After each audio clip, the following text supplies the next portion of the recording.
All right, guys, we should be live. Should have everything up and connected. I'm actually going to see what happens if I click go on YouTube Studio, just for funsies, just to see what we have here. While we're doing that, though, give me 1 second. I'm going to open up the guest box before I forget to. We've already got one guest ready to come through. We've got Scott already on the screen. Scott, can you hear? Yes, sir. All right, I can hear you. Welcome in, Scott. Hey, yeah, I'm actually an atheist. I just wanted to talk to you about something I think I disagree with you on, Sure, about your Mark 7 interpretation. sure. Um, the whole thing about Jesus telling the Pharisees that they should be stoning their children, I I feel like he's more or less just saying like, you guys claim to follow the law, but here's this thing you don't do. I don't think he's necessarily saying they should be doing it. You know what I mean? Well, my contention is that 9 times out of 10, Jesus wants them to follow the law. Can you Yeah. find me an instance where Jesus ever said out of his mouth, "Don't follow the law of Moses"? Well, not specifically, but when they had the woman with adultery that they were going to stone, he basically said, "Don't do this unless you haven't sinned before." Sure, yeah, he said that, but listen to what he actually said. That's in John chapter 8, right? What he didn't say is that she's not guilty. What he didn't say is that you shouldn't follow the law of Moses. This is actually a really interesting passage because what he does in this passage is, rather than saying, "I don't want you to have this woman stoned," even though that's what the law says, he says, "Just in case you're wondering, if you guys choose to stone this poor woman, some of you are going to be next." So he didn't abrogate the law of Moses there. Yeah, well, I mean, if he was sticking to it so strictly, though, then why wouldn't he have just stoned her himself? Because he was sinless, apparently. Well, I think there's a couple answers to this. I think the easy answer is that John chapter 8, that was an insertion. It's not even part of the original text. It doesn't show up until the 5th or 6th century. I have heard that, yeah. The second thing is that even in Jesus' time period, there was a movement for people to, we'll say, soften the legal text. So Jesus was just using a Jewish precedent from his time period. Okay, yeah. When I read Mark 7, the way I hear it is like, if I'm talking to a Christian, they're like, yeah, I follow the Bible. And then I'll say, like, well, you say we're in a new dispensation now and you still eat pork and you wear mixed fabrics. But I'm not saying they shouldn't be doing those things. I'm just saying they're not following the Bible because they do that. Yeah, and Jesus upholds the law of Moses. The only thing he actually modified, where he was like, God said you can do this, but I that's not actually what God wanted, was the correction on divorce. And even at that, even though he's disagreeing with Deuteronomy 24, he's agreeing with the book of Malachi, because Malachi and Deuteronomy contradict. According to Malachi, God hates divorce. According to Yeah. Deuteronomy, God's okay with it. It's just part of life. So Jesus is actually tapping in to the fact that this contradiction exists, and he's siding with Malachi to fix the contradiction. Yeah, I've heard you say that before. Um, yeah, I mean, I've used that argument myself, the Mark 7 thing, like Jesus saying you should stone your children. But someone did bring it up to me. He doesn't specifically say go out and stone your children. So I mean, I guess it's kind of a iffy passage maybe for I don't think debate at so at all. least. Because, why is Jesus confronting them in the first place? They're following the tradition of man instead of the law. And what specifically? There's over 600 different laws that are in the law of Moses. There's hundreds more in the Talmud that be considered the law of man. This is the tradition of the elders. So Jesus could have picked from literally thousands of laws, and specifically he narrowed it down to the laws of Moses because he's chastising them for disobeying the law of Moses by putting their man-made tradition in front of the law of Moses. So he could have picked any one of the 600 commandments and said, "Hey, you're actually not doing this one thing, which you're supposed to be doing." The one that he chose to pick was the law about cursing father or mother. Yeah. Like, why would he Another pick that one? Yeah, another thought I had was maybe like it's kind of weird, but maybe he's saying you should follow the law, but he doesn't necessarily agree with the punishments laid out in the law because like in the Sermon on the Mount, you know, he specifically says you've been told eye for an eye, tooth for a tooth, but I'm telling you don't do that. Turn the other cheek instead. Yeah. So that seems kind of contradictory too. Well, it depends on what school of thought you think Jesus is coming from. So in the first century, there was multiple rabbinic schools. So there was the letter of the law or the heart of the law. And Jesus wants a little bit of both, right? So you have the schools of, was it the school of Hillel? And then the other school, I never remember the name of, Shammai. And they couldn't quite agree on whether or not there's supposed to be this law of justice or this law of mercy and grace. And Jesus doesn't seem to want to conform to either one, but when push comes to shove, if he has to choose between Moses and the elders, he almost always picks Moses. Makes sense, yeah. It's not my position that Jesus wanted children to be executed. It's my position that Jesus was okay with it happening. He just thinks it should because it was commanded. Right. Yeah. Okay. I don't think the historical Jesus like would have smiled at children being slaughtered. Right, yeah. But I certainly believe that he would have been okay with giving the Mosaic justice. Yeah, makes sense. I did have another theory I kind of wanted to pose to you. It's off topic of the video, so I mean we can move on if you want to. Well, we do have a guest waiting to get in and debate. Okay, yeah, that's cool. But if when we get through with him, if you want to ask more questions, come on up. Okay, sure. Sounds good. Oh, what's your name? Scott? Scott, yeah. Yeah, it's good to talk to you, man. You too. All right, cheers. I forgot to ask him if he was an atheist or what his actual position was, but let me grab the next guest and we'll read a couple of super chats. We already got some people in here when I got here. Thanks for being here, even though I was late, guys. Let me grab my super chat setup real quick, guys. 1 second so I can show this on the screen. I was traveling today, and boy, let me tell you, the road conditions were not great today, but we got through it. Anyways, Tyler Murphy, welcome to the Kraken Crew Elite, Big W. And Pat, good to hear from you again. Pat says, in the great words of Michael Buffer, let's get ready to rumble. I'm ready for the smoke. For the smoke, Christians. Please, Christians, use logic. They're not going to use logic. Don't get your hopes up. We know what's about to happen. Also, John gifting 5 Deconstruction Zone memberships right off the jump. Thank you so much, John. I really appreciate that. That is very generous. And again, also Dexter sending out the 5-cent subbies. I really appreciate that, Dex. Good to see you in the house tonight. Your constant support does not go unnoticed. I really appreciate that, Dex. And Michael in the house again with the Doug emote. Thank you for the $2 super thanks. And LA Silver Surfers, thank you again for the super thanks for $2.99. J Cow, good to see you in the house tonight. J Cow with the $5 super chat says, I'm going to give you 30 seconds to say anything. I won't interrupt you. He's gone.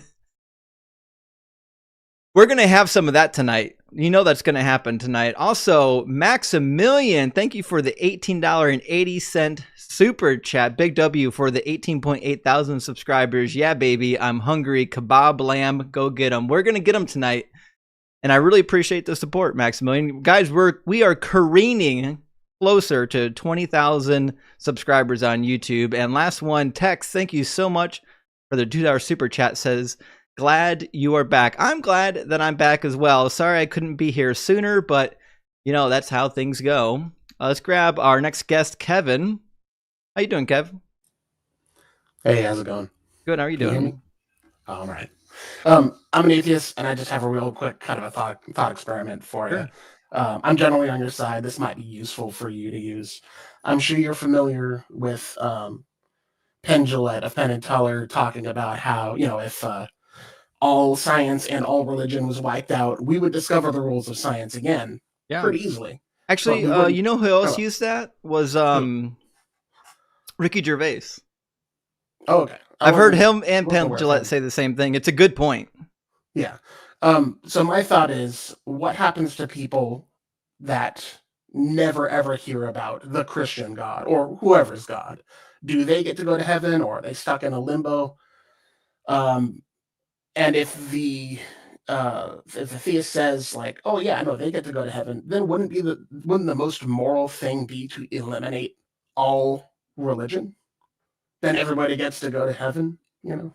Yeah, it depends. Okay, so there's a couple solutions to this problem because the Catholics figured out a long time ago that the way the New Testament is worded in terms of like who gets to go to heaven and who doesn't is not great because it basically commits you to a viewpoint where like decent people still go and burn in hell even for just not believing, right? And then it also doesn't fix the problem of like so if it's the 2nd century AD, Jesus is already dead, but you're living in mainland China and you've never heard of Jesus, do you go to heaven or hell? Well, anyone with compassion would say, no, obviously we couldn't just send that person to hell for not believing in Jesus. We'd have to, decide their fate based on the content of the life that they lived. But when we get to this point where we start thinking rationally, like, would God legitimately send these people to hell for not really doing anything wrong, for just being humans in the wrong place, wrong time? Then we come up against the wall, which is like, okay, well then what the fuck do we need Jesus for? He's not really doing anything. He's actually just making it worse. Now that Jesus has come and died, it's just making the barrier of entry even harder, because now not only should you like not be a complete idiot, and do horrible things, but also you have to be convinced of something. And convincing somebody of something, especially something as silly as the biblical claims, is actually a pretty difficult feat. It'd be different if there was lots of evidence, like God gave tons of evidence, and he was like, listen, I can lead a horse to water, but I can't make it drink. But he didn't do that. He gave us no evidence, and he says, despite this lack of evidence, if you don't believe, you burn forever. Cool. Yeah, that was all I wanted to bring up. It definitely seems to kind of lean more on the morality argument than anything else. That's a good one. Yeah, that's it. Hey, thanks Kevin. For having me on. Praise Doug. Praise Doug. Hail Doug. All right. If you are a believer and you're thinking, hey, this guy doesn't know what he's talking about, there is a link in the description of this video, both on probably on Twitch, but definitely on YouTube. And you can click that link and you can join the discussion and you can debate. Now, we are not going to be having anybody up from TikTok tonight because TikTok has lost some features. So we're just going to be taking guests from our third-party app, most likely through YouTube. It looks like we've got someone else in the box. We got Dale in the box. Dale will grab you in just a second. Let me grab these super chats. This is I Heart Dogs. Good to see you again, I Heart Dogs. Thank you for the $10 super chat. It says, I don't know what rev means, but Matthew 5:17-18. What are the Greek words for fulfill, verse 17, and accomplish, verse 18? Well, I actually don't know that by heart. I could pull it up and tell you what they are, but here's what I would tell you. My Greek professors in school were really good. And when we start like asking questions, like basic questions, like do Greek scholars know how to translate the word fulfill properly? Do Greek scholars know how to translate the word abolish properly? The easy answer has to be yes. These are basic words in the Koine Greek language. And it would be weird that we have all these translations in English from the original Greek, and they all agree on abolish and fulfill. But for some reason, there's like something more to be gleaned. But the word that we're looking for abolish is katalysi, and the word that we're looking for fulfill is plerosai. There we go, plerosai. And so my understanding of both of these words is like a typical word in Greek for bring to completion would be like teleos. That's like the end point of something. But that's not what we have here. The word we have here is plerosai. And this doesn't mean to bring to completion. This Greek word means to make full or to fill completely up. It can be used idiomatically to mean completing something, like completing the goals of something or completing the requirements of something. But the most basic sense of the word just means like to fill up, to do the requirements of it. And that's why it stands in opposition to the word abolish in English. So when Jesus says in Matthew 5:17 through 19 that he didn't come to abolish the law, he came to fulfill the law, he's literally saying that no matter what you think the word fulfill means, it does not mean abolish. It cannot mean abolish. They're diametrically opposed. It would make no sense if Jesus said, hey, I did not come to abolish the law, but I did come to complete the law and make it go away. Well, that would be a foolish statement. You cannot interpret the word fulfill that way. So hopefully that does answer your question. He also says a blanket statement right after that, that whoever follows the law and teaches others to follow the law will be great in the kingdom of God, and whoever teaches others to not follow the law will be called least in the kingdom of God, which means Jesus was a Judaizer. Plain and simple. God, thank you for becoming a member of the Kraken Crew Elite, Big W, and Waking Bones. Thank you for the $10 super chat. Says, if we can survive the TikTok apocalypse, we can survive the Christian one. Yes, we will.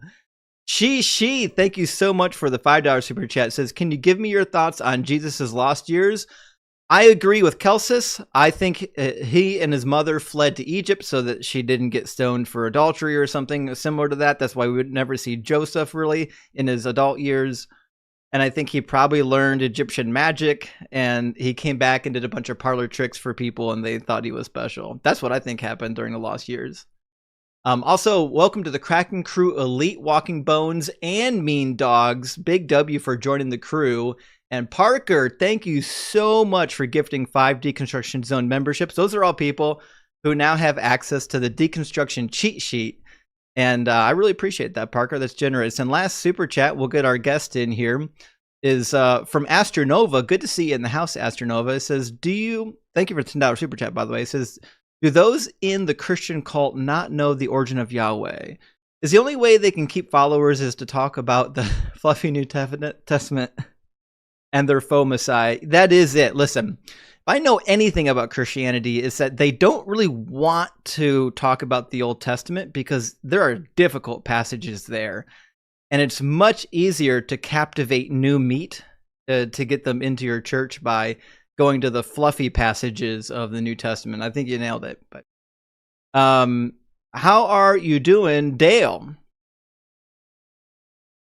Hello, Justin. Can you hear me? Yeah, I can hear you. By the way, All for right. those on YouTube, sorry, 1 second, Dale. For those on YouTube, if you could let me know if the audio levels are good, if the guests and I are at roughly the same audio, just send me some chats in the YouTube stream so I can adjust it here so we don't have to do this later on. So anyways, go ahead, Dale.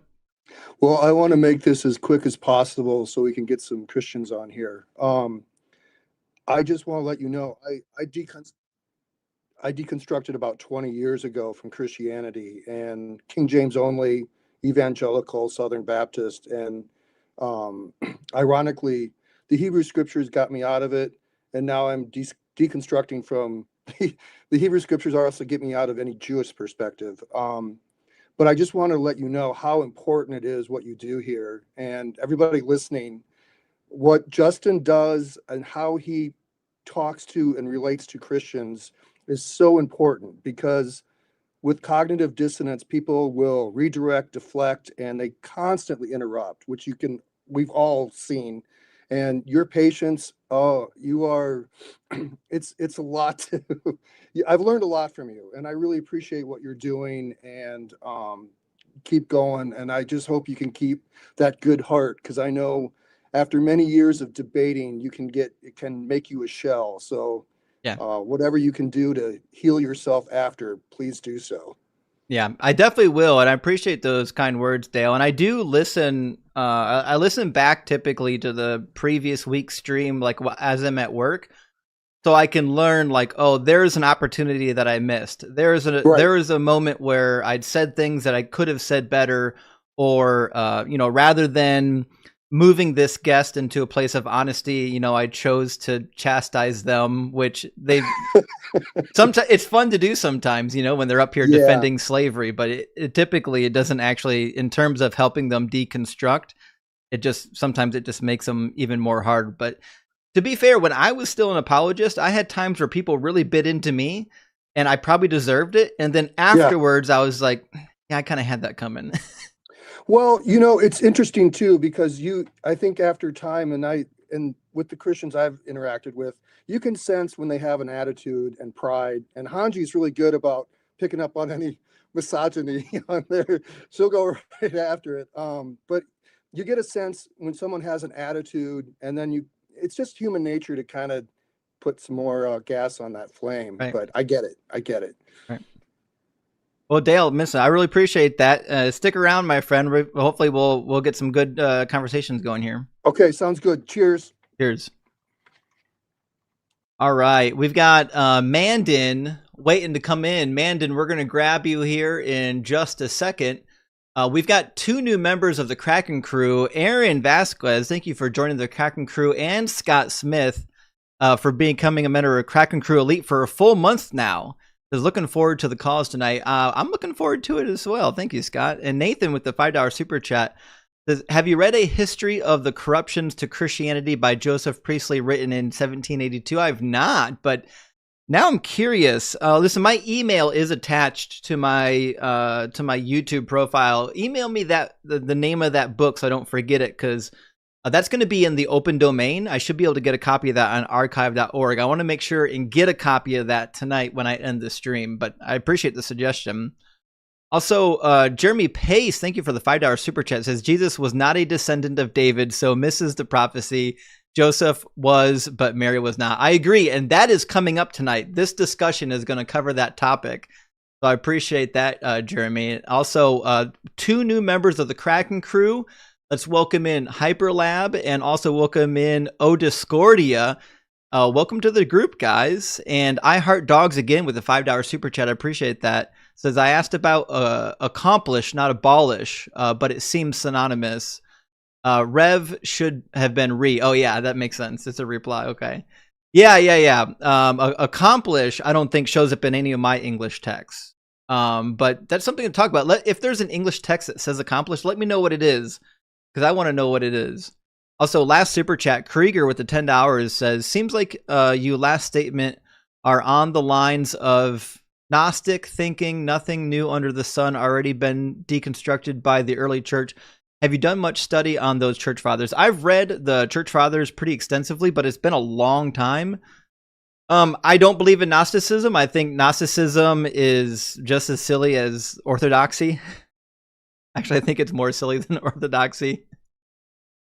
But yeah, I'm actually going through and reading a number of the Gnostic texts right now because they're so popular right now that I want to start mixing them in with some of our debate topics. So here in the future, we should be having some more discussions involving the Gnostic texts. But Mandin, welcome in. Hello. How you doing, Mandin? Are you a believer? Yes. Fantastic. And do you believe that Jesus is the Messiah? Okay, this is where maybe I fucked up because I agree with you here. Oh. I do not. Guys, I'm a pagan. I'm maybe I'm at the wrong stream. I need to wait for the God is imaginary ones. We are looking for debates tonight. I mean, I'm glad you came up to say hi, but if you're in the box right now and you do think that Jesus is the Messiah, I would love to talk to you. There is a link in the description, as it says here.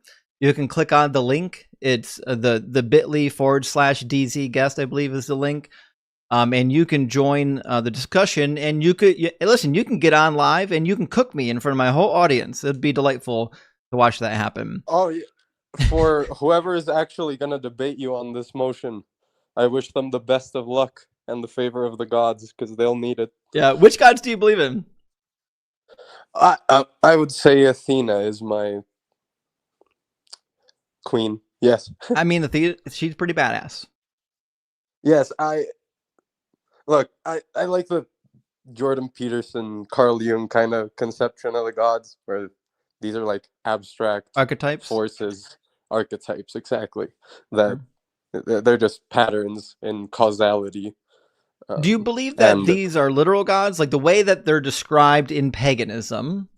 Do you believe that that is an accurate description of the gods, or do you think that these are archetypes that just represent generic gods? I think that the latter, the latter. Okay, that makes more sense. I can get behind that. Yeah, it's always been my point that if there is a god, or if there are multiple gods, I'm not entirely sure that we have the information or the tools to fully investigate and know about those gods unless they reveal it to us. But they haven't been, as far as I can tell, they're not revealing anything to us. I guess that's where we might have a disagreement. I think one of the beautiful things about Athena is we get a gateway to the gods through sort of an inward Socratic method.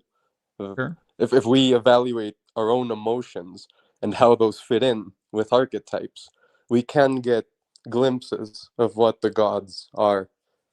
Well, let me ask you a question. I do believe archetypes exist, and I think they exist for a good reason. If you know anyone that has a degree in performing arts, or like theater, as they call it sometimes, they have to read a lot of fictional literature and things like that, because there's a lot of reoccurring personality types that show up in plays and books and movies and whatnot. I think, to me, archetypes are proof that our society has values. We value an underdog. That's why we love like the Mighty Ducks. That's why we love to see Appalachian State University get to the Final Four in the NCAA basketball tournament. But to me, like these archetypes that are in our society, I don't think lead us to believe that there is a God. I think it's just there are things that we can kind of universally agree on when it comes to what is psychologically pleasing to us. Like, yes, I completely agree with that, but I always have a problem with drawing a sharp distinction between biology and society. I think if something is so recurring in society, it's because human biology is, say, tailored towards society, and there are inherent things in us, and the influence of the gods, you could say, that drive us toward these archetypes across cultures and time. Right. But I think the question I would have, okay, so because I talked to somebody recently about archetypes, and it's an interesting conversation because psychology is fun, but okay, how do we go from archetypes exist to archetypes are some version of a god? What's the link? Archetypes are some version. Okay, this is where, again, I love Jordan Peterson's work. So don't say that. Don't never. Oh no. Why? Because Jordan, he's a goof. And listen, nobody should sit down and listen to Kermit the Frog talk about the metaphysical substrate that builds the foundation for our society. He's a goof. You sure? But I think we're all goofs. We're all the fool archetype. I'm with you there. I'm the fool archetype. But like, let's follow his argument just for the sake of fun. Why do you do anything? And I know all of the Christians use the ontological argument, but I think it has some merit to it. I think you look at the foundation of any action, and ultimately it gets to something arbitrary. Just I want to live because I want to live. Yeah. I want to taste nice things because they taste nice. Yeah. I want to see pretty things because I like pretty things. Yeah. And those fundamentals, those are the archetypes, and those we are driven towards them and by them. Biologically. But they do extend biologically, absolutely. Yeah, these are biological needs. Yes, of course. I guess that's another thing. I don't like to separate the spiritual from the biological, you know? I think the blood in our veins is sacred. Our hair, our teeth, our nerves, they are made of stardust. They are made They of come from stardust.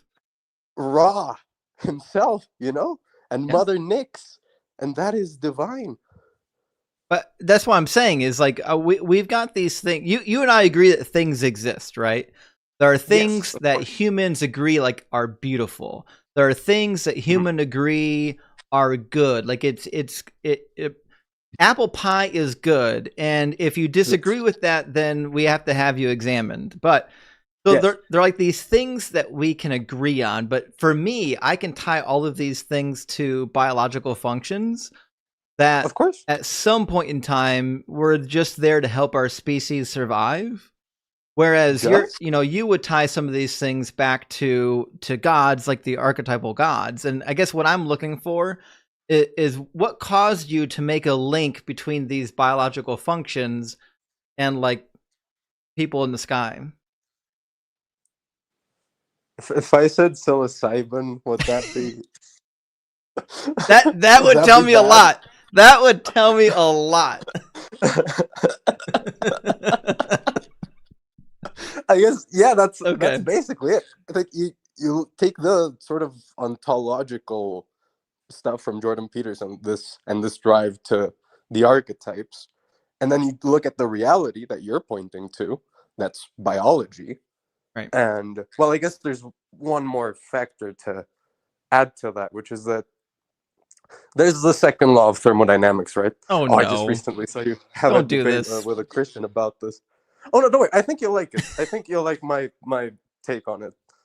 And okay, chaos entropy is supposed to increase, but life. What do you think chaos breaks means in thermodynamics? Oh, I think it means homogeny, like zero difference between energy states. No?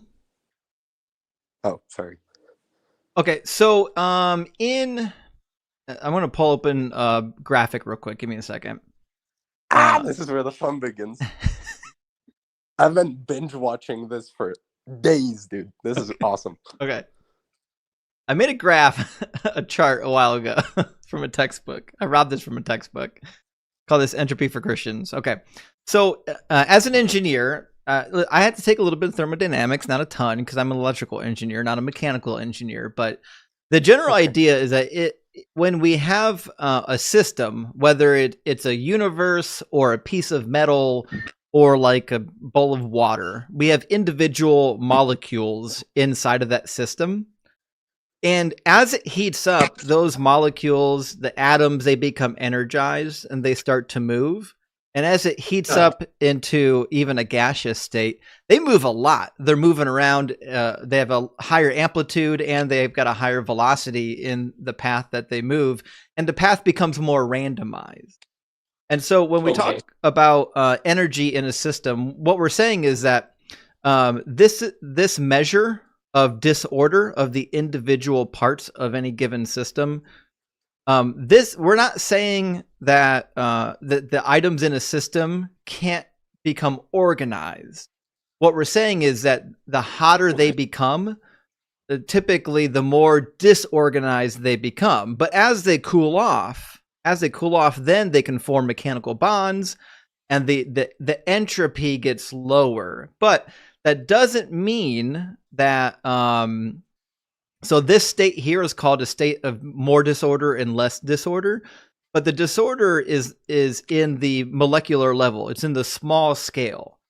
So that doesn't mean that within this system that there isn't some degree of order. But as it turns out, our entire universe is not one of these states. In our entire universe, everything is in one of these various states. It happens to be that our solar system, parts of our solar system is in this state right here, like the Earth. A lot of the Earth is in the state here where it's cool enough that you can form mechanical bonds. So in our particular pocket of the universe, we're actually here. We're at the low entropy place in the universe.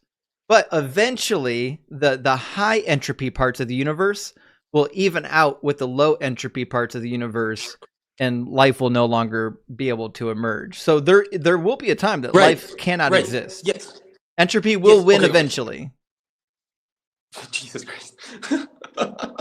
And It just there hasn't was a won point in the yet. universe that say it was too early, it was too condensed and hot for life Right. to exist. Right. Okay, yes, we agree. And it's, I think, if anything can be identified as a miracle, it's abiogenesis. Well, And you can give naturalistic causes for that, absolutely. I do not dispute naturalism in the least. But why is it not divine? I guess I'm saying, like, so if we have these things that are made in stars, in these shining balls of plasma, and they blow up and they die, and from the ashes these these massively complex things can form and emerge from tiny particles. How I guess I fail to not see the divinity in that. Well, I think we've got a couple of things. So in 2024, there has been new developments in abiogenesis. So just as the end of 2024 has been rolling around, scientists have finally been able to replicate abiogenesis in a laboratory setting that did result in reproductive life. So we've now been able. What's that? It's fantastic. It's I love it. Yeah, so it's really cool. But that being said, we've got evidence of like life self-assembling elsewhere in the universe. Like we have it on meteorites. We probed 2 different meteorites and brought back both water and also amino acids. That, you know, those are the building blocks for proteins, and that's the building block for everything else. So like, it seems to be that like all the necessary steps for abiogenesis have been proven out at this particular point in time. And of course, I agree. So to me, like I see this as a process that occurs naturally. And if we say, if we say that a God did it, right, then you have to bring in a lot of extra commitments that need explaining. Why did the God do it? But wait, hold on. I think we need to remember, I'm calling archetypes gods. So the idea of a self-assembling thing that comes from ash, from nothing, well, not from nothing, but you understand, from dead matter, and creates all of this diversity, creates predators and prey and armor and skeletons and eyes. That, like, I don't dispute that it's a completely naturalistic process, but I dispute that it's only a naturalistic process. You know, does that make sense? Like, I think in parallel to the naturalism, there is an archetypal structure unfolding that is glorious. And I guess going back to the heat death of the universe and Big Bang thing, do you know Roger Penrose's idea on all of this? I know who he is, but I've not read anything from him. But can I ask you a question about the heat death? Yes. What do you believe the universe is going to die in a heat death? Yes. Okay. Do the gods die with it? Yes. But wait. Oh, but wait. There's more. It's reborn. This is what Roger Penrose posits. It's called conformal cyclic cosmology, and the idea is when you have the heat death. I agree with this. Okay. Oh, okay. So fantastic. So I think the universe dies, and all of the gods with it, and you have only the unigod, and this is this is the god the Gnostics follow. For example, I heard you talking about the Gnostics earlier. I would say this is Abraxas. You know, this is Ouroboros. This is the one, the all nothing, and it's terrible. But but he is slain by light, by Zeus. Okay, so you're saying that there's going to be a heat death and all the gods are going to die except for the one high god. No, except I don't think Zeus is the one high god. I think Zeus is just light. Light just so happens to escape the Zeus heat is death made from of the universe. photons? Zeus is made from photons? You said Zeus is light. Yes. Zeus is, say, the form of photons, the platonic form of all light. So and Zeus all is friendly protons. Photons. Photons, protons, electrons, and a lot of stuff in between. Well, if you're made up of electrons and protons and things like that, then you're a mix of light and matter. Sure. So, yes.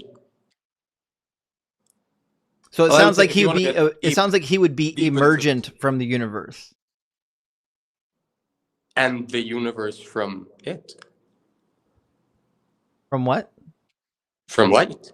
Like, if light is the thing that does the conformal rescaling that restarts the universe, then matter comes from light. And all the universe, really, as we know it, comes from light. This cycle, or in a sense, light is a key player in restarting the cycle every time it dies. Photons are massless. There's no Yes. Atomic weight for any cluster of photons. No, this is true. This is true. No, but the idea in Penrose's cyclic cosmology is that, okay, say all things with mass decay and die and become energy, right, in the form of photons. No. Well, matter does okay. not decay typically into photons. But okay, say at the heat death of the universe, when, say, if assuming that there is neutron decay and proton decay and all of these things, like, there is no matter left by the end. Why? Is the idea. Well, I guess, yeah, that's an assumption of Penrose's cyclic cosmology, that all matter decays and the only form of all energy in the universe, first law of thermodynamics, so you can't destroy or create energy. It all just becomes photons, and because it's all photons, that sort of triggers the rescaling, that sort of, because they are weird and they experience all points on their trajectory at the same time, or at least relativity says that, then sort of all of the universe is in the same place, in one place. And because of that density, there's like weird quantum fluctuations because there's so much light energy in one place, and that triggers the creation of quarks and all of these things. I don't know. I need to look deeper specifically into Penrose's theory, but that's my understanding of it. Yeah, I mean, I've not read the theory, so here. I can't say that I can comment on it. I do know that there is a way to get photons from matter. Typically, you need like a particle and an antiparticle to come into contact with each other. But like generally speaking, like matter doesn't like break down typically into a photon. That's like a very niche, specialized process that would get you to that point. But like again, I don't know how any of this lands you on a creator being. I don't know how any of this gets you to a god. Everything that you just described to me leads me to the conclusion that there's no room for a god. Okay, I guess you said you agree with the cyclic cosmology model, that the universe somehow dies and is reborn.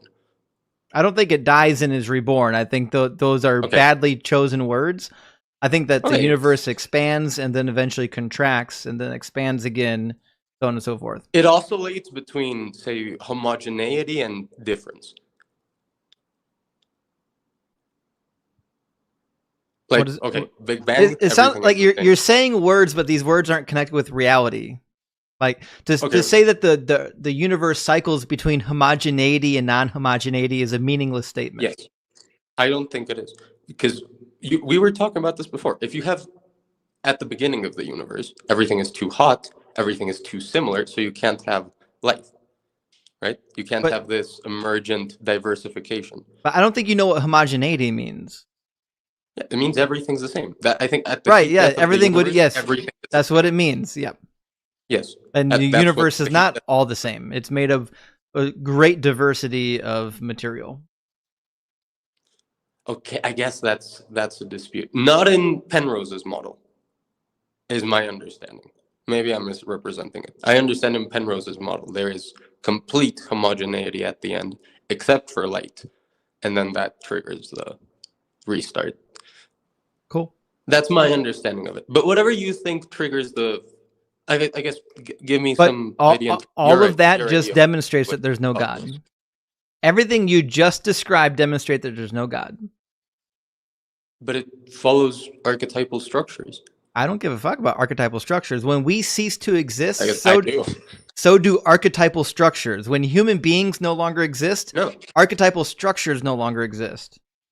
I don't think that's the case. I think stars existed way before humans. So then your position is that archetypal structures are transcendental. Yes. How did you come to that conclusion? Some are unique to humans. Because How did you come to that conclusion? Causality is transcendental. But how did you come to the conclusion that there are transcendental archetypes? Because archetypes are just really, really complex causal patterns. They're not. Okay. There's subjective what frameworks that human beings have decided that we like. Okay, this is where I disagree. I think animals follow archetypes. Plants follow archetypes. That are different Even from ours, atoms yes. Lions have very that are different different from ours. Lions have very Yes, different yes. archetypes than human beings. Lions are okay with Of course. completely annihilating a whole litter of pups just to secure your place inside of the pride. Yeah, I agree. Like they are different archetypes, but they're archetypes. So is there a lion archetype god? Yeah, sure. That's you a can think of it crazy that ass way. god. Do you believe that there is a lion archetypical Yes. god that is okay with just executing babies to secure his place in the pantheon? I think some humans have followed that god. If you think of like ancient raiding tribes, like pillaging and like that's following the lion god. I would never. I would discourage it strongly. I think it's dumb, but sure. It sounds like humans archetype. inventing gods that justify their abhorrent behavior. That's what it sounds like to me. But wait, the lions do the abhorrent behavior. Yeah, I know. But humans I'm did saying too. whatever's driving them, like the archetype that's driving them, is also driving the humans. It's not it's an the archetype desire for- driving them. But it is. Are you Something's aware that driving when the people humans. live in a society, they share common themes and interests because they're in Uh-huh. communication with each other? Yeah, I guess when I mean archetype, I really do mean what I said earlier, which is patterns of causality in any realm, really. So if a molecule, you can say, Is there a snowflake archetype? Yes. There's, Sure. so there's a god of infinite snowflakes. archetypes. There is a god of Because there's a god of snowflakes. if any and then- pattern of causality is an archetype, then you've just Yes. described everything in the universe. Everything in the universe is now its own god. And what do we call a house of the gods? A pantheon. They are everything. They are everywhere. So there's Yes. no distinction between the marker in my hand and a god. I guess the distinction is the marker of in your hand is like a material thing. There's a god of all markers. You can even say there's a marker specific god? angel. Sure, there's a marker god. Holy shit. Is there a god of Kraken? Yes, well, that's Dionysus. That's Dionysus you're thinking of, right there. I thought it was going to be Calypso, but whatever you want. Ah! No, I guess it's a collab. It's a feature song. This is getting crazy. This can't be. Are you trolling right I'm now? not trolling. I wish I were trolling. I'm really I not. wish you were trolling right now too. This is hard to believe. Is it? But Yes. you're That agreeing with everything I'm saying. I'm not. I'm saying that Yeah. I agree with a lot of these scientific perspectives. I disagree completely that there is a god of LED light bulbs. Why? That's Zeus. Why would That's there also be? Zeus. We were What talking what about what that. That's is Zeus. what is the evidence that there's a god of LED light bulbs? Well, I guess this is where we get to the Platonic forms thing. I do not Is there a believe in form? Platonic forms. Not in a million years. Okay. What I guess what's your perspective on that, like essence and form and like shapes and things? I think Plato was quite literally smoking the ganj when he made up his theory on forms. The idea That's that what there the is a Athenian mysteries were. transcendental form in the universe for everything that appears here, I think is silly. There's no evidence for it. And I also think it betrays the fact that all of the physical forms that we have here evolve, which means the transcendental form would have to be continuously evolving as well. I do believe it is. So the gods are evolving. Well, yes. That's I crazy. think so. Also, while we're talking to this guest, Christians, if you're in here and you're thinking to yourself, no, Jesus is definitely the Messiah, and this host is an idiot. Jump in the guest box. There's a link in the description on how to join. You don't have to sign up for anything. You don't have to be a member of anything. Just jump on into the guest box. We'll have a discussion, and we'll see how far we can get. Okay. Yes, I know I've far overstayed my time here, and it's been very, very Listen, fun. it's been interesting at least. Thank you. Yeah, I've seen you smile quite a lot, so that's nice. Yeah. That means the smiling God is happy with my work. Yeah, praises to the smiley God. Yeah. Praises to the smiling God. Well, love you. Love your work. I'll keep watching the stream, man. Go. All right, good to hear go from you, crush Mandem. Thanks some for coming crosses. through. Cheers. Bye-bye. Cheers. Well, he's nice at least.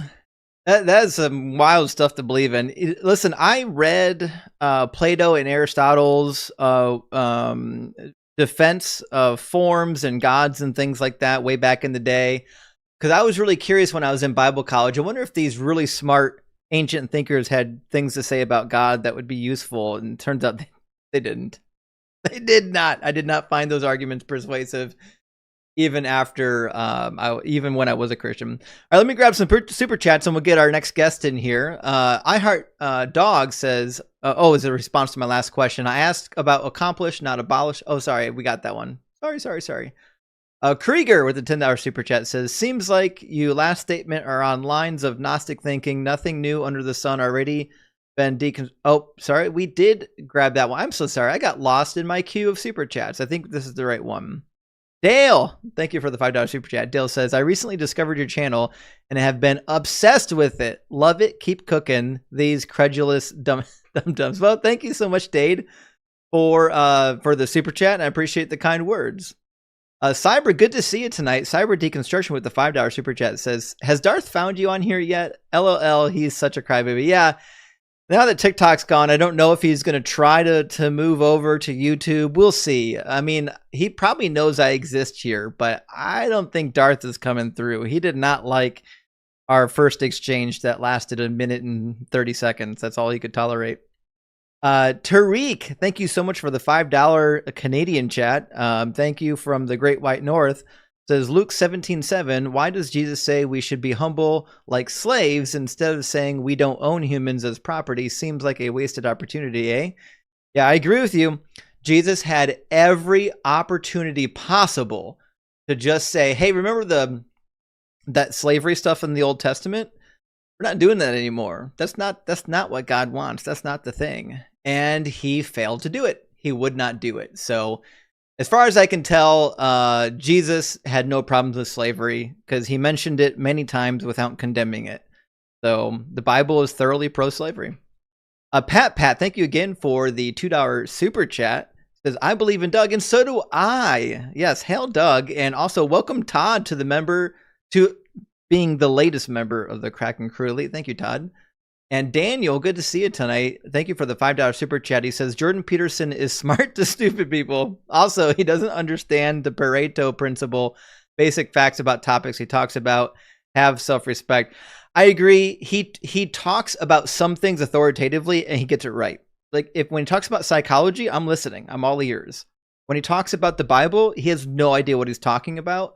And here's the problem. For those of us who actually had formal educations in biblical studies, when you hear somebody like Jordan Peterson, it only takes you 1 minute to realize he has no idea what he's talking about. But for people who don't have an education in the Bible, it can be convincing. He can say things that might sound authoritative and convincing. So I understand why people follow the guy. Jen, thank you for the $10 super chat. Jen says, many debates about free will never bring up the actual definition of free will, freedom of choice without the constraint of necessity. Would love to hear your thoughts on the actual definition. I agree. The actual definition from philosophy is the ability to make choices without any outside forces, no external forces whatsoever. I don't bring it up because generally it's not important to my debate topics. The true definition of free will, none of the theological points that we're going to be talking about hinge on this definition of free will. And the Bible seems clear enough that you don't really have this to begin with. But Christians are much more concerned about the ability to make decisions. So I typically stay to that realm, and I'll just let them define free will as the ability to make decisions. But that's really the crux of our debate, is whether or not you're even able to make informed, cohesive decisions that are sensible, or whether or not God is actually, he's the potter and you're the clay and you're just doing what you were designed to do. Dex, thank you for the $5 super chat. Dex says, what was thou shalt not use the Lord's name in vain original meaning? Did it mean not to say goddamn, or was it about speaking ill of a god? It was neither, Dex. I'm so glad you brought this up. So the way the text in Exodus 20, it shows up in Deuteronomy later, but in Exodus 20, the way we have this phrase of do not take the Lord's name in vain is actually really meaningful. And it's not referring to like speaking the name of the Lord in a negative light, although God was against that. It's really referring to swearing an oath to God, right? So he's saying, do not take, so the Hebrew word nasa, which is used there, means to bear or to carry or to take. So he's literally saying, do not take the name of the Lord in vain. And the word for vanity there, I forget actually the Hebrew word at this point, but it means to have a form of emptiness. And so he's saying, do not bear the name of the Lord carelessly or empty, meaning do not swear an oath in the name of the Lord that you know is a lie, that you know you can't keep to. Do not make covenants that you know you're going to break. Do not make promises in the name of the Lord that you know you can't keep. And that's why this is one of the only commandments that comes with a punishment, because according to the ancient system, if somebody does in fact swear an oath, and all contracts were sworn to their particular gods, if somebody broke their contract, it was up to their God to hold them accountable for breaking the contract. That's why people did, they signed the witnesses at the end of the contracts, and then also they listed their gods that would hold them accountable. Look up some of the ancient Akkadian oath-swearing contracts. You'll find them online. They're really interesting. But that is what that commandment is about. It is not about saying goddamn. So you can just say, goddamn, fuckity fuck all you want. And you're not breaking that commandment. God's going to be mad at you for something different, but he's not going to be mad at you for breaking that commandment. Also, Pat again with a $5 super chat says, Justin, this guy is so delusional that he couldn't tell you if a rat was biting his ASS. Yeah, that was an interesting one. Listen, he said he took some DMT, and I'm going to take him at his word. I'm going to blame the DMT, and he was nice. Jessica with the $5 super chat says, love seeing you break the Christian indoctrination complex that Christians have been forced to believe by their parents. I'm trying. I really am. So we're doing what we can. I think we did like 2 or 3 super chats here, and we'll get Manuel in the guest box. Michael, good to see you tonight, by the way. Second super chat for $1.99 says Athena, but not Jesus. 1 Kings 18:27. Now I have to look it up because I actually don't know exactly what is in 1 Kings 18:27. That's shortly after the war. Let's see. There's a war with the Arameans, I think, in chapter 16 and 17. What's in 18? Okay, in 18, Let me put it on the screen so we can all read it here, guys. This from the super chat says, at noon Elijah mocked them, saying, cry aloud, surely he is God. Either he is meditating, or he has wandered away, or he is on a journey. Perhaps he is asleep and must be awakened. Oh, of course, yeah. This is Elijah taunting the prophets of Baal. Perhaps your God is on a long business trip. You know what I mean? I don't know what that has to do with Athena, but thanks for the super chat. And also Cyber coming in with a $2 super chat says, is the lion god named Yahweh? He sounds horrible. Yes, I agree. If there's a lion god, it's Yahweh, just killing babies left and right. No concern for babies whatsoever. Flanker 420. Thank you, Cyber. That was good. Flanker 420 with the $10 super chat says, how can human-made archetypes exist without humans? Why do we need to fit God in such a niche? It's just a way to hold a God belief while knowing it's nonsense. Peterson preys on impressionable young. I agree. I think that's the case. I think Peterson does prey on impressionable young people. And I get why people would want to say that archetypes are a thing, but I don't buy it. Also, Waking Bones gifting 5 Deconstruction Zone memberships. I really appreciate that. And Iceman with the $5 super chat tonight. Good to see you in the house. Says, in the Bible, words don't mean words. You know they don't. Words cannot mean words. And Pat again with the $2 super chat says, I pray Doug takes a dump. Jeez. You guys are brutal tonight, guys. Absolutely brutal. Bean, thank you for the $2 super chat. And Ben, good to see you tonight. We got everybody in the house tonight. The whole gang's here, guys. Ben with the $5 super chat says, what are your thoughts on there are no atheists in foxholes? I've always thought when I'm on my deathbed, I'll give myself to God or not. I actually knew a guy on TikTok. His handle was foxhole atheist because of this. He was in the military, but there's a tons of atheists in foxholes. That's a silly thing to believe. Also, Scott Bishop with the $5 super chat says, Proverbs 39 seems to tell us taking the Lord's name in vain is the same context as is it the same context as what you explained? Well, in Psalm 39, I don't think it says exactly what you're proposing. Isn't this the Psalm of Agar? Let me see. No, that's a different Psalm. Okay. So in Psalm 39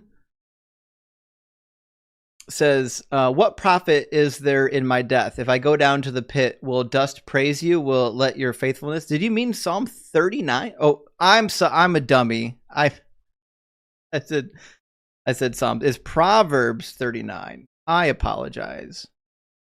Yeah, it is. Proverbs 30 is the proverb of Agar. Okay, I had it right in my head. I don't know why my brain typed in Psalms. But in Proverbs 39, it says, lest I be full and deny you and say, who is the Lord? Or I be poor and steal and profane the name of God. Yeah, so profaning the name of the God was in fact a problem. But I don't think that is what is being referred to in the 10 Commandments. But profaning the name of God does show up elsewhere. We'll have to cover that here. Cora, thank you for the $5 super thanks. It's good to see you in the house tonight.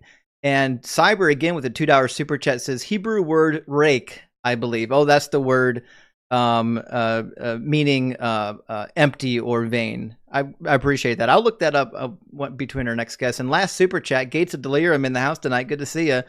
But the $5 super chat says, when I'm on my deathbed, I'll be sure as hell ready to meet Doug in my next life. Yes, praise Doug. That's who we're all going to see, guys. The Rock of Salvation. All right, we've got Manuel in the guest box. Thanks for being patient, Manuel. No problem. Can you hear me all right? I can hear you. Your video is frozen, but I think it's the audio that we really need. I could switch on the video if that's necessary. No, it's not necessary. I just noticed your face was there, but nothing was moving. So I've done this once before, and I think I've noticed a pattern here. This is not the Jesus is not the Messiah, prove me wrong video, is it? Video? I don't have a video of it. No. It's the live, right? What do you mean? No, this is the live. Jesus was not the Jewish Messiah, prove me wrong. Okay. There's a bit of a delay between the YouTube and this, so I thought it was two different videos when I first switched over. Oh no, we're still on the same thing. Sorry, I between guests, I typically read out my super chats to say thanks for everybody. All right, that just confused me because last time I clicked on here, it was 2 people, and then it was just you when I popped up, so it was just like threw me off. But yeah, so are you a Christian? I'm agnostic. I'm agnostic in a very direct way because while I don't have a problem believing in an all-powerful, all-knowing, all-present being that could be a force behind this universe. But you don't believe that Jesus is the Messiah? No. Okay. Well, we agree then. We agree. There's nothing for us to argue about. We agree on that one. Yes. Yes. Well, I've got some people waiting in the guest box to debate me. I want to try to find some people because everyone's here to see a debate. So I got to. I do disagree on the fact that you think there is no chance of any God, though. Well, what would be your evidence that there's a God? So I feel like you're a very educated person. Do you know anything about the 3 main properties of quantum mechanics that we've established so far? I'm not into quantum mechanics, no. Okay, so from what I've understood, and I read it, the book was called Quantum Mechanics for Non-Physicists. You have superposition, literally means not existing in a singular position, multiple positions at once. Yep. You have particle wave duality, the ability for any subatomic particle, even with mass, to become a wave format, travel in multiple directions at the speed of light through its like respective to the medium, and then reappear at some point in that path. Now, mathematically, that takes infinite energy. I could be wrong, but I don't think that anything but a photon can travel at the speed of light. It just depends on muons actually pop in and out of reality. They move so fast. They stop existing for a moment and then just reappear at some point. Are they popping in and out of reality, or are they moving? That's just it. They don't move in a lateral form. They just literally disappear. That doesn't sound like moving to me. Yeah, that's kind of the weird thing about it, though. It's like they just kind of like it's just one of the things that they've actually discovered.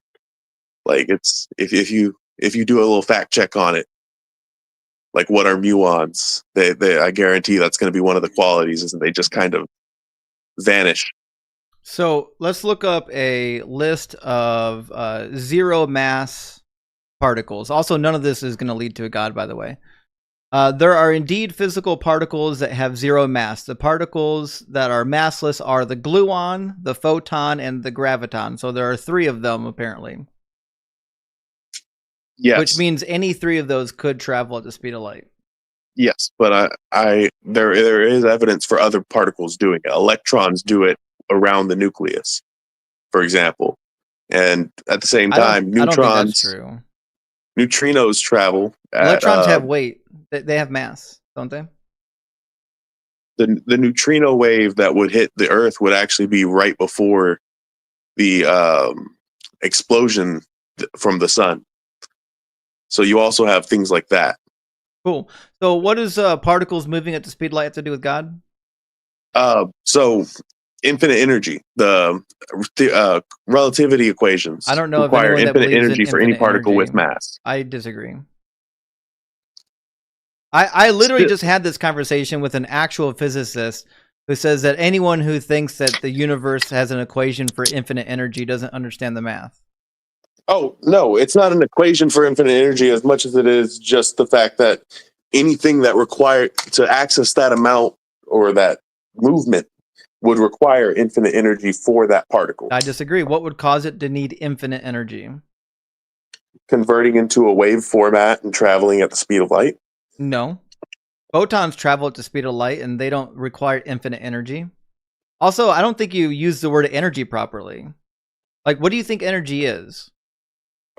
The transfer of, like, vibrations and electrons, the increase, the frequency at which they vibrate. Yeah, energy is just some sort of measured rate of change in any given thing, whether it's a particle or a piece of wood or whatever you want to call it. It's a measured rate of change in velocity and direction. So when something has a measured rate of change, we just say that it has energy. But energy itself isn't a thing that exists. It's not like a stuff that you can point to. No, but it is a state. Energy is a state of matter I don't. it- No. Energy is not a state. It's the building blocks of matter. It is not. It's not a thing. Energy is not a thing. It's a property of things.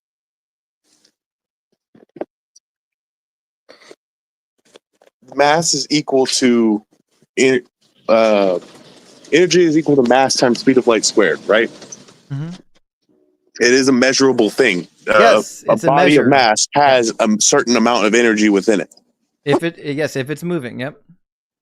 On top of that, you have particle colliders, where when they add energy to a particle that they have at 99.9% the speed of light, You don't add the particle- energy to it. You don't They understand do. how the word energy works. The word energy is a measured rate of change. It is not a thing. Energy is not a thing that exists. You're using it colloquially in the English sense. And that's when not, I say that's- they add energy to it, the actual process they use for this is electromagnets. And as the particle passes, they turn on these electromagnets to push it Yes, further. I It is know. it's I know how so the they are collider just works. like just like if I was like, Okay. I know how the collider works. You're just up here talking gibberish and science. I don't think any of this actually leads to your God. None of this is coherent. I asked you for the explanation how any of this leads to a God. Do you have an explanation as to how any of this leads to God, or does it all go back to this infinite energy nonsense? well, no, I mean the other one is quantum entanglement, which is the ability to Okay, so you don't. All right. Well, thanks for coming up. We're going to move on to the next. All right. We're going to grab Sam next. We'll get Sam loaded up here. I have no idea what he was going on about, and I don't think he should be touching science books. I don't think he's ready for that. Also, let me grab, I got a couple super chats here. Michael says Athena had rep tonight. LOL is Holy Ghost. I don't know what the Holy Ghost has to do with Athena, but she did have a rep tonight, and Athena's pretty dope. I like Athena, actually. Also, Fear's Interaction, thank you for the $20 super chat. Fear says, been binging your old streams, and now I'm hooked on Diet Strawberry and Cream Dr. Pepper. I don't blame you. Love you guys. Keep spreading the word of Doug. Yes, and Doug's favorite drink, Strawberries and Cream Dr. Pepper Zero. It is the best. I actually got some Dr. Pepper Regular Zero with me here tonight. So praise Doug for that. And thank you so much for the $20 super chat. I appreciate that. Daniel in the house tonight. Daniel with the $5 super chat says, people should learn about science from scientists, not psychologists. Psychs and econs tend to believe they understand universal truths about the world. I agree. If you want to learn about science, reading a book is great. I'm glad that there's a couple people here tonight that have read a book. But man, I do have a background a little bit in the sciences. I'm an electrical engineer, and trust me, I can tell you, when I'm talking to someone, if they're saying things that I know they have no idea what they know, if they know what those words mean, because they use words in the wrong way. They use words in the way that they're used in generic English conversation, but not actually in scientific conversation. Also, La Petite Paquette, thank you for the $2 super thanks. I appreciate that. And Rory, thank you so much for the $10 super chat. Says, if God knows who's going to heaven or hell ahead of time, what is the point of anything? Earth, the Bible story. He should have just only made heaven and people going there. Very efficient. I agree. Listen, Rory, I've been saying this for years. If God predestined everything, he knows who's going where, he knows why there's going there. He could have just fast forwarded it in the blink of an eye and just had the end result and skipped all the carnage. The only explanation is that this God is some sort of a masochist, is getting off on people being hurt. That's all I can make of this, horrific Bible God. Also, Texas with the $5 super chat says, these pseudo-philosophical theologians are getting boring. I agree. I know. And the pseudo-scientific ones, too. They're crazy to me. I want to talk about the text. Decal, thank you so much for the $5 super chat. I appreciate that. It says, curious how many times in the Bible God's chosen people got trounced by mere mortals who didn't have his blessings, favors, or promises of prosperity. Quite a few times. And you know how they justify it. Well, we were bad. God had to punish us, that's the deepest cope ever, right? Rather than admitting your God isn't real, you're just like, God was mad. He was very mad. Last one, Pat, thank you for the $2 super chat. It says, Dumbledore made no sense. I agree. Listen, I think he was a nice guy, but he had no idea what he was talking about. He should stay away from science. Science isn't for everybody, but we got Sam in the box now. How you doing, Sam? Sam? No? Yes? Maybe? Something's going on with Sam. I don't know what happened with Sam. Sam may not actually be with us. It's telling me right now that our next person, Lilith, is actually in the box. I don't know if that's true or not. Let me bump some people around here. I don't think Sam is actually with us, so I'm going to move on to the next guest that came through, which was Lilith, and we'll get Lilith in the box here. 1 second. Lilith, are you with us? Not so much. Okay, we'll try the next one. All right. What about Drew? We'll get Drew on the. How are you doing, Drew? Drew's with us. Drew, you have to turn your microphone on. You're muted right now. Oh, sorry. Hold on. That was my fault. I apologize. Try again. Okay. So I was actually looking for a hat for you because I got a bunch of hats, but thing is, I don't know why everybody ignores the elephant in the room, right? Like Jesus said that he'd show himself to people who obey him. Sure. Why doesn't anybody address that one? Because I've been seeing his face and everything for the past 22 years. So are you saying that the people who don't see Jesus's face are they're bad? They don't obey him. They don't obey him. Yep. They're off. And you can tell, right? Like he says, no, don't I pray disagree with that because on your feet. I know people that are very, very dedicated to the religion and are very frustrated with the lack of response from God on anything. Are they asking to obey him?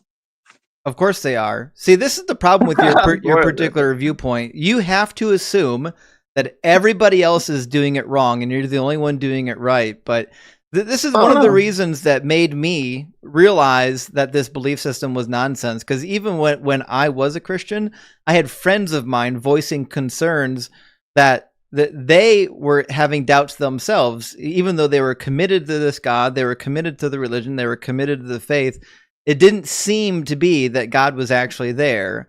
And at some point I thought to myself, well, I guess God just, knew that they weren't as committed or they didn't deserve it or some nonsense like that. And realized after thinking of that for a minute, I realized, no, these are actually friends of mine. These are people I know. These are decent people. They're not out here lying to me. What's more likely, that God is just playing a hide and seek game with good, honest people, or that this God doesn't exist? So, it's pretty cut and dry, bro. He said it that sounds to me like you need medication. You heard a Ritz here, so I can show you right here in the Ritz. I put lipstick on him. You see eyes, nose, put lipstick on his mouth, and beard. Eyes, nose, mouth, and beard. I have no idea what you're talking visible, about. Just like he said it'd be like the light from lightning when it flashes, lights up everything under the sky. He is. Buddy, do you take medication? No, you think I need it? I see God, bro. I know, that's why you need it right now. You're talking about Ritz crackers and seeing God. Well, so, Jesus said that he'd show himself to people who obey him. He does. Well, he didn't actually say those words. He said that. Yeah, he said empaniso. In the original Greek, it means to make visible, bro. He said that he'd make himself visible to people who obey him. Sure. He does. Trust me, he does. Great. So what's the evidence? So what's the evidence? So what's the evidence that Jesus is a Messiah? Because he shows himself to people who obey him. I started seeing him after I started obeying him. No. What is the evidence? I'm not saying that you saw visions. I believe you saw visions, but I also believe that you need medication. That has nothing to do with the vision, bro. I'm straight showing you his eyes, nose, mouth, and beard. I show you up his nose on my YouTube channel. My YouTube channel is Up Jesus Nose. Buddy, no one cares about your hat. What are you doing? I'm showing you God's face. That's why you got to see him. God's face is your hat. Live forever. Look at the good news, bro. I bet you figured the good news is all you got to do is believe in him. Listen, John 6:4. Buddy, you have no idea what you're talking about right now. I think you need medicated, and I think you need to put that hat back on. Your hat is clearly not God. I'm not surprised that you think your hat is somehow divine, though. So I'll ask you one more time. An example of it. You know no one can hear you when you're muted, right? He has no idea what's happening right now. Okay. He's still talking. I've told him 3 times he's muted. You're muted. No one can hear you. You're insane. You need medicated. I just proved you wrong, is what. No one heard a word you said. All right. I'm going to move on to someone who wants to have a dialogue and not someone who is seeing visions and need medicated. All right. We're going to get Sam in here. Sorry, Sam. I tried to get you in here a minute ago, and unfortunately, I had to turn something on. Sorry about that. We'll get Sam in here this time. How you doing, Sam? How you doing? You all right? Good. Yeah. How you doing? To your last point, energy actually does equal mass, because that's literally what the equation says. That's not what the equation says. It says E equals mass squared. Yes. No, not mass squared. Sorry, mass MC squared. Yes, Sorry, there you go. MC. something. Yeah, you've got your C. Yep. I misspoke. My point is on one side of energy you have. On one side of the equation you have energy, and on the other side you have mass. Whichever configuration or however you like to do the mass equations is irrelevant. What I'm trying to say is, when you have the equal sign, that means equivalent, essentially, doesn't it? Mm-hmm. So energy does equal to something tangible. So when you have an apple, that the mass of the apple itself is energy, regardless of the sugars your body might absorb. Like if we had sorry, it's really late. Are you a believer? I would like to be, but because I have a science background, I can't find any way to justify it. Yep. So it's really hard to answer that question. Okay. So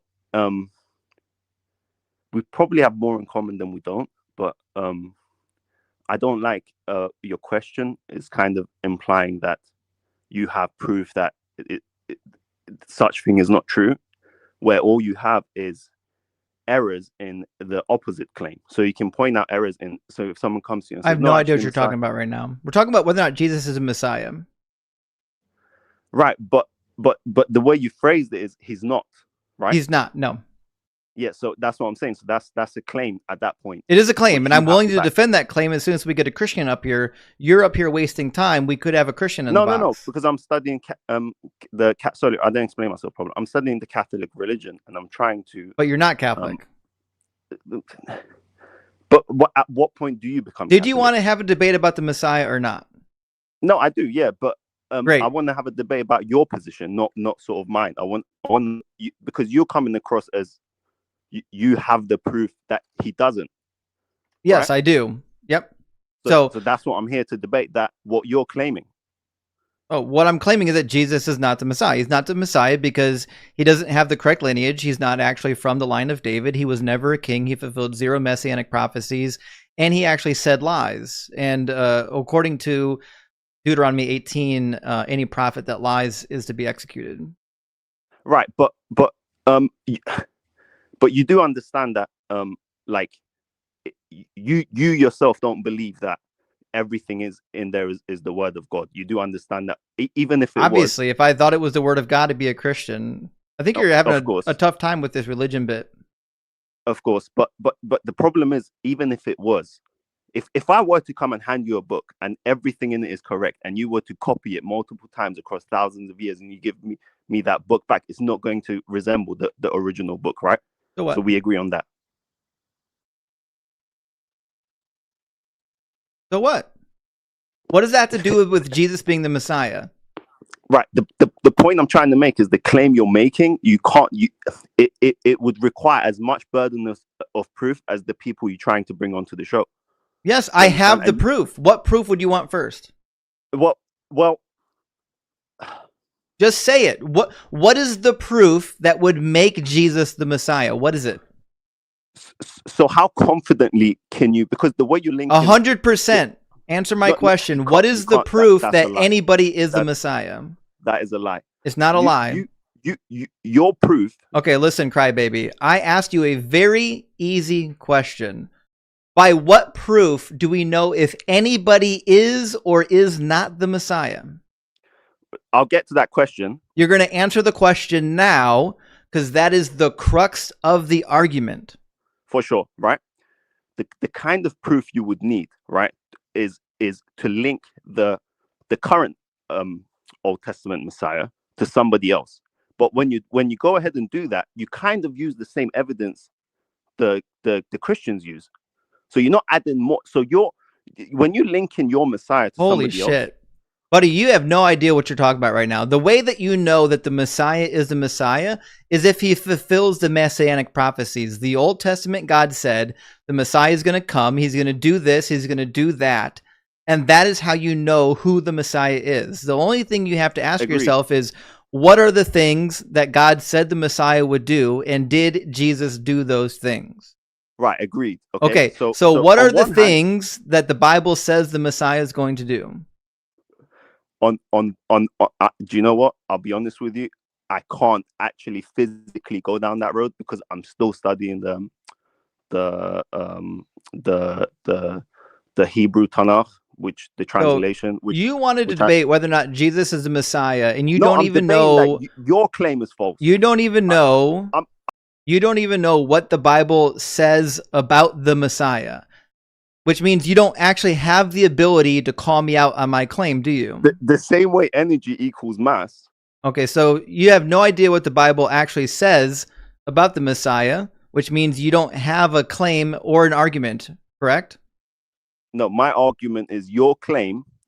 I'm asking you about the Messiah. It is a yes or no thing. Do you have an argument about Jesus fulfilling the prophecies, yes or no?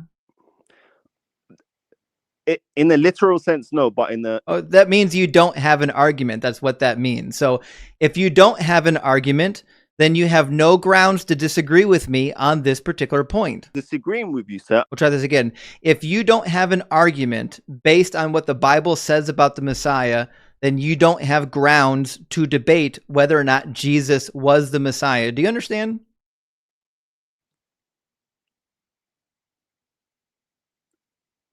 Again, when you ask me if I was... That's a yes or no. We'll try this one more time. Do you understand that if you don't know what the Bible says about the Messiah, then you do not have an argument to rebut my claim that Jesus wasn't the Messiah? Do you understand?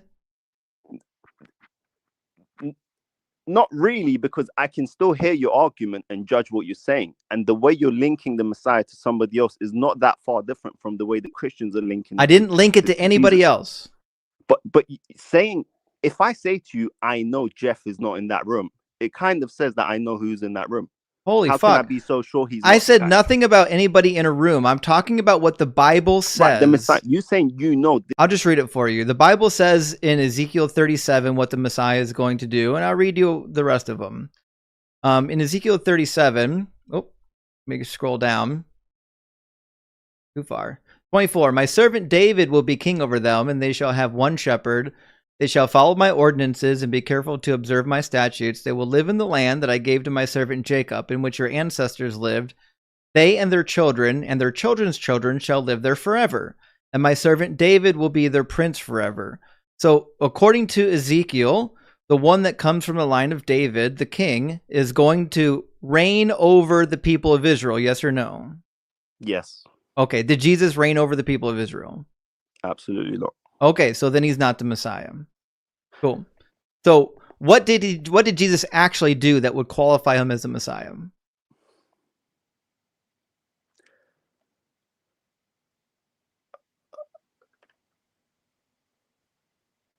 You've kind of debunked the three I've already, because I've watched a few of your videos. I've debunked every claim about Jesus. The three that I know, yeah. And I'm quite so for somebody who's willing to put in the work, what evidence would you require? All he has to do is fulfill the prophecies, and if somebody comes along and does what the prophecies say, I'll be happy to call that person a Messiah. And then you're a believer? Sure. So for example, the passage where you mentioned if Jesus were leading, what were the ruler or however it was phrased, then that's enough for you. No. So There then are what? about a dozen different passages about the Messiah in the Old Testament. And That's the point. and That's he the point everybody tries to make, is that there are about a dozen different passages in the Old Testament about the Messiah, and he needs to do all of them. He can't just fulfill one of them and then claim to be the Messiah.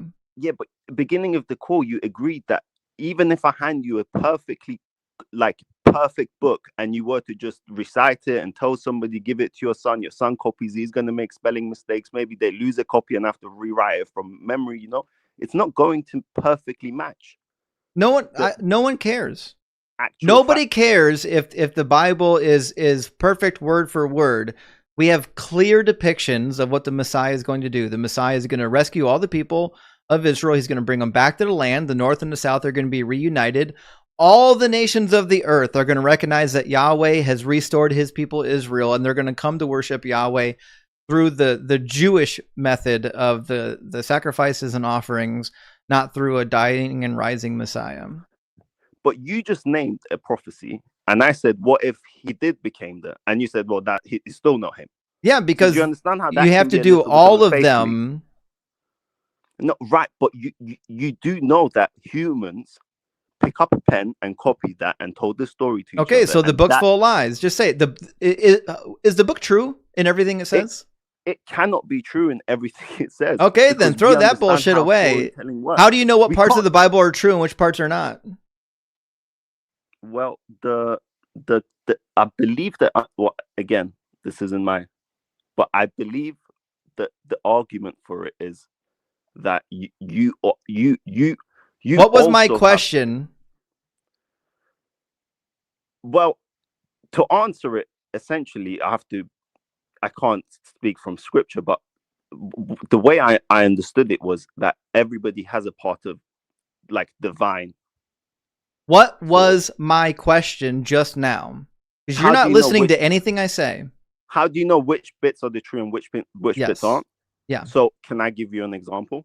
Just give me whatever explains it. Okay. So if I hand you a piece of paper and it says, be good to your son, also try not flying off the cliff, or try tucking in your wings when you fly or something, right? You're going to pick that piece of paper. You're going to, okay, well, the first bit I can do something about, but I don't have wings. How can I tuck in my wings when I fly? So the second bit is obviously not. You can use a bit of common sense, right? You're not explaining anything. I don't think you It's true. have any I agree. idea what my question even is. No, your question is how do you differentiate between the lies and the non-lies? When you're reading a book and Yeah. you're determining some things in the book are true and some things are not true, what is your measuring stick? How do you know what parts are true? So I read fiction quite a lot. So when I read Harry Potter, are you saying that there isn't a clear way for me to know what bits are not true and what bits are true? So for I'm example, asking you for the method that you would use to read the Bible and determine which bits are true and which ones are not. What is that method? intuition. Intuition? That is a bullshit course. answer. Because But why is everyone that a has a bullshit different answer? intuition. I can Of just say course. my intuition course. says that nothing in the Bible is true. Am I correct? Well, Imagine having a science background and saying, I know what's true in an ancient book based on intuition. That's insane. Yeah, I'll explain to you exactly why. Because you can get buried into the nitty gritty, but everything is made out of bigger systems, right? So, for example, I can come into your body and I can see exactly what a cell's doing, how a cell's reacting to a certain amino acid or whatever. And once you break that down into a much larger organism, so you have organs and actual multiple organs, and you have this complex creature, then things will behave differently. You do kind of have to go with intuition. Even once you learn everything about the thing, you still have to kind of close your eyes and think, is this making sense? Not even close. Not all intuitions. When you have a book same. that's claiming to purport things that are true, the only thing you have to do is read it and say, did that fucking thing come true or not? Parts of if it didn't come true, then it certainly isn't a book from God. So right, you said parts of it. Now remember, you're doing all of this because you know that Jesus didn't fulfill any prophecies. And so rather than saying, well, he's the Messiah because of X, Y, and Z, you're just saying, well, I mean, the Bible could be wrong and he's still the Messiah even if the Bible is wrong. I mean, the Bible could be wrong, and he's still the Messiah. But I mean, the Bible could be wrong, and he's still the Messiah. Bible could be wrong and he's still the Messiah even if the Bible is wrong. Exactly. Exactly. Okay. So then your whole argument rests on intuition. No, it well, yep, you said it that already. that I'm adding to it. That, and also it also has a placebo effect. So Yeah, a it lot does. Yes. so all religions have a of, placebo effect. So of course. you believe that Jesus is a Messiah because of intuition and because No, you like the I placebo don't. effect. I clearly said I don't. I'm saying what you're saying is not true. What am I'm I saying calling that's you not out. true? You're saying that he is not. I agree. And He's not. That's exactly what I'm saying. And the reason But why he's not the Messiah that's is a because he faith-based- didn't do anything that the Messiah was said to have done. Right, but you do understand the same way intuition is not the same among all people. It's not intuition. I'm reading the text and saying the text says the Messiah is going to do something, and I'm merely asking. The same. I'm merely asking, did he do the thing that the text said the Messiah was going to do? And then I'm calling out the lies and the bullshit in the New Testament, because even the New Testament says that he did things that are messianic, that he clearly didn't actually do them. For example, Zechariah 9 says, "Rejoice greatly, O daughter Zion, shout aloud, O daughter Jerusalem. See, your king comes to you, humble, riding on a donkey, on a colt, the foal of a donkey. He will cut off the chariot from Ephraim and the war horse from Jerusalem, and the battle bow will be cut off, and he will command peace to the nations. His dominion will be from sea to sea, from the river to the ends of the earth." What part of this prophecy did Jesus fulfill?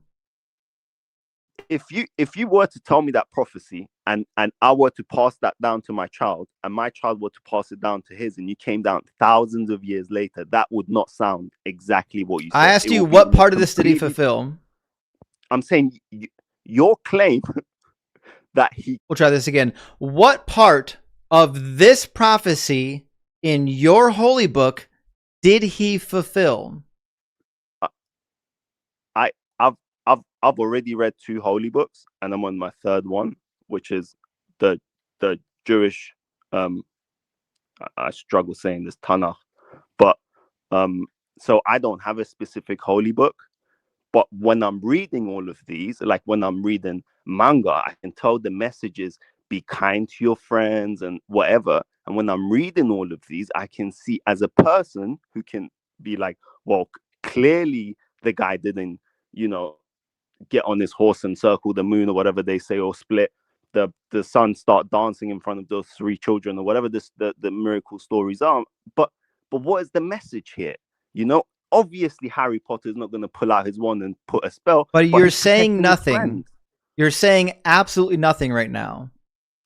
The same way your claim that it couldn't have been him is also can't be backed. It's as crazy as me it saying is that. Yes. But you saying the screen says Jesus was not the Jewish Messiah. The Jewish Messiah is a definitive character in the Jewish scriptures. So if Jesus didn't actually fulfill the messianic prophecies, then he's not the Jewish Messiah. So you as a person, your only argument is that, well, the Bible doesn't actually tell us what the Messiah is supposed to be doing. Is that your argument, that the Bible doesn't accurately tell you what the Messiah is supposed to do? No, my argument is that the Bible, by definition, just through what it's been, it cannot be accurate. That's not an answer to my question. I'm asking you, does the Bible give you the parameters to know who is the Messiah?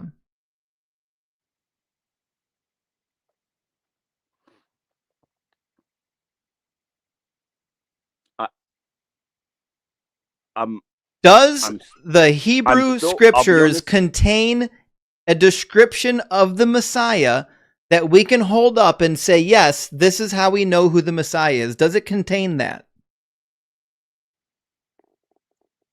Can I read it? And then it's a yes or no. I have no idea.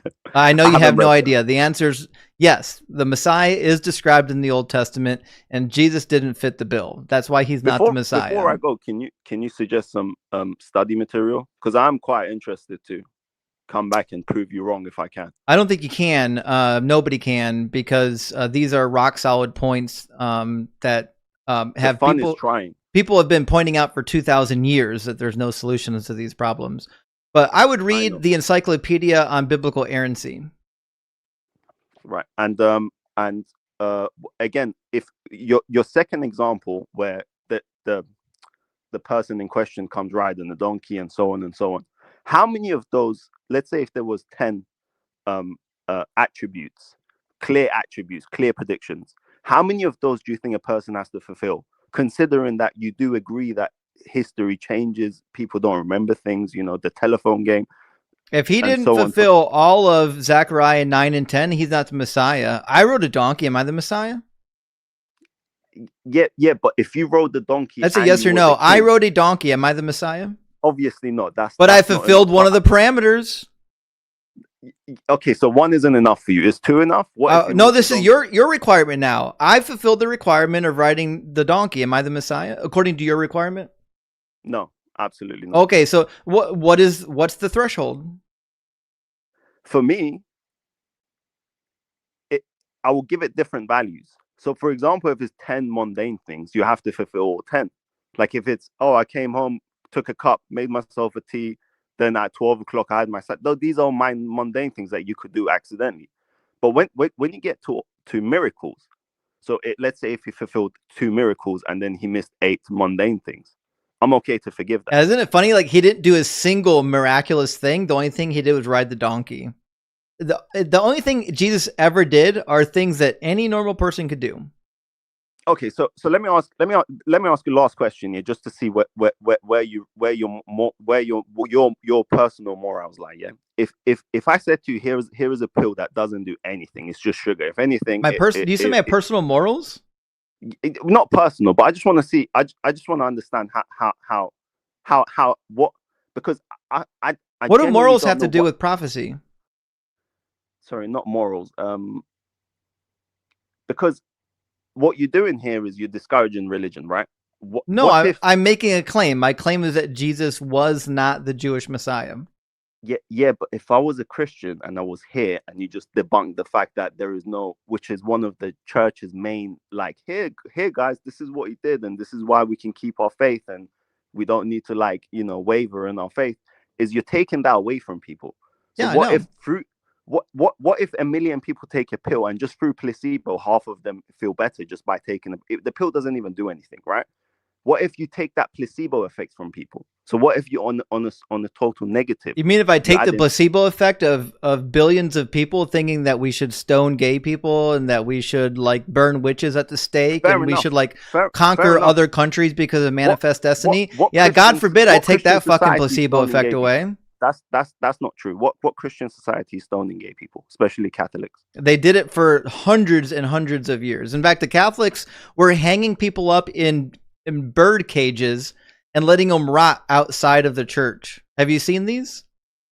And pagans didn't, or you know. I'm talking about Christians. Yeah. So I know you want to. I know you want to do a real hard whataboutism. These are fine. cages that are literally hanging from a medieval Catholic church where they were hanging heretics in the cages and letting them die publicly while the birds plucked out their eyeballs and ate their flesh. You think that's the placebo effect we need to preserve? Right. If your dad murdered someone, can I hold you responsible for it? I don't think so, but that's the problem with the Bible is God does that all the time. God holds people accountable for crimes they never committed all the time. Yeah, but you instantly turn off in your brain that you can read Harry Potter and distinguish between the facts and the fictions. But then when it gets to a Christian person, you're like, no, they're gonna go down this road. Bro, what the fuck does Harry Potter have to do with this? Harry Potter is a fictional book. Right. Harry Potter and the Bible are not comparable texts. Right, but nobody on the planet of Earth picks up a Bible and goes, "Yeah, everything in this is true." Yes, they literally do. That is a core of the Protestant faith, is biblical inerrancy. And if you actually read your catechism, you would discover that even the Catholics believe in some form of biblical inerrancy. Can you point me to where? Yeah, it's in your catechism. Oh, okay, right. Clearly I haven't read that, but thank you so much. You've given me 2 bits of advice. I'm sorry I was pushing you so hard I was trying to test you somewhat. I really appreciate your channel, and thank you for answering the placebo question, because it does play on my mind, because I know so many people take benefits from their faith, and to just take that away from them and just like, here you go, you was completely relying on this dose of happiness in your life or community, and and they, oh, nope, sorry, you can't have any of it, it's all fake. I want you to know that is going to be a negative effect you're going to have. You can tell yourself, I came from Islam.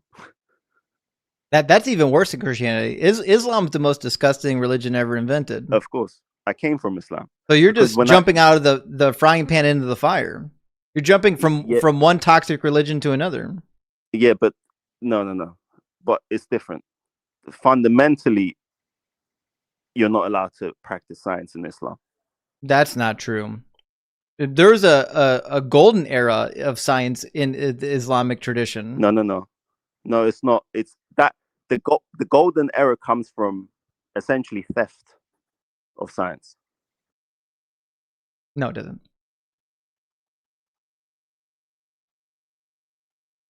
All right. So I don't think you know anything about Islam. I don't think you know anything about Christianity. I don't think you know anything about the Bible. And based on our conversation so far, I'm inclined to believe that you think you know about things that you don't actually know about, which means I admitted I don't actually think that you have an argument. No. Okay. But thanks for talking with us, Sam. I've admitted everything I know and I don't know, so I don't know what point you're making. Okay, cool. Thanks for coming up. We're going to move on, okay? Who wanted to talk about Islam? Okay, we're going to get rid of Sam. Okay, well, Sam knows a lot about nothing, although I doubt whether or not he has a science background. That seems implausible to me. I don't think he fully understands E equals MC squared properly.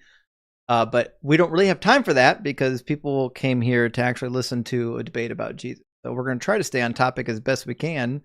Non-Surveyme, thank you so much for the $5 super chat. It says, you should bring up Leviticus 19:28 sometime. Lots of Christians with tattoos clearly haven't read their book.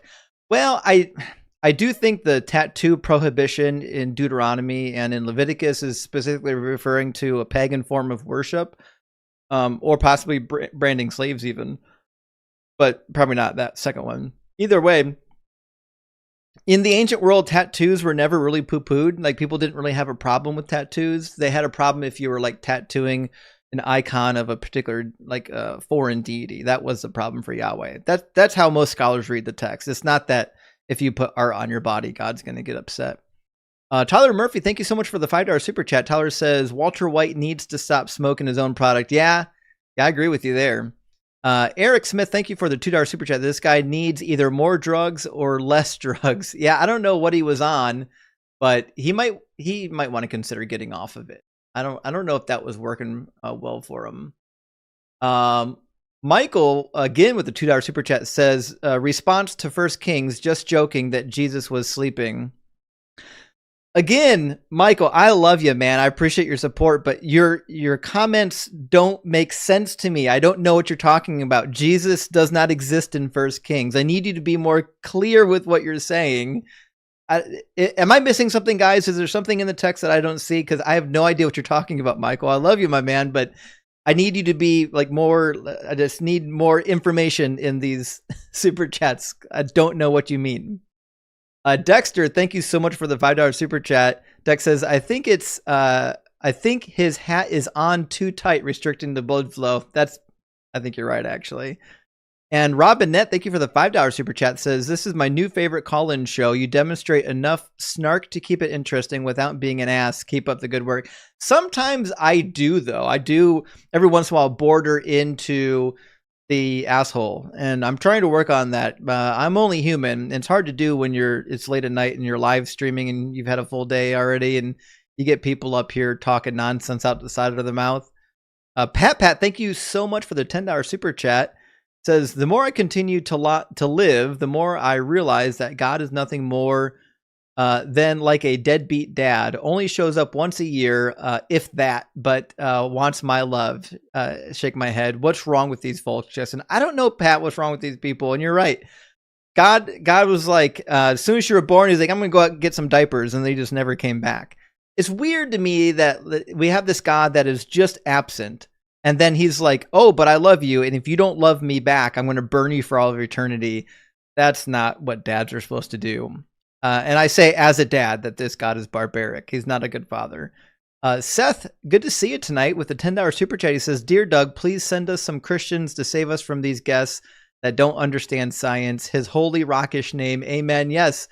And guys, remember, never take Doug for granted. I appreciate the sentiment from Seth, though. DL, good to see you in the house tonight. Thank you for the $10 super chat. It says, if you want to enrage the apologists, go after their God, Paul, and have an episode called Paul the Liar, Prove Me Wrong. I love this idea. I don't know. Why didn't I think of this sooner? You're right, DL. I'm going to make an episode where we just annihilate the Apostle Paul. X Million, thank you for the $5 super chat. It says, regarding ID, put it in omnipotent God, fine-tuned life. Oh, you mean intelligent design. Able to exist everywhere in the entire universe. I'll die happy if I can get a big W. I would say big W to you, X Million, for the $5 super chat. And you're right. It's weird to me that God like fine-tuned these parameters for life, but they just kind of only happen to exist in our little pocket of the universe. And like the parameters here aren't even that good. Like the planet that we live on is executing us every day. MB, thank you for the $5 super chat, asks, is hell supposed to be interpreted as an eternal suffering or simply an eternal fire that annihilates the person into nothingness? Love your stuff. Great question. If you take up everything the Bible says about hell, you have to come to the conclusion that it eventually ends in annihilation. And you have to say, whenever it talks about the eternal punishment or the eternal suffering, you have to contort yourself to say, well, it really just means that the flames are eternal and not the punishment or the torture. And there's a path forward to that. You can do that. So, but if you throw out a couple passages, you could definitely make it to say that it is eternal. For example, Daniel chapter 12 makes a case that it's eternal. In Matthew chapter 25, it mentions the eternal punishment. So there's definitely enough passages there where you could say that hell is an eternal punishment, where there's, outer darkness, weeping of gnashing and teeth and suffering and whatnot. Goblin Brain, thank you for the $10 super chat, says wannabe Christians might actually be worse than actual Christians. Not only was he a wannabe Christian, but he couldn't even engage with what the text says. His whole argument was, well, the text could be wrong, so we should just accept Jesus as the Messiah and ignore what the Bible says. That's ludicrous. I don't know what kind of cognitive dissonance would lead somebody to do that. And Brian, thank you for the $5 super chat. It says, can you please tie in the flying spaghetti monster into the Doug mythology? I can try. I do love this flying spaghetti monster, so I'll definitely work on that for you. And we're going to get Joe in here next. I think Joe was next in line. And while we're loading up Joe, let me grab the last super chat here from Meg. Meg, thank you so much for the $20 super chat. It says, why isn't it that every Christian thinks, I think you are asking, why is it that every Christian thinks that the Old Testament has nothing to do with the New, or that riding a donkey was some special thing that no one ever did back then? I know. It's the craziest thing that people will read Zechariah and say, well, Jesus rode the donkey. He's the Messiah now. That's insane that anyone would believe that. Hold on one second. One second. He some of those things were already addressed, though. That's the thing. Joe, are you with us? Joe? I got you. I understand, but so his argument. Joe, you're on the screen, buddy. Also, for people waiting in the YouTube queue, all of you guys can hear each other and talk to each other, but when we've got somebody on the stage, they can hear you too. So please do me a favor and kind of mute your mic so that you're not disrupting the guest on the stage. Joe cut. All right, we'll grab the next one. But listen, that does give you an advantage because some of you guys can be like Googling stuff and feeding the guest answers when they get stuck. It won't help. I'm still going to cook them, but you're welcome to try. Who's next? How you doing, Eamon? Who's next? You're next, Eamon. Okay. All right. But I can hear everything. Yeah, I know. I've instructed the other guests to keep their microphones muted. I can't control whether or not they're going to do that, but if you're in the queue right now, we got a full queue. Please do mute your microphone so you're not a distraction for the guest that's talking to me. All right, just give me a quick brief explanation of what your claim is, and then I'll just say what I want to say. I won't be long. Sure. Are you a Christian? Nah, I'm Muslim. Okay, well, your God is a pervert. Go fuck yourself. All right, let's grab the next one. I don't know why Muslims get in here wanting to defend Christian claims. I will never understand it. I've never seen a Christian get up in a Muslim live and try to defend the Muslim God. These people are weird. All right, we've got the next guest. We got Paul coming in, and Squeegee Expert, thank you for the $10 super chat. Says, great stuff, Justin. Another failed prophecy that doesn't get mentioned often is Jesus wasn't preceded by the return of the prophet Elijah. It wasn't John the Baptist. That's a good point, because even John the Baptist said, I am not Elijah. So Jesus and Elijah disagree with it. Yeah, sorry. I was a little spicy on that Muslim caller. I just get so annoyed that when we're not even talking about their religion, about their perverted religion, that they feel the need to butt themselves into Christian conversations. It's crazy. Welcome in, Paul. Hey, how you doing, brother? Good. How you doing, Paul? So, yeah, pretty good. A couple of things that I was wondering. Where did you come from in your walk of faith? You said you kind of stepped away. Are you a Christian? Yes, I am. Cool.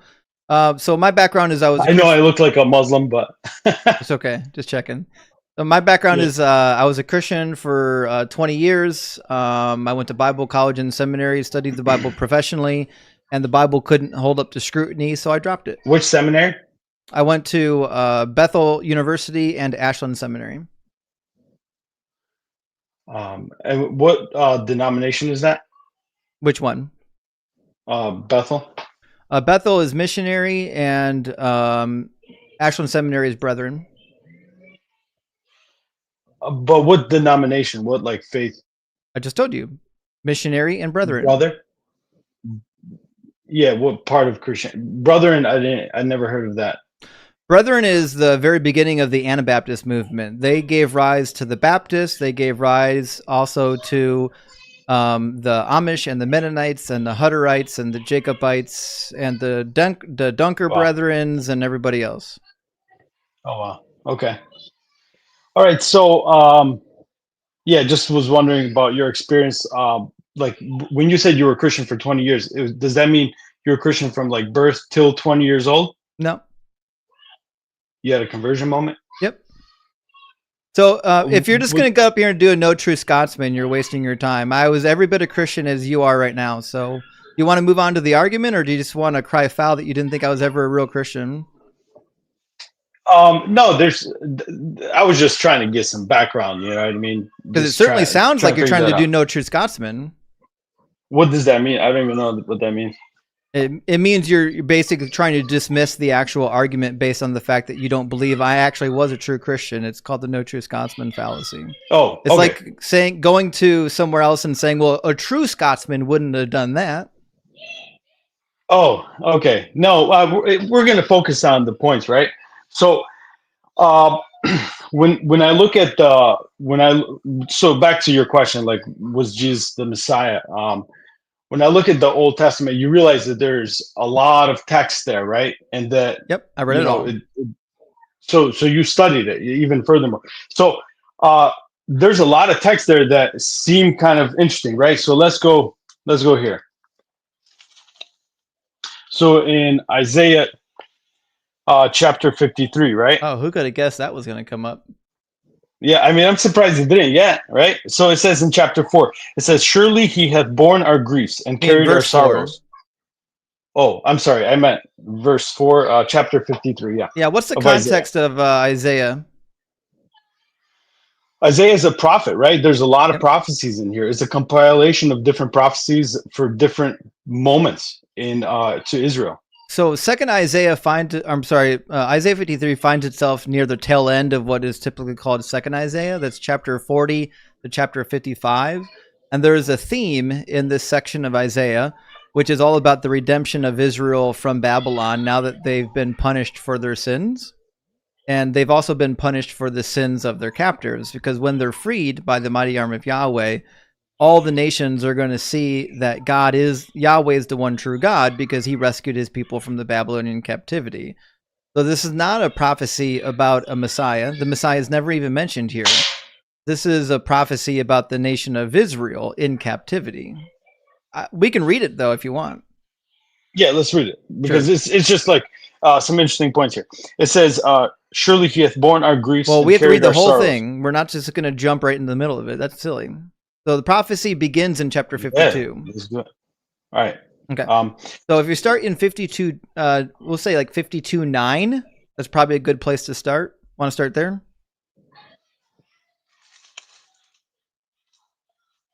I'll put it on the screen. I don't think you can see it, but I'll put it on the screen for everybody else. There we go. Okay, so we've got Isaiah pulled up here. So because we could read chapters here and like read the whole book of Isaiah, but for context and time's sake, like I think it'd be a good idea to like reference what I'm trying to mention.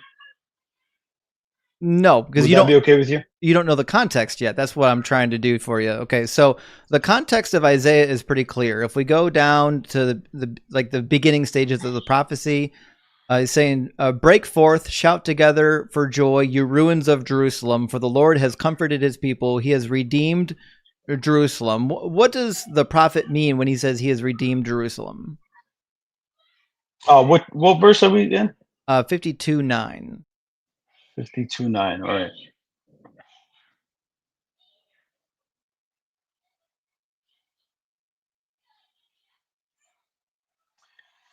Redeemed Jerusalem, saved, right? He saved Jerusalem. Sure, from what? I mean, like I didn't look into the full context of this, so I would have to do a little bit more digging. Sure. So the context is that he's redeeming Jerusalem from the Babylonian captivity. They were taken captive and then subsequently held captive until about 539 BCE, so a little less than 70 years. Captivity started around 605 BCE. And so what happened was God said he was going to free his people from captivity, and that's where we pick up in the narrative. The narrative is like right before or right as the people are being freed, and that's going to become obvious as we continue to read it. So, for example, we're in verse 10 now. It says, the Lord has bared his holy arm before the eyes of all the nations, and all the nations, and all the ends of the earth shall see the salvation of our God. Depart and go out from there, touch no unclean thing. Go out from the midst of it and purify yourselves, you who carry the vessels of the Lord. So the context still is pretty clear. God is redeeming his people from the Babylonian captivity. That's why he's telling them it's time to go out. God has redeemed you with his powerful and outstretched arm so that you can, make like a sheep and get the flock out of there, right? Okay. So let's keep reading. Let's go. All right. For you want to read or you want me to? I can read. Awesome. Because the version that I'm reading is on the screen so everyone else can see it and follow along. Okay, cool. Verse 12 says, you shall not go out in haste and you shall not go out in flight, for the Lord will go before you and the God of Israel will be your rear guard. And this is where it gets interesting. So now he's saying, listen, God's going to see you on your way out. And he says, see, my servant shall prosper. He shall be exalted and lifted up and shall be very high.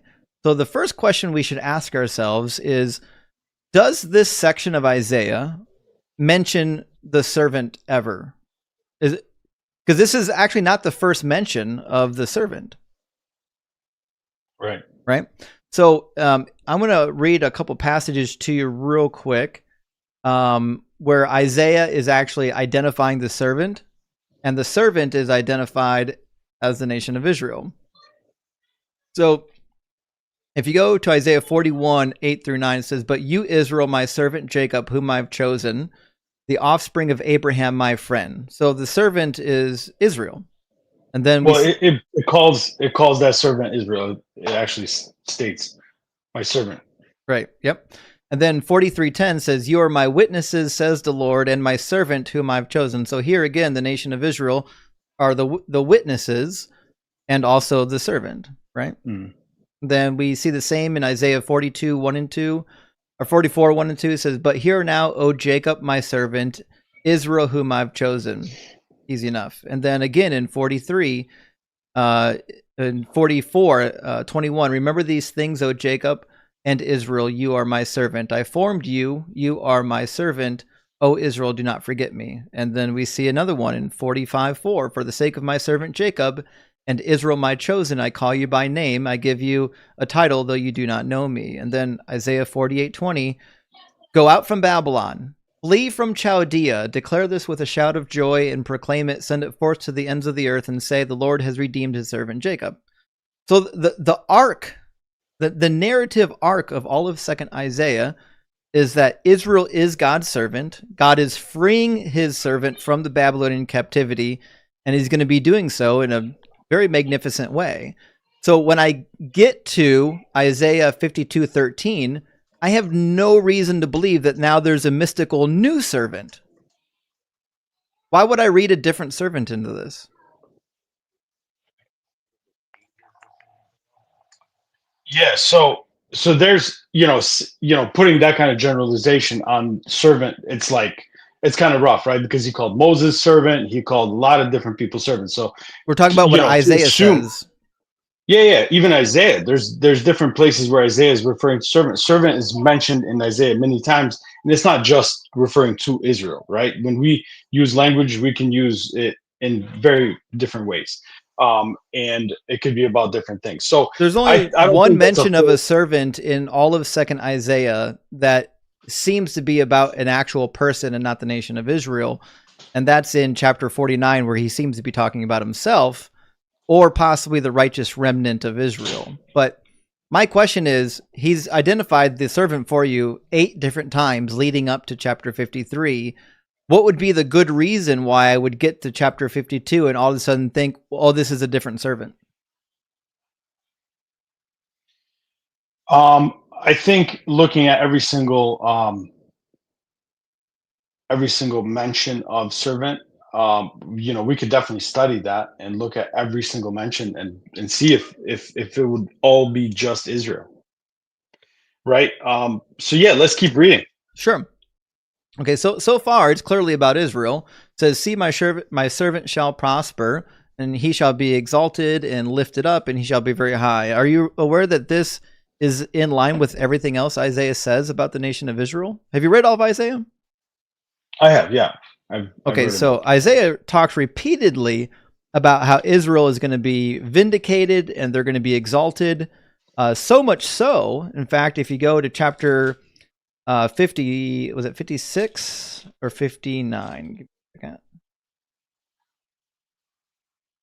have been 54 even. Forgot where I thought that passage was. Anyways, yeah, 55. He says, "Nations that do not know you shall run to you, because the Lord, your God, the Holy One of Israel, has glorified you." And this is in line with what we're talking about with the servant. God is saying he's restoring his people of Israel in front of all the eyes of the nation. So when I read Isaiah 52, verse 13, he's talking about the exaltation of the servant. I'm saying, yeah, of course, because he tells you everywhere else that he's exalting the nation of Israel. And he even says that the kings of the other nations will bring you their wealth, leading in a procession. They're going to come and serve you. Yeah. Okay. So there's different. Yeah. Let's just keep reading. I'll make a note here. Sure. Verse 14 says, "Just as there were many who were astonished at him, so marred was his appearance beyond human semblance, and his form beyond that of mortals. So he shall startle many nations. Kings shall shut their mouths because of him. For that which had not been told of them they shall see. That which they had not heard they will contemplate." Is there a reason why this couldn't be applied to Israel? Yeah, let's see. Let's keep going. That's what I'm saying. In verse 15, we're reading it. Is there a reason why this wouldn't be about Israel?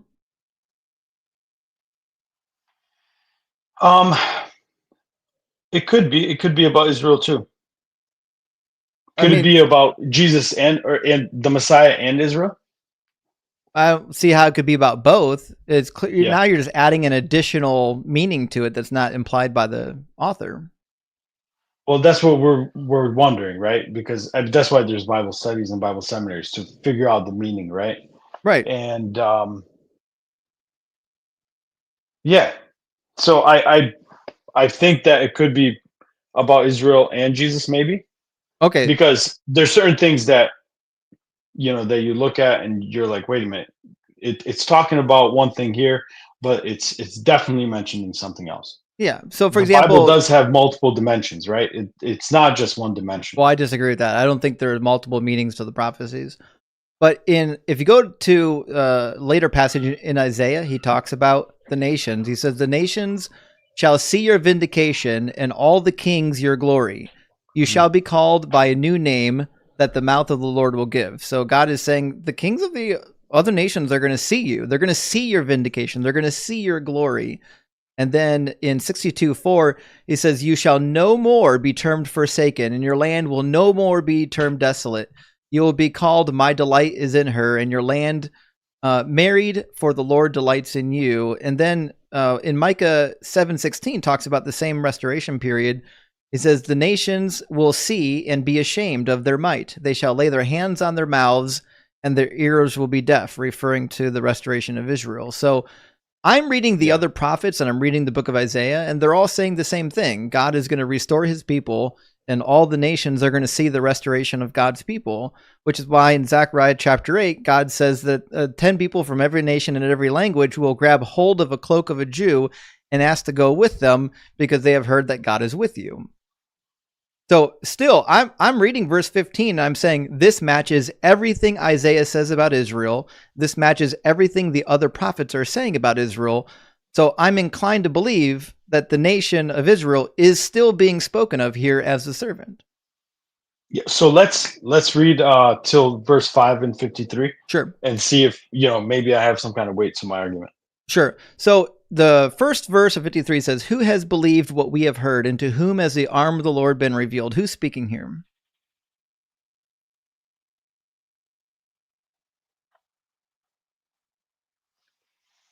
Good question.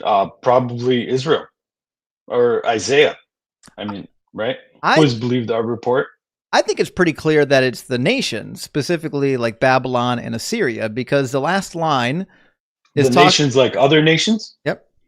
The last line of 52 says, "That which had not been told to them they shall see," referring to the nations, "and that which they had not heard they shall contemplate." And the very next line is a personification of those people contemplating what they've seen and heard. It says, "Who has believed what we have heard, and to whom has the arm of the Lord..." Hey, I'm on a call. You okay? Yeah, I'm sorry. My kid lost a tooth, so I get it. Yeah, when you got multiple voices, it's hard to keep track. Yeah, I get that. Yeah. All right. So, I mean, I personally wouldn't take the side that it was the actual nations testifying in this moment. Like Isaiah saying, "Hey, the do you want to see talking. Why?" Yeah, because it says, "Who has the arm of the Lord been revealed?" Well, in chapter 52 and elsewhere, who's the arm of the Lord being revealed to?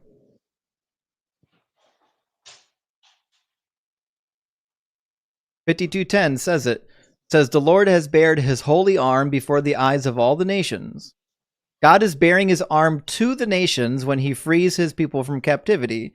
So when we have the question, "To whom has the arm of the Lord been revealed?" the author tells you who it's been revealed to. It's been revealed to the nations.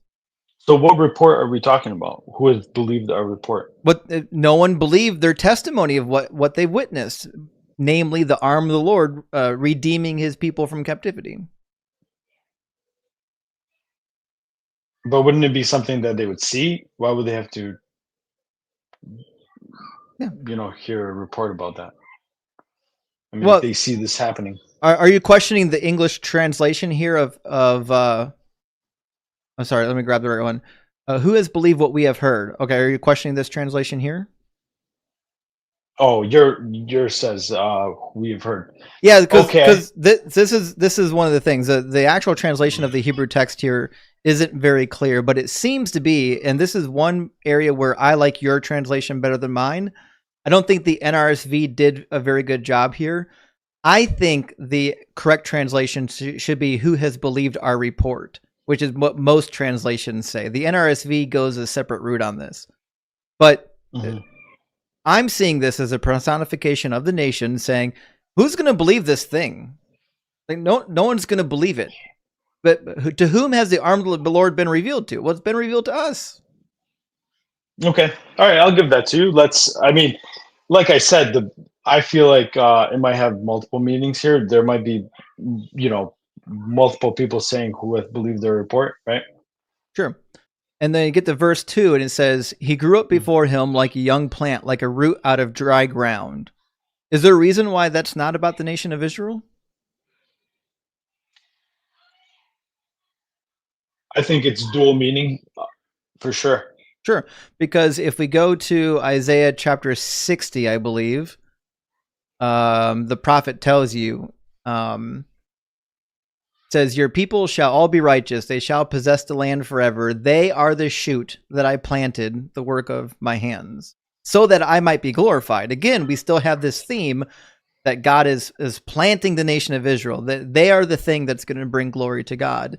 So when I read verse 2, "He grew up before him like a young plant, like a root out of dry ground," I'm thinking, yes, this matches the imagery of Isaiah.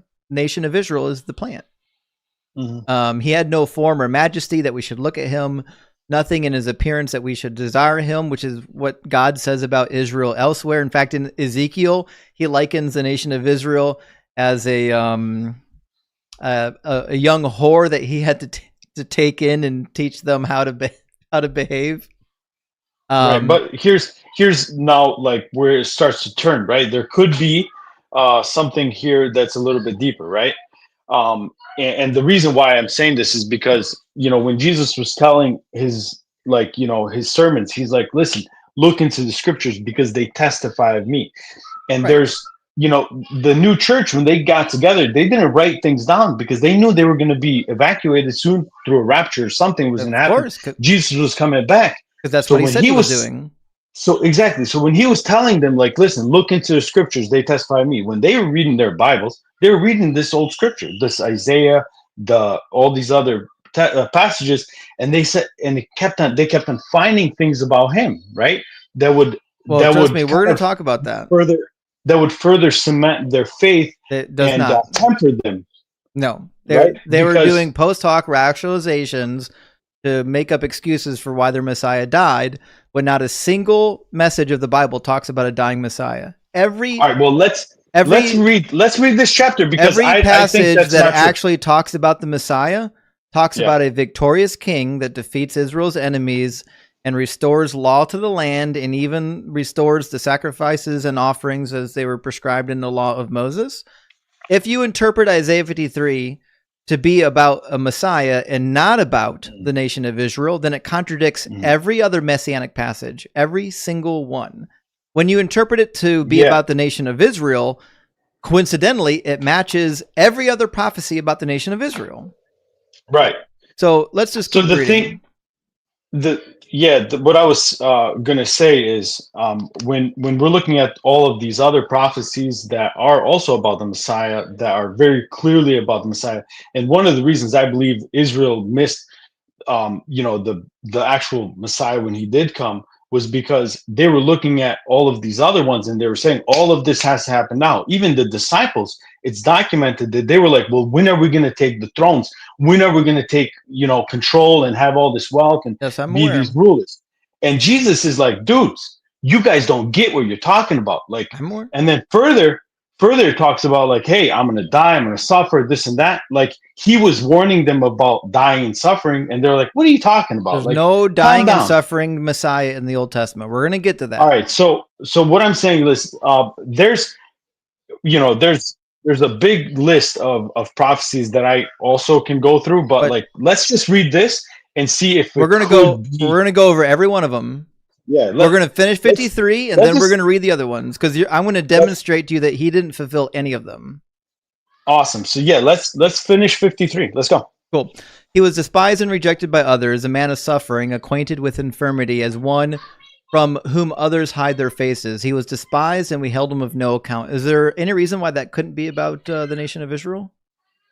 Is there a reason that it couldn't be about Jesus? Yeah, because these past two verses. Because it has an original context, and the original context of Isaiah 52 and 53 is about the nation of Israel. Well, if it was also like another dimension of it was also about their Messiah, like would you give it that? Like, well, it doesn't mention any Messiah here. Okay, let's keep reading. Sure. Let's see if we'll find him. Right. He was despised, and we held him of no account. Surely he has borne our infirmities and carried our diseases, yet we accounted him stricken, struck down by God, and afflicted. Is there a reason why that can't be about Israel being punished in the nation of Babylon and subsequently prior in Assyria? Yeah, so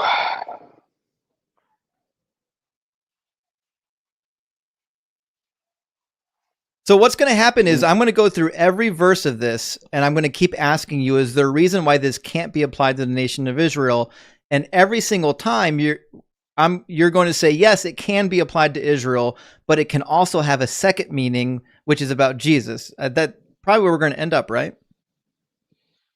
Well, I think that there are a lot of things here, like in the last verse of this chapter, because, if we don't go through all of these verses, like, where it talks about him bearing the sins of many, being numbered with the transgressors. Yes. Yeah.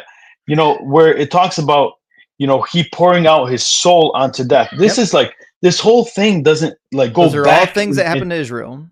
Yeah, but it doesn't go back and start like talking about Israel. It just stays on point. It does. Where it's like, it talks about Israel. Sticking to. All right. You see some kind of plurality in any of these verses in 53? Yeah. All right, let's find it. Let's go. Mm-hmm. All right, he was wounded by our transgressions and crushed by our iniquities. Upon him was the punishment that made us whole, and by his bruises. All right, 1 second. What's the by our transgressions? Yeah, most translations say for. A number of Hebrew translations will say by, because by is the appropriate translation here. We've actually got the construction of the verbs that you've got a mem preposition, and that means by or on account of or from something. Like it's indicating causality. Like on account of would be. I mean, that would make sense too. To say for our transgressions, for our iniquities. No. For is not a good translation because saying on account of there's a lamed preposition in Hebrew that would mean for. It happened for or it needed to happen for a reason. That's like an accusative, but that's not actually what we have here. The mem preposition in Hebrew is denoting causality. It'd be like saying he got a bloody nose from my punch. It's denoting causality. My punch caused the bloody nose, right? What it's not saying is that he got a bloody nose for my punch. Right. You would need a different Hebrew construction to say that was the case. So my thing is, I know a few languages, and I kind of see the problem here when you're translating from one language to another. There's certain things that you can't pass that on. No, but studying other languages, I have figured out like there's certain things that like you can't pass on, right? And I'll just leave it at that because I'm not trying to say that it's exactly that. It might be more fitting to say by our transgressions, and in the English when you say that same sentence, it would be that saying it the right way would be saying for our transgressions. Nope. No, not at all. No, because if you use the word for, you're suggesting that somebody needed to die for somebody else's transgressions. But that's not what's being communicated in the Hebrew text. What they're communicating in the Hebrew text is causality.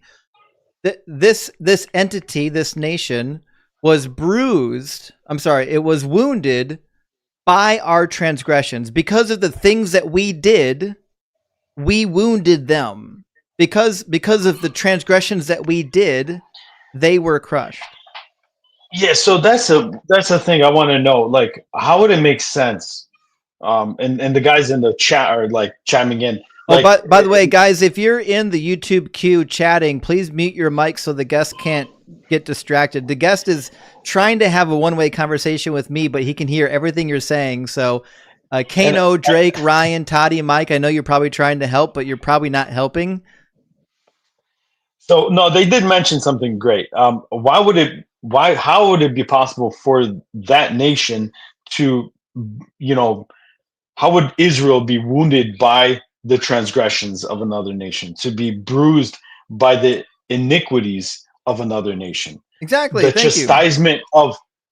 the chastisement of our peace be upon him?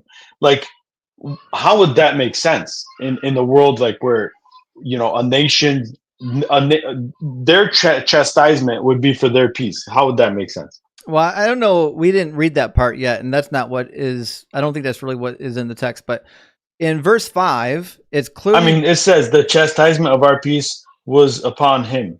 Right. In your translation, what are you reading from? This is King James. I figured as much. Yeah. I don't know why people punish. I don't know why people punish themselves by reading the King James.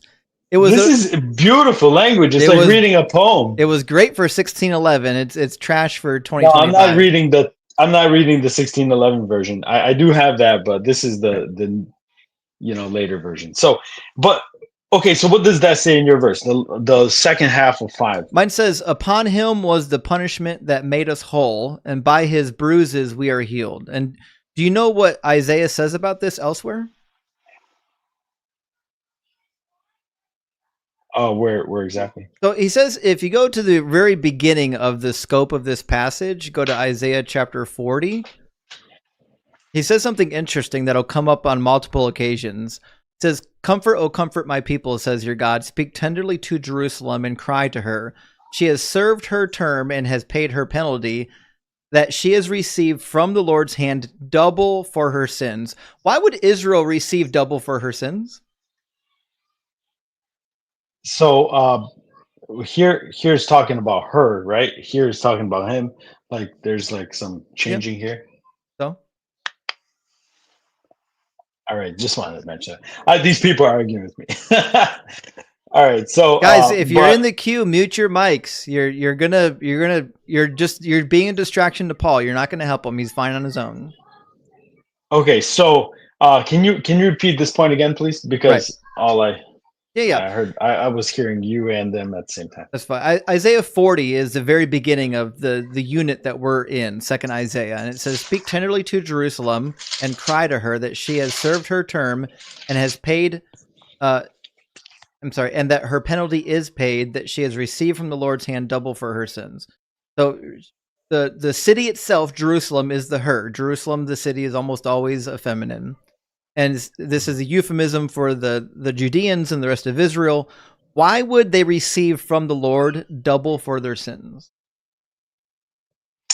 Well, it was like a punishment, right? I mean, like I have kids, sometimes they get punished once if they do one thing and they don't do it again. But if they keep on doing the same thing, they're getting double the punishment, than they would for the first time, for their first sin. So I think it's in that sense, like, right. They keep going back and forth, right? The reason that Isaiah gives for the doubling of their sin, the doubling of their punishment, is that they're going to suffer on behalf of themselves, and they're also going to suffer on behalf of the unrighteous, because it is through their ultimate degradation and their restoration, literally from the ashes, that these other people are going to come to recognize it is the actual true God. So it's through the punishment and chastisement of the Israelites that when they are indeed rescued, that all the nations that abuse them are going to be humbled, and they're going to recognize that they did terrible things to God's chosen people.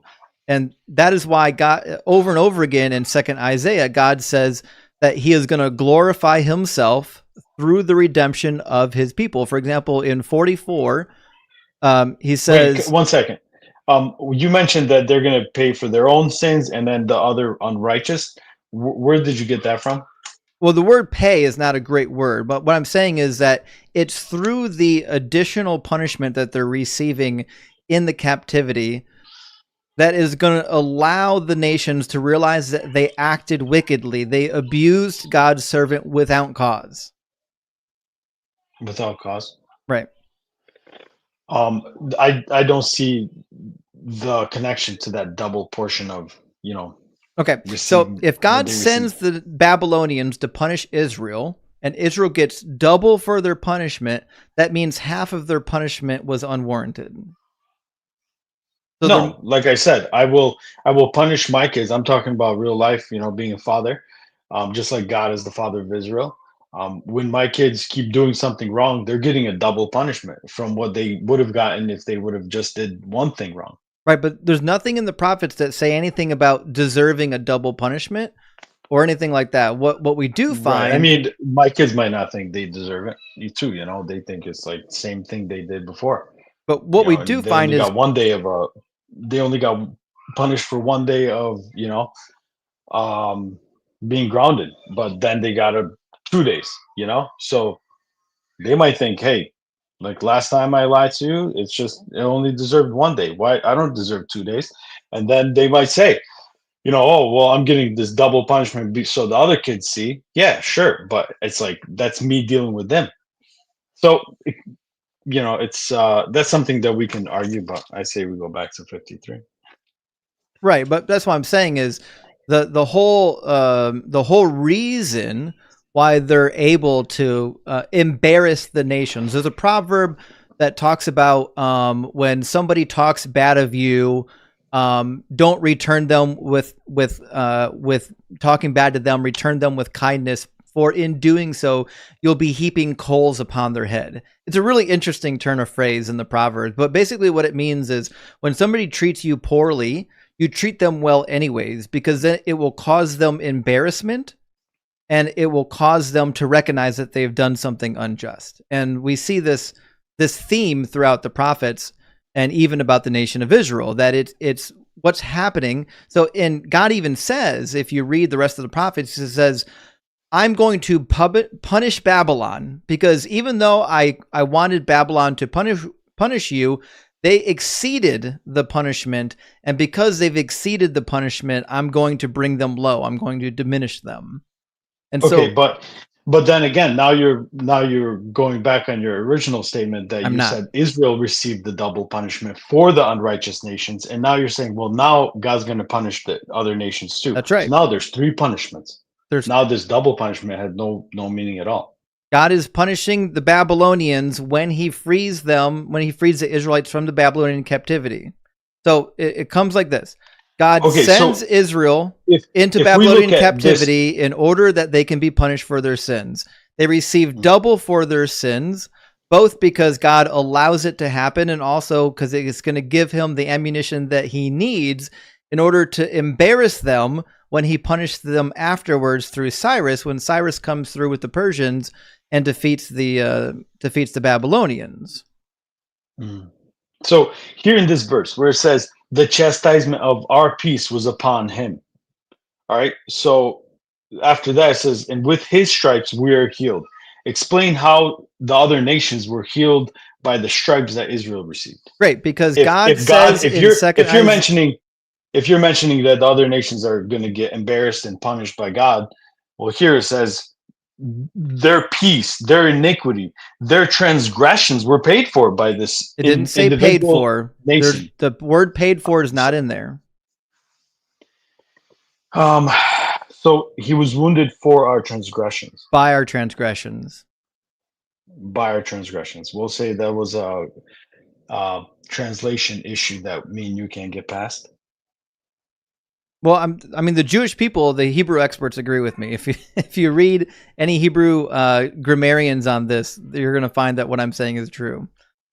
I understand there was a lot of Hebrew and Jewish people that were reading and writing and translating these many translations. So to say that like they had no idea what they were doing, I mean, there was a lot of weight of knowledge behind these people, right? I mean, we could go to AI that has maybe a clear image of that language and ask it directly, but I'm just saying like in this verse, it says for our iniquities, or Yes, in for your our transgressions. translation, and in other translations it doesn't. For a majority of translations, Yes, I it says know. for. The majority of Christian Bibles, yes. So let's just stick with that, because that's you the can majority, go to right? an actual Hebrew translation done by actual Hebrew speakers, and they're going to do it differently. Well, there was Hebrew translators here that were translating King James. You know what I mean? I mean, people 1611 and this one and that were others. native Hebrew speakers. Yeah, there were. There were not. People that were translating the Bibles. There was not a single native. Jew that translated on the native 47 the 47 scholars or 57 scholars that translated the King James Bible, which is really an update of the Bishop's Bible. There's not a Jew among them. They were all Christians. There were no people that had that knowledge of that. That weren't like, that didn't speak Hebrew as their language. Not a single one of them was a native Hebrew speaker from birth. They learned Hebrew the same way I learned Hebrew. Okay. All right. So they learned. Right. All right. So when, something that's interesting that was mentioned in the background here. When they say by our transgressions, let's say your version says Israel, my version says Jesus. Like, the way I'm taking this verse, it says he was wounded by our transgressions, he was bruised by our iniquities, and the chastisement of our peace was upon him. I mean, how does that make sense? Because it reverses the order of causality. If I say that I'm wounded for somebody else's transgressions, you're saying that they transgressed and I needed to be wounded because of this thing. There's an external factor causing it to be. But when you put the word by in there, it's just a simple causative statements. Okay, so the first half, I get it. In your translation, by our iniquities, by our transgressions, yeah, that would make sense. And then God would punish the other nations for that reason. That makes sense. But the second part of that verse, the chastisement of our peace was upon him. I don't know I don't know why you keep bringing that up. That's not in the text. I'm sorry. I don't know where your King James version found the word chastisement of peace, but what's actually a more accurate thing to say here is not the chastisement, but the punishment, meaning the thing, the correcting thing. It was also the thing that made us whole. It was the thing that brought us to this place of wholesomeness. So the word here, shalom in Hebrew, doesn't necessarily mean peace generically the way that we use it in today's language. It typically refers to a sense of wholeness, which is why most modern translations say, upon him was the punishment that made us whole.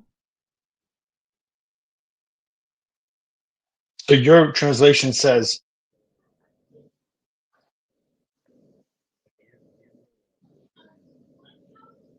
this is why if you go to a Bible college or a seminary, they will never tell you to read in the King James Bible. It's outdated. It needs updated. Okay. We know way more about the Hebrew language than they knew in the 1600s and 1700s. So would you be okay with the interlinear? That's fine. Well, no, your interlinear, I can guarantee, is going to overlay it with the King James. Oh, man.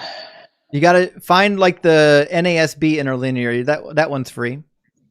NAS. How about Dead Sea Scrolls? What do you think about those? Even better. Those are, but they're not complete. Well, it says Isaiah 53 is there. Yeah, Isaiah 53 does exist in Dead Sea Scrolls. Can you bring that up?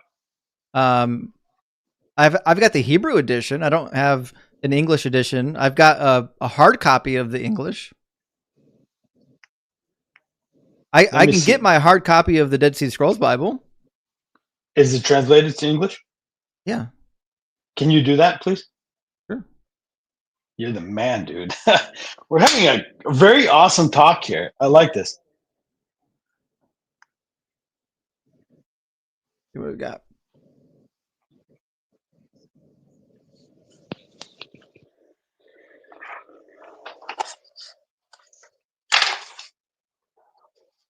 Okay, we're chapter 51, 53. Okay. Says, surely he has borne our suffering and carried our sorrows, yet we considered him stricken and struck down by God and afflicted. But he was wounded for our transgressions, and he was crushed for our iniquities, and the punishment that made us whole was upon him, and by his bruises we are healed, which has the same problem that I told you earlier.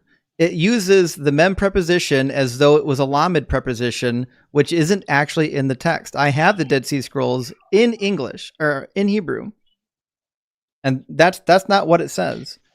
All right, so all I'm saying is there's like a lot of scholars that are translating it this way. Well, what I'm saying and is then some, the and Christian there's a fringe. We'll try this again. I want to be very clear on this point, because translation is a very interesting work. And there are some passages that when you translate it, you just translate the same thing that's always been there because it doesn't need changed or it doesn't need looked at, and people don't take it seriously. So, for example, I had a New Testament professor that knew that there were the translation errors even in the Lord's Prayer, but she was it wasn't worth my time to actually correct it in my translation because for her it didn't change anything. It didn't change the meaning. And this is the nature about this particular thing. Ask 9 out of 10 translators, that's 10 translators of the Christian variety, if this is the best way to translate it. And most of you will say, they're going to tell you that they haven't spent any time worrying about whether it should be by or for. You ask a Jewish person how it should be translated, and they will tell you that it should be translated differently because to them, it does carry a different meaning. Christians want to accept this passage as being poorly or lazily translated because it helps them to say that somebody needed to take your sins. Somebody needed to take your transgressions. When you add the lamed preposition in there, you're carrying in the baggage of Christian theology, which isn't there in the text, which is why if you read an actual Jewish translation from a Hebrew person, they will translate it differently. So the thing is, when you look at it, you studied Hebrew, right? Yeah. All right. So that's like your knowledge. It could be argued, could be more or less than the knowledge of the people that were also learning Hebrew and translating the King James. So it's not a matter of knowledge. It's a matter of accuracy. How much time does the translator actually want to spend? I mean, this is not something that is like a small piece. Does a translator have to spend on any given text? Because if you agonize over translating every single word of the Bible, you'll never actually get through your translation. So I understand, but the baggage that you're talking about, a good portion of translators are never going to criticize every little preposition. It's not until you get to a critical text where they're explaining the ins and outs of the translation being done that you actually get what's happening here and why there are variants and why the Jewish texts tend to disagree with the Christian text. And I agree with the Jewish translation of this. I agree with them on this. I don't agree with the Christians on this one. Yeah, so the Jews particularly would definitely not be pushing the angle or the dimension or the other variant of this idea, right? In this verse, if you have two that you could argue both are like have the same weight, which from the many different scholars that have translated it, a majority of them are saying it's this way. There is a fringe that are saying it's a different way. But personally, I think me and a lot of people in this group or in this, the Christians in this would say this is one of the foundational verses in the Old Testament that say that, hey, there's something here. There's something about a Jesus in this Old Testament. And this is one of those major things. All right, so this is the Jewish Publication Society. I've got the Hebrew Jewish side by side, or the Hebrew English side by side, and for their English translation, they say he was wounded because of, which is a better translation, because of our sins. He was crushed because of our iniquities. That's even worse, man. No, Dude, that's even worse. It Are you doesn't kidding? make it worse at all. That's so much worse for you. No, for you, not for me. The word because how would the word because actually denotes causality. They were wounded because we did the thing. They were bruised because we did the thing. Because of our because of our because we did it to them. Israel. So is not. No, it doesn't say. That's how the word "because" works. We did it to them. It says because we had. It said because we had transgression. We had transgressions. No, and now because of that, you're going. Nope, you're going back and you're ignoring how prepositions work. I'm just saying you brought that translation up, and no, I'm saying what I'm saying is the Jewish Publication Society agrees with me that the mem preposition at the beginning of both of these words are denoting a link of causality. We did a thing and they were crushed. We did a thing and they were punished. it doesn't, because of our transgressions, doesn't it, by me reading it and hearing it, that's not what I'm getting from it, personally. So listen, so I think we had some good points on these verses 4 and 5. I think it was like some good points that you brought up. I'm still not getting much from you about the second half of 5, and I think that's where the meat and potatoes you kept are. wanting to get hung up on the first half of 5. That was your problem. I'm sorry. Yeah, I'm sorry. It's just we kept on bouncing back and forth. You should definitely buy a critical commentary on the Hebrew language of Isaiah and actually see what scholars are saying, because what you don't get in the English translation is a breakdown of why it's being translated in certain ways. And if you just read why it's being translated by the JPS or why it's being translated by any particular scholar, a lot of them will tell you that the reason why they're translating it a particular way is either because they want to make sure and spend time and not put Christ into it on purpose where Christ is not to be, or they'll just tell you that, well, it's not even addressed. So, for example, I've got a commentary here, and I can almost guarantee that they're going to translate it and not even give us a translation note on it. So now, are those the Jewish translators that are Christians, or this is are a they Christian Jewish? translation? So, this Which one is that? This is by Klaus Westermann in the Old Testament Library, and I'm going to look at his translation, and I guarantee he doesn't even provide a note on the translation of those words, because for most translators, they don't spend any time worrying about those words or whether or not they're accidentally smuggling in a theology there that doesn't need to be there. All right, so let me grab it. I'm in 53. Let's see.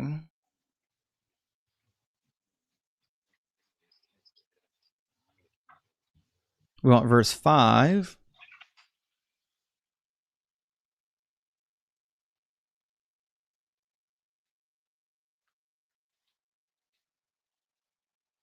Yeah, there's not a single note on the translation of verse 5. He didn't say anything about it, which means when he did his translation, he most likely just kind of went with what was typically there.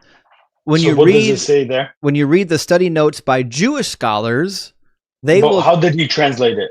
He translated. Let me grab it. Verse 5.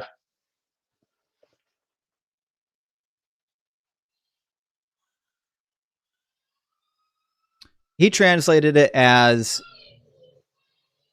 his verse numberings are a little bit different, actually. He says, yet he was pierced on account of our sins, crushed on account of our iniquities. Damn. So he's using that's even worse. So he's going Yes, back to that part because he's a term, right? Christian. Oh, okay. And then he gives you no explanation for why he used that particular translation. But I know But why. what I'm saying is, but I know there is definitely a reference. I know why he used that translation, because the Hebrew preposition that is used denotes causality. Causality and account, right? It has like a accounting weight there too, right? No, there's no accounting weight I mean, there. It merely. Yeah, you mentioned it when you were talking about. I that did not verse. mention that. I said it merely denotes causality. Point A led to point B.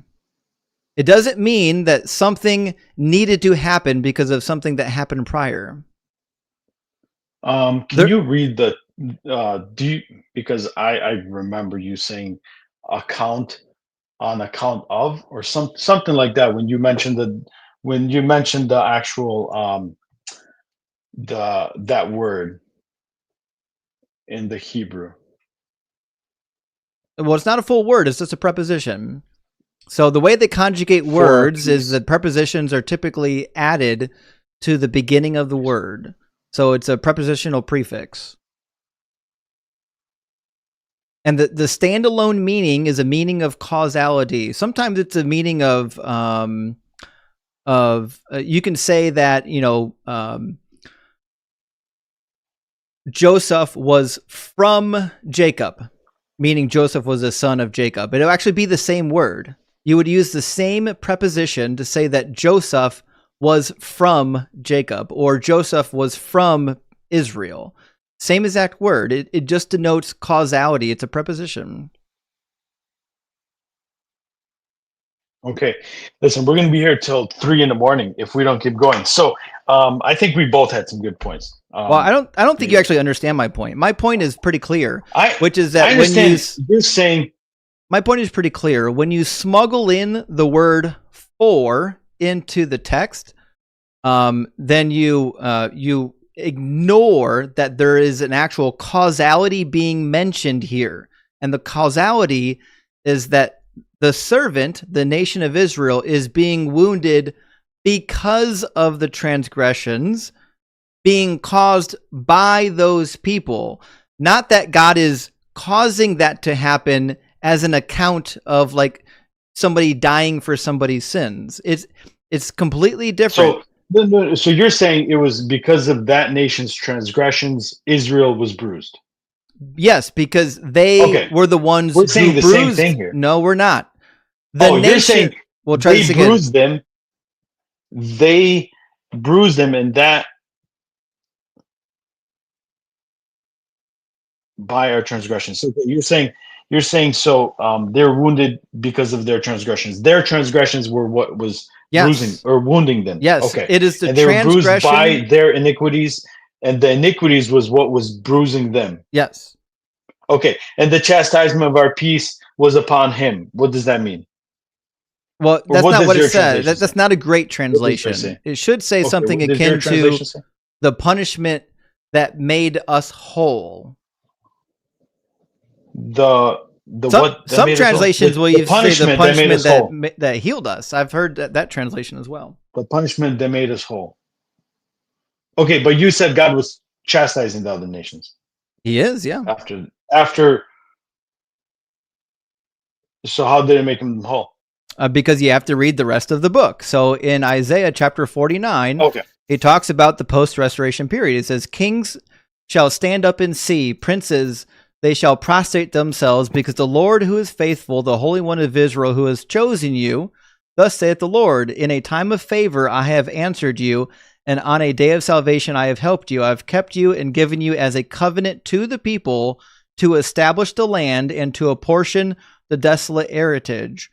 God is saying over and over again that he's restoring Israel, and the nations are going to see that the servant of God that they tortured, that they punished, that they transgressed, they're going to see that God is restoring that servant, and through the restoration of that servant, the nation of Israel, they're going to be ashamed of what they have done, and they will come to see that Yahweh is the true God. When they see that Yahweh is the true God, that is the part that makes them whole. That's the thing that restores them. That's the thing that takes them from paganism to Yahwism, that makes them part of the covenant. That's why Israel is a light and a covenant to the nations, specifically the nations that held them captive. That's the whole point of this. Okay, so next thing is with his stripes we're healed. Is that the same concept that you're talking about? Yeah. Like Israel would be back? Yeah, but because the suffering of Israel and subsequently the restoration of Israel, now we have the benefit of seeing who the real God is, seeing that Yahweh is the one true God. That's why it says in Isaiah that there is no savior apart from Yahweh. I'm the only one. Okay. Right? Okay. So it's through the chastisement of Israel and then their salvation and redemption that the other nations come to see that Yahweh is the one true God. And this doesn't just show up in Isaiah. This shows up in every major prophet. Every single one says the same thing. And we'll touch on that when we get through this. Okay. It says, all we like sheep have gone astray and have turned our own way. The Lord has laid on him the iniquity of us all. Just going on with what we were saying before. He was oppressed. All right, one sec. Can we stop here? So now it says, has laid on him the iniquity of us all. Do you have any kind of problems with that? I don't have any problems with that. No, I mean, there you can probably nuance the translation, but I don't think it matters in this case. All right, so my problem is that the iniquities of us all, that talks about, that's a lot of nations, man. That's a lot of problems and iniquities, right? So putting it on all one nation, that seems kind of harsh. Yeah, that's why Israel received double for their sins. Double Isaiah not even Isaiah chapter 40, verse 1 and 2 says Israel has received double for their sins. Yeah, okay, but wait a minute. Then the math is the math thing, right? Because 1 plus 1 should equal 2. But 1 times all, like iniquity of us all, should equal the iniquity of all. These are not all the nations of the world. Remember, this is a personification of the Mesopotamian nations, the ones who are witnessing the happenings. The Mesopotamian people, the Babylonians are the ones who are witnessing the arm of the Lord. All right, but it talks about kings in verse 15 of the last chapter. So which kings? The kings of the nations that held them captive. So which other nations? Well, there's multiple kings. Do you know about the petty kings in Mesopotamia? All right, so which kings were you saying? I'm saying there are multiple kings in any vast kingdom. There are petty kings, and then there's a king over everybody. I got you. Right? Well, we were talking about many nations here. For example, right? in verse 15, in the Old Testament, it talks about multiple kings of Canaan, right? Mm-hmm. Because there's a king in Gerar, there's a king in Hebron. I agree. But what I'm saying is, like, it says on many nations, right? It says many nations and kings shall shut up their mouths at him. So here it talks about many nations, not just one nation with many kings. Well, this is where their translation again is being generic, because the Hebrew word goyim just means people groups. It means non-Israelites.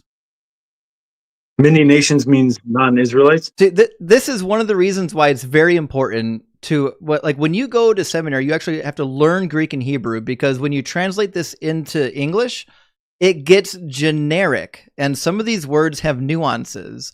When we talk, other people are saying you should stop being condescending to me.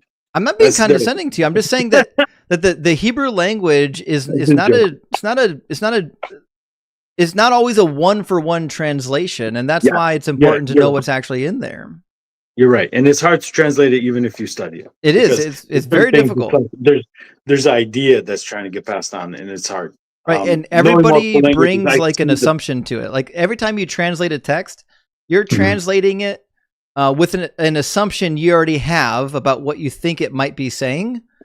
And some of the words are generic. Sometimes it could be translated multiple ways, and you're going to bring in your background. You're going to bring in your assumptions when you translate it, which is why, like the passage we spent an hour on, which is why the Jewish people, when you read their commentaries, make a very clear point to say that this is denoting causality. This is not suggesting that somebody needed to die to cover somebody else's sins.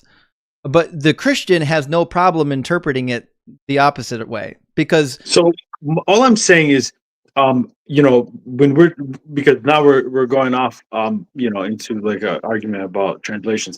What I'm thinking here is, when we're mentioning the iniquity of us all, we were talking about nations, and you mentioned this, the nations that persecuted Israel, right? So there was more than one nation, obviously, and here the dual punishment wouldn't be enough because it's an iniquity of all those nations. Well, you're assuming that there's some sort of a Including mathematical equation going on in Isaiah 40 verse 1 and 2, and I think that's a silly thing to assume. Okay, so let's say it's not. It's not a mathematical equation like saying, well, I've tabulated all the punishments from all the nations. Okay, all right. So now, it is interesting though that Israel, in your words, you think that in verse 6 it says Israel will bear the iniquity of us all. Yep. Yeah, that's rough. I think that's hard. Why? That's hard to understand. Like, how can all the nations be punished? All the punishments and all the iniquities, right, be on one nation. That's not. I don't see that in Scripture. How could it be on one person and not a nation? Well, what I'm seeing here is, I just want to make sure you understand what you said. You said that a whole nation can't bear the iniquities of another nation, but one person can. That's the gospel, bro. You know that's the gospel. That's not the Because gospel. It's illogical. Bro, because if it was a nation, right, and if it was people getting punished for other people's sins, then yeah, the God of the Bible is wrong. What do you think the iniquity means? He should have a conscience. What do you think iniquity means? Iniquity is sins. No. No? Nope. Iniquity can't be sin? Iniquity just means wickedness. Oh, yeah. Do you think sin is wickedness? Not necessarily. So there's two definitions. A sin in Hebrew typically means that you're disobeying God. You're missing the mark of God. Okay. Iniquity just means that you're behaving wickedly, which could be sometimes something God is even wanting to happen. God punishes people by causing iniquity and wickedness to happen to them. So back to your point, how can one person carry that all if a nation can't? But if that person is God, right, in the flesh, and if he is paying a price like that, then it would be something that can be carried by him if he is God. If he's immortal, then yeah, that doesn't make sense for him to carry sins of other people. But if it's some kind of a sacrifice, like from the beginning of time, there was different covenants that were made between Adam and Eve, right? It says God, he slayed an animal. There was blood spilled. There was blood spilled for sin right there from the beginning. And then later on, the covenant with Abraham, there was another. No man could die for the sins of another. There was others. So there was And other. Jesus was not the final sacrifice according to the rest of the prophets. We're going to get there. And then furthermore, you look at Israel, and then they kept on doing it. They kept on slaughtering animals to show that blood has to be spilled to pay for sin. Blood doesn't have to be spilled. Leviticus 5:11 says otherwise.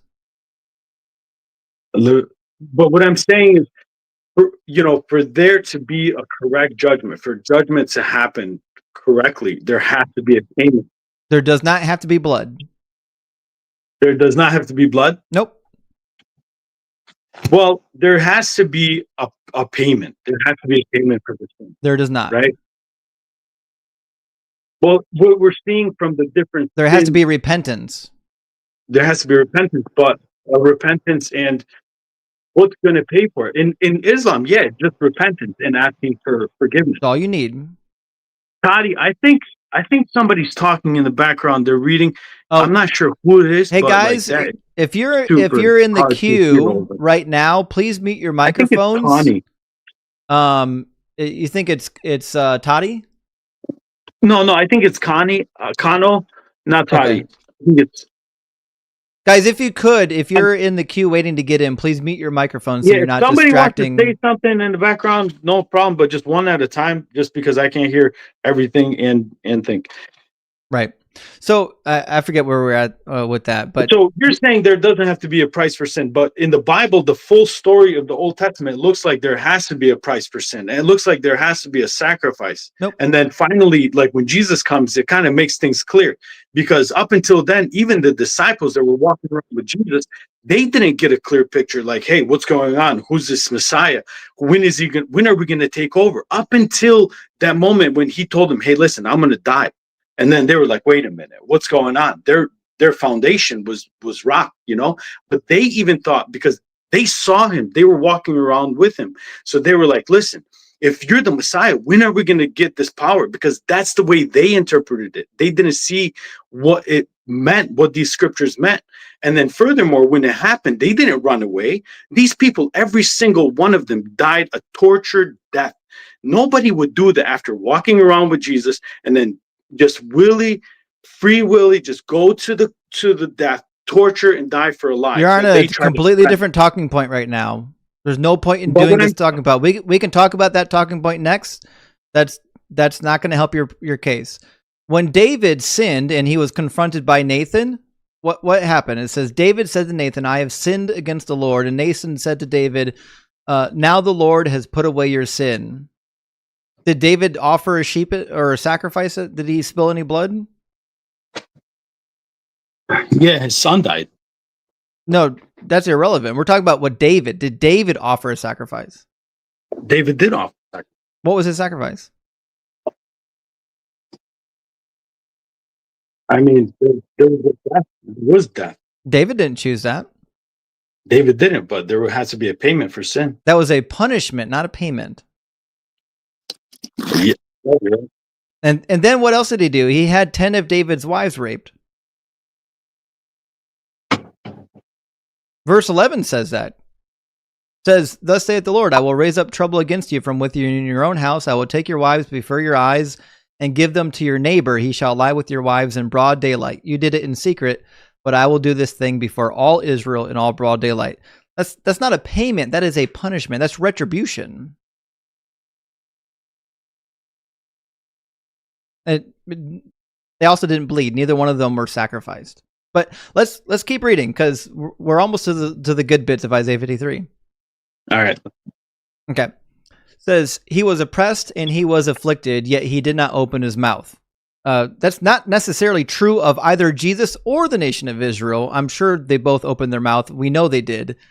It says, like a lamb that is led to the slaughter, like a sheep before its shearers is silent. He did not open his mouth. By a perversion. Well, I mean, when he was before Pilate, right? And he opened his mouth. Wait, was it Pilate or Herod that he asked him a question and then he answered Herod, multiple questions in all of his trials. Yeah, but Herod, when he asked him the questions, he didn't respond with anything, even though he could have justified himself, right? But he did. In front of Herod? In every trial that he stood in front of, he spoke. I don't think in Herod's trial. Every single one. When he asked him, are you the king of the Jews? He said, you said so. That was Pilate, right? Yep. And when he was before Caiaphas, the high priest, he says, you will hereby see me coming on the clouds of glory. And how about Herod's trial? We just talked about that first. That was the first one. What was that? The first one was before Pilate. Before Herod. I forget what he says in front of Herod, but there's a dialogue there. There's not a single time during the whole trial where Jesus was silent, except for when he refused to answer a couple questions. Yeah, so I think that was the one I'm remembering. But either way, like he could have. I mean, the guy was very articulate. The masses followed him, right? Well, I don't believe so. No. Wait, do you believe that Jesus existed? Yeah. You do. Okay, so do you believe that? So you don't think people followed him around? I'm sure he had some followers, but that wasn't unique. A lot of people had followers. I mean, the historians were talking about him, like the Roman historians. Why would they talk about some? What do you mean? No, they weren't. No, they weren't. Josephus is the only one that mentioned him. Josephus? All the other historians of the Roman persuasion only mention the Christians that came later. They don't mention Jesus. Tacitus, Suetonius, all the rest. So Tacitus, Herodotus. Herodotus lived way before Jesus. Okay, so I mean, I don't have that argument here before me, so I'm not going to go into like a deep study on that. But let's just keep reading. Yeah, let's do it. Okay. By a perversion of justice, he was taken away. Who could have imagined his future? For he was cut off from the land of living, stricken for the transgressions of my people. They made his grave with the wicked. Wait. So who's saying of my people? The nations are still talking.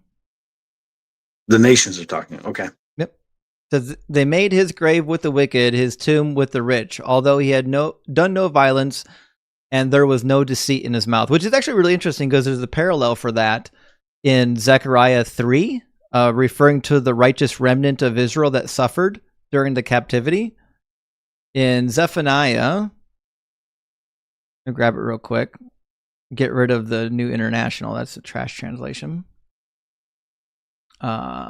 Says, let's see. Yeah, verses 12 and 13. For I will leave in the midst of you a people humble and lowly. They shall seek refuge in the name of Yahweh.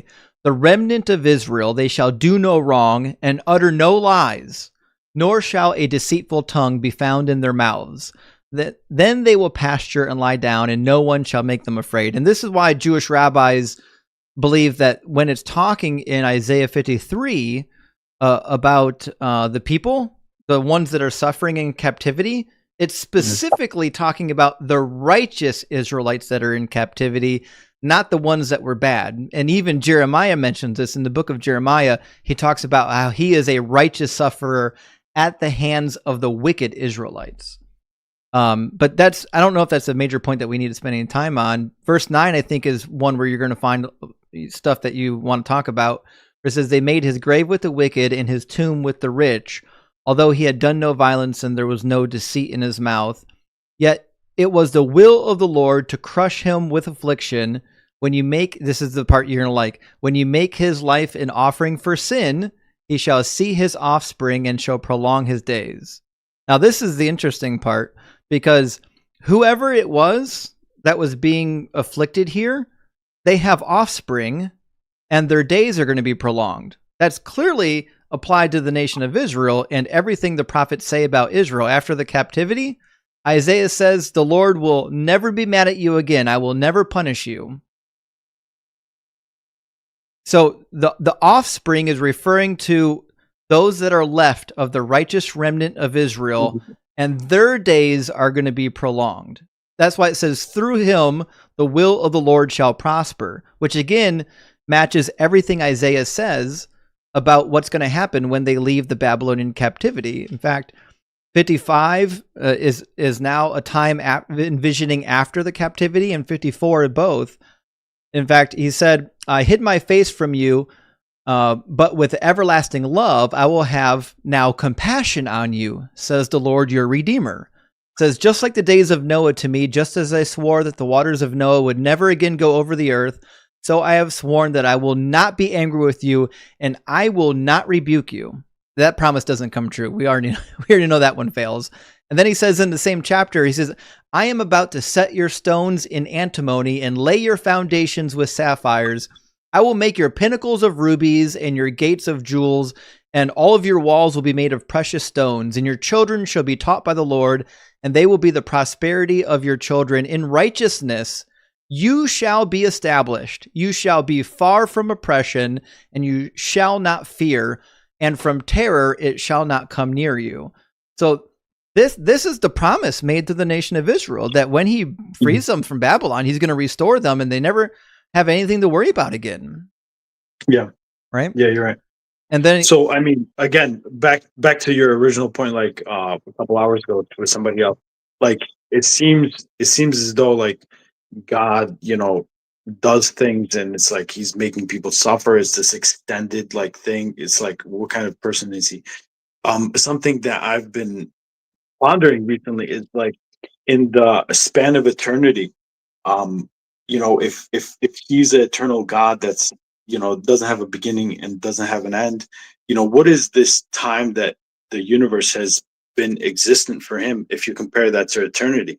Even if it's by your idea, like 100 billion years or a trillion years, whatever you want to call it, compared to eternity, it's still a drop in the bucket, right?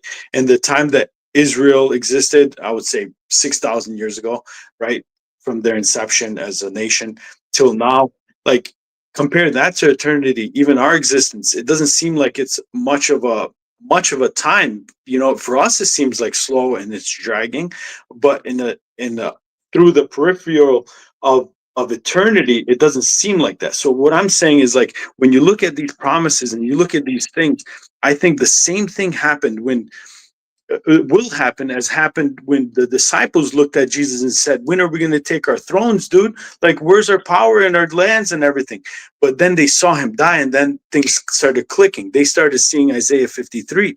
And same thing with this, where it says they'll never have terror and they'll always be taught by the Lord, and they'll have these things, and all these things will be wonderful. I think we don't realize that some of these passages will come true in time, in maybe in eternity, when it starts, like, on the other side of of this life, and a lot of people are expecting it all to happen right now, but even the let me ask disciples you a that walk. question, because I don't believe, and you can't convince me that Isaiah 53 is about a Messiah, because the entire context of Isaiah is about the rescue of Israel from captivity. So it's weird to me to insert a Messiah in there where there doesn't need to be one. But Isaiah 53 aside, I know for a fact that Isaiah 53 is the closest thing you'll ever come to a prophecy that you think could be about Jesus. Every other prophecy that you're going to bring up is going to fail way harder. It's going to be, it'll take 2 minutes to realize that he didn't fulfill any of those prophecies. Well, I mean, I think we stopped on 10, right? And maybe we can keep reading. The whole offering for sin should be discussed. Yeah, I agree. So, and in this translation and the other ones, it says his soul, not his life, which, it could be the same thing. But in the King James, it says, when thou shalt make his soul an offering for sin. It doesn't talk about iniquity. Here it actually addresses sin.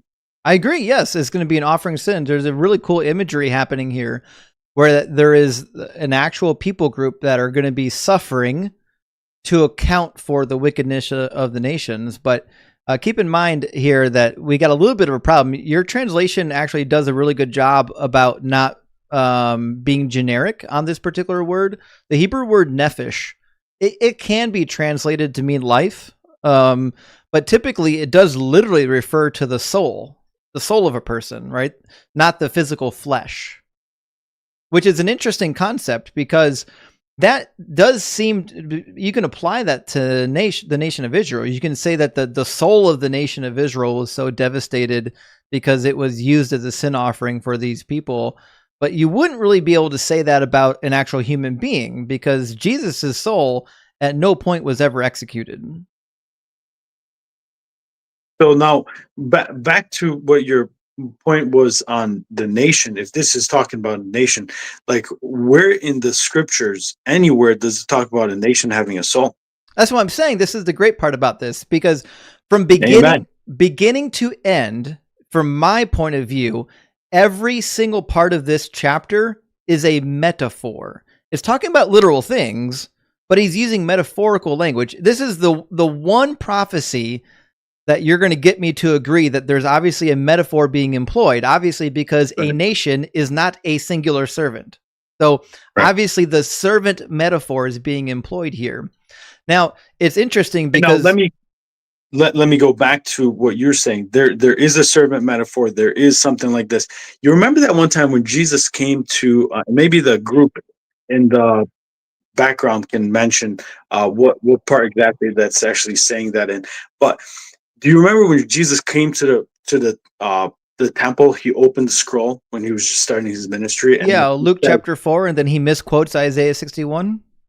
Yeah, and he says, "Today in your ears, this is being fulfilled." Yeah, that's one of my favorite passages. You want to read that? I don't think you read it very intently.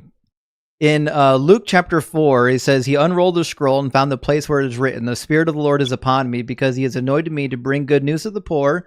He has sent me to proclaim release to the captives and recovery of sight to the blind, to set free those who are oppressed, and proclaim the year of the Lord's favor." Ironically, doesn't match a single manuscript of the Old Testament, not in Greek, not in Hebrew. That's not actually what it says. But it says, he rolled up the scroll and gave it back to the attendant and sat down. The eyes of all of the synagogue were fixed on him. Then he began to say to them, "Today, this scripture has been fulfilled in your hearing." Now, if you go to where that comes from, ironically, that comes from Isaiah 61, the same book that we're in right now. And Isaiah 61 is clearly about the restoration of Israel after the captivity, which is why in verse 4, he says, they shall build up the ancient ruins. They shall raise up the former devastations. They shall repair the ruined cities, the devastations of many generations. Strangers shall stand and feed your flocks. Foreigners shall till your land and dress your vines.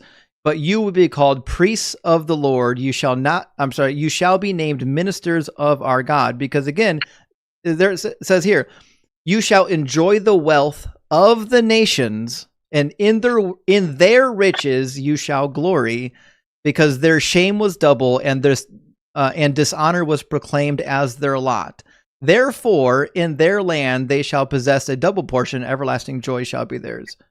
So, the Isaiah 61 is clearly about the redemption of Israel from the captivity and the rebuilding of the devastation, which means there's no way that any of this is about a Messiah. So what I'm saying is, in 61:1-2, it's also giving us another one of those places where it could be, two-dimensional, right? No, you don't think so? No, because this is the prophet speaking. The prophet is saying, the Spirit of the Lord is upon me because he has provided me with the good news to bring to these people, to bring to the brokenhearted, to those who have been depressed and downtrodden because of the devastations of your people. Right? That's why. Yeah, I mean, what I'm saying is Jesus, he didn't come in and say like, hey, this is just for Israel here. This passage, he came out and said, hey, this is happening right now. Yeah, but it didn't happen right now.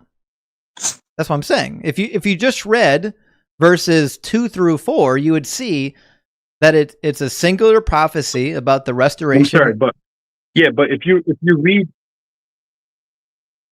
the specific one of him, the Spirit of God being upon him, and he's anointed to preach. Like verse 1 says, the Spirit of the Lord is upon me, because the Lord has anointed me to preach good tidings to the meek. He has sent me to the blind, to the brokenhearted, to proclaim liberty to the captives, and the opening of prisons to them that are bound.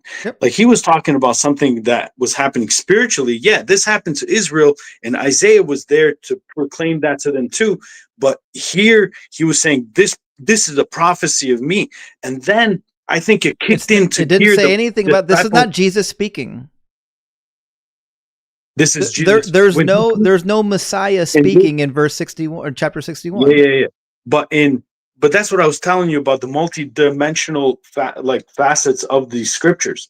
Like our God cannot be put into like just a book and expect that these letters are all we're going to see from this. If it's a divine being that's beyond our dimension that created all things, you don't think that some words that he's going to pass on to us are going to have different types of meanings? Read the rest of Isaiah 61. It's clearly about the restoration.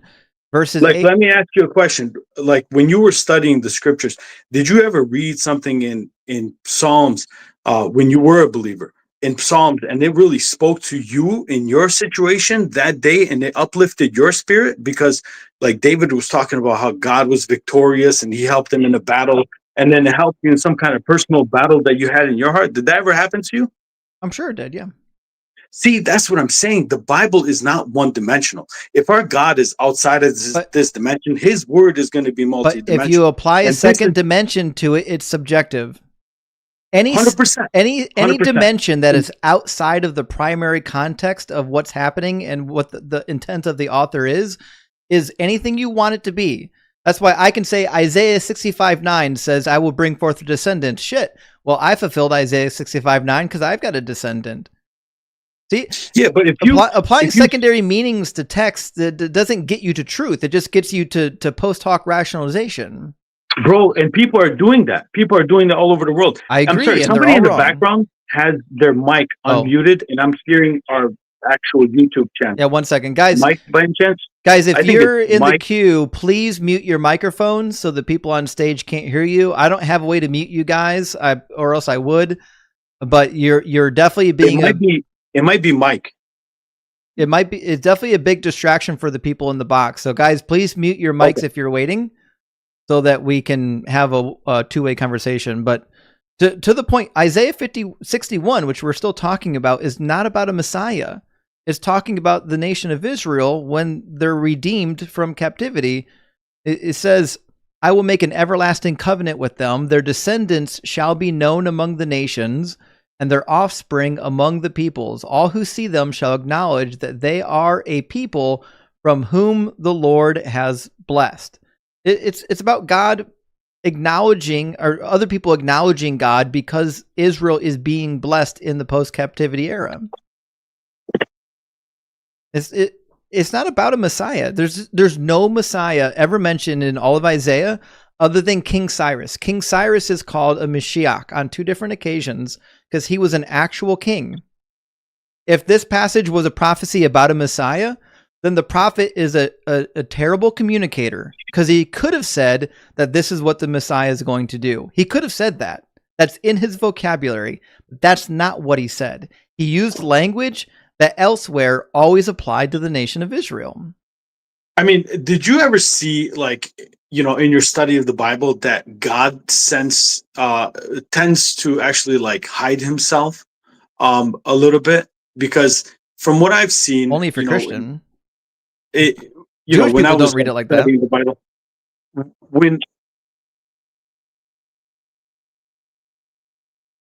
and the thing is, when I look at, like, how he revealed himself to Israel, like in grandeur and awe and miracles, right? And then they still turned away from him. And then it looks like this new covenant, this new testament deal that he's making with people, it's a completely different one where they have to accept him by faith. So now that kind of coincides with how he is revealing himself. He's like, through these certain places in the Bible, he's like giving people a clear picture. And you could definitely, if you want to, you could definitely come up with a suffering Messiah that died on the cross and got his hands and feet pierced. There's not a single messianic prophecy about an individual Mashiach, an actual king who gets executed for somebody's sins. We're talking about a Mashiach. We just read this. It says his soul or his life. You mentioned in your translation, his life was an offering for sin. When you look at offerings, those things did not have a good time in the Old Testament. When Israel imagined offering, they imagined blood spilling everywhere, animals. Read verse 12. Okay, did we read verse 11? Yep. I think we skipped over it. We read it. We didn't talk about it, but we read it. All right, so I think I would have made a big deal right here, man. I'll go for it. Make big deal as you want. He shall see the travail of his soul and shall be satisfied. By his knowledge shall my righteous servant justify many, for he shall bear their iniquities. So again, iniquity doesn't mean sin. I don't know why you... My servant, who's my servant? The nation of Israel. And that's the king saying this? The nations? No. This part has already transitioned to a prophecy from God. So when you get to verse 11, it transitions. That's why it says, for example, in verse 12, therefore, I will allot him a portion with the great. Obviously, the nations aren't allotting him a portion with the great. Wait, but why don't you see a break there in this transcription? Because Isaiah does it all the time. He didn't give you a break at the beginning of it. He doesn't give you a break now. In fact, there's a passage. Wait a minute. So we can say the same. I don't know why you never let me actually answer a question. Is there a reason why you can't let me talk? I'm sorry, man. Okay. I tried. If you go to Isaiah 42, go to verse 24 and 25 for me. This is a wild passage, but this is typical of 2nd Isaiah. I'm going to put it on the screen. 52? Yeah, 42 verses 24 and 25. 42, 24, and 25. All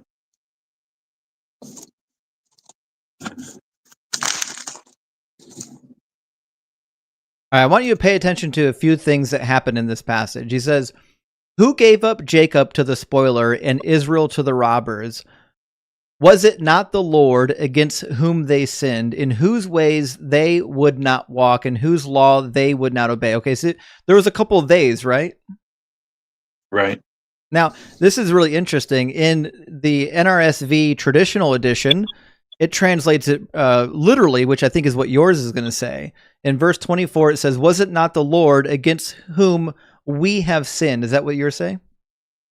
No, they. Oh, shit. Well, the actual word is we. They must have smoothed it out in yours.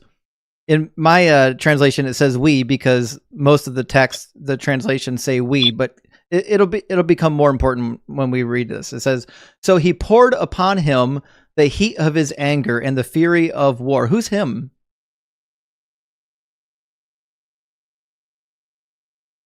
Because we just went from a they to a him.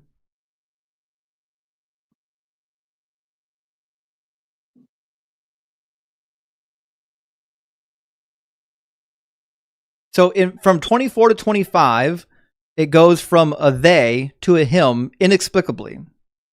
And this type of transition is very common in Isaiah. And the reason why it's so common is because 2nd and 3rd Isaiah traditionally was assembled by students of Isaiah that were compiling the prophecies and putting them... No, but it's pretty clear here. I'm sorry for interrupting. But it's pretty clear. It says, who gave Jacob? And then it says, therefore he poured upon him. Right? Mm-hmm. So here, like, you could see that transition. No.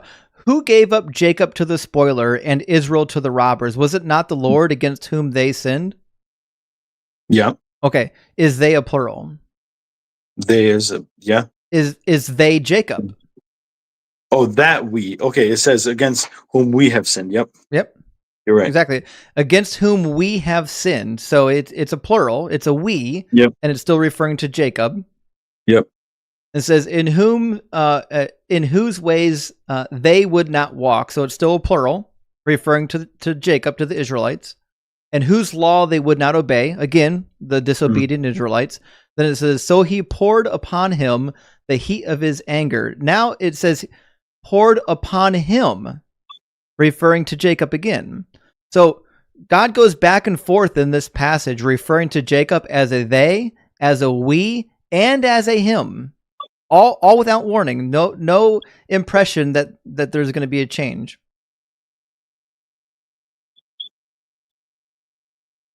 Second Isaiah has no problem making random transitions without warning you, and he just expects you to follow along. Yeah, I mean, again, I understand bouncing from languages. You know, there's some really interesting things that you'll find, and it'll be hard to get across. I was actually a professional translator. You know, in some languages, so I see, you know, the problems here that I faced when I was translating sometimes. You know,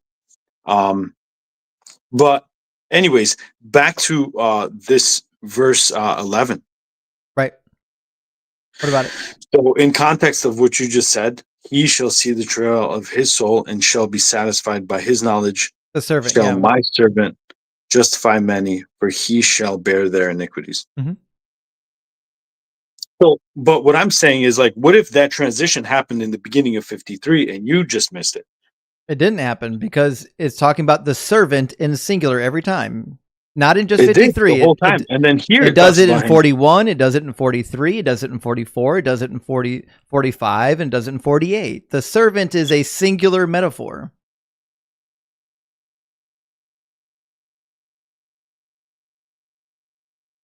But there's been a lot of, you know, just servant here too, like throughout the whole chapter. This is the funny thing. This is what makes your translation difficult, because when we get to verse 12, there's no explanation for it. When we get to verse 12, my viewpoint not only agrees with every other messianic prophecy, but it also makes sense of verse 12. Okay, now 1 second. Can I mention something further in verse 11? It says, by his knowledge shall my righteous servant justify many. Now, here it's talking about Israel, which is going to get punished. The righteous remnant. Yep. We went over the this. righteous remnant shall justify many. Yep. And shall bear their iniquities. Yep. So this this is a new concept to me. I never heard from Jewish or anyone else It's in there. that say that, you know, the righteous remnant will bear the iniquities of Zephaniah chapter many. 3 talks about the righteous remnant of Israel. They shall do no wrong and utter no lies. No deceit will be found. Nor shall a deceitful tongue be found in their mouths. The righteous remnant of Israel are the people that are left over. That's why when God sends them to the refining fire, what's left over is the good stuff. The refining fire is there to get rid of the bad stuff. Okay, so here I'm not seeing how it would be possible for all those iniquities to be on this righteous remnant, which God is trying to protect. You know, and what do you think an iniquity is? Yeah, we were talking about that. An iniquity is not a sin. Iniquity, definitionally in English, just means injustice or inequality. Inequality. No, it doesn't mean that. But it talks about wickedness as iniquity. Iniquity is a very bad thing. Yes, it's an act of wickedness. It's providing inequality or injustice, but it is not. It is not generically a sin. Okay, so it's still considered a sin because of its nature. Yes. Right? Yes, iniquity is one of the sins. Right. So what is...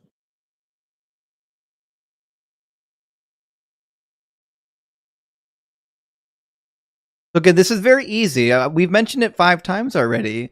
The nation of Israel is being punished specifically for their own sins, and also so that when God rescues them from captivity, all of the nations will be humbled. The kings will put their hands over their mouths in an oh shit moment and say, oh, we have done terrible to God's servant.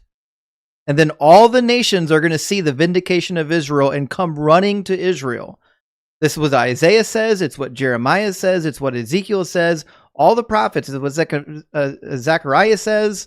This is the Messianic age when the other nations come to Yahweh through the restoration of Israel. And if we can ever get through chapter 53, I would demonstrate to you in every other prophetic book where it says the same thing about Israel. See, this is the problem. Yeah. Christians will spend a lifetime in 53, one of the most metaphorical passages of all Isaiah, and then they won't read anything else in Isaiah. They won't read anything in Jeremiah. They won't read anything in Ezekiel. And they'll say, well, Jesus must be the Messiah because of Isaiah 53. But my interpretation of Isaiah 53 matches every other prophetic book. Your interpretation disagrees with it. So, yeah, let's finish it, man. I'm going to take you up on that. Okay. Therefore, I will allot him a portion with the great, and he will divide the spoils with the strong. This is clearly referring to the restoration era of Israel, where it says that he will enjoy the wealth of the other nations led by a procession of kings. Jesus didn't divide any war spoil.